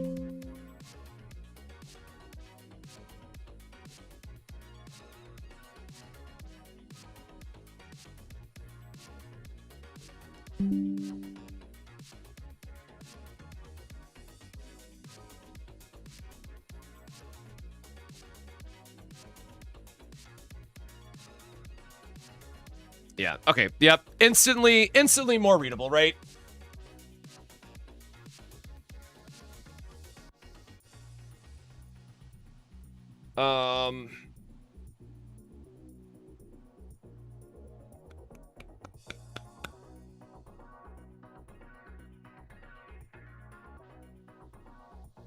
Yeah, okay. Yeah, we're good.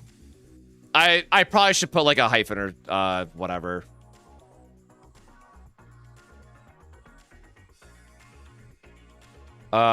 And I did it. Okay, yep.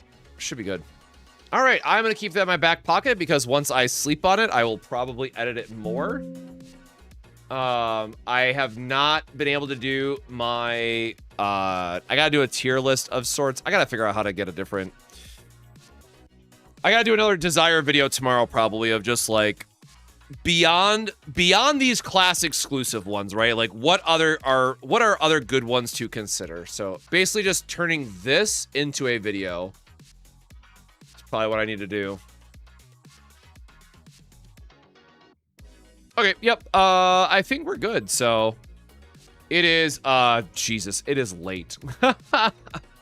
All right, so I will we will probably stream tomorrow, maybe, sorta. Again, it depends on how we're feeling. I want to put together another new Desire video because, again, after the update this morning, there's new information again that we have to update. So it's always kind of the issue with start of season and there being bugs or like other things that we got to do. So that's why I had to do the new Hilde build guide that I talked about in the video. So again, I went over her full kit, showcased all these in the video. So if you haven't checked that out already, I would recommend it. If you missed our Desire overview, I think there's definitely some value in still having like another breakdown of it that I covered. And then in my next Desire video, I'm going to go more into detail of these are the types of cards that I would recommend for... I think we're going to do it for class, and I'm not going to do, like, every character, but I think there is some benefit to, like, maybe having a couple of team examples, like, oh, like, for this one that I did, right, where it was like, oh, if we know that we're going to have a ranger and a controller on the team, what is the third card, right? So I think I'll probably, this was today's video where I talked through all this, so I'll probably take this one idea from the video and try to expand it into a few more teams, and hopefully that will help clarify how you might build this and what other things you might want to consider. Because again, this controller exclusive card was only because of the interaction with Hilde making this the best option. I would change this if I wasn't building her out. Now that said, the 3 survival's always staying, and the neutral card, if you have Cassius, or the neutral claim 3 is always going to be that if you have Cassius. But we'll have to, I'll have to figure out what other cards we want to use. Because for non-strikers, I think it's interesting, but I don't know. It's going to be really hard that the answer isn't just Driven Hunt or Sever the Ties, right? I think those 2 cards in particular are just so far ahead of others that it's hard to recommend beyond that. Oh yeah, you did tag me. Let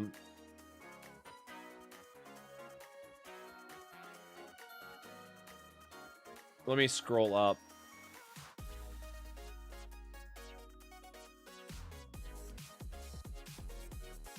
They're missing a dash, maybe you...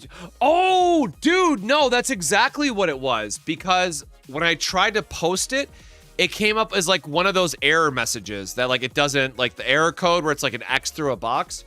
I thought I copy pasted something wrong, but no, you are absolutely correct. It's because of that stupid dash at the end. Damn. I don't know if I can fix that then. Whatever, I'll just copy paste it as is and we'll go from there. So, all right. Thank you all for joining. Again, if you have other questions that come up, feel free to ping me in the Discord. If you haven't already, make sure to subscribe to the YouTube channel as it does help a ton. Try to get to 10,000 subscribers for the 1-year anniversary. But otherwise, and most importantly, drink your water, take care of yourself. Hope you've been having a good week. If I don't have a chance to stream tomorrow, happy Friday. Well, it's now, I guess it is now Friday in my time zone. And we will stream sometime over the weekend. I just have to catch up on a few things because patch week is always rough otherwise, but I hope you've been enjoying. I know it's a very messy season, but I think we're all going to have a lot of fun with it once we get the seasonal unit and really see what is possible. So that'll do it for today. So until next time, my friends, stay safe, stay hydrated, and we'll see you in the next one. Cheers.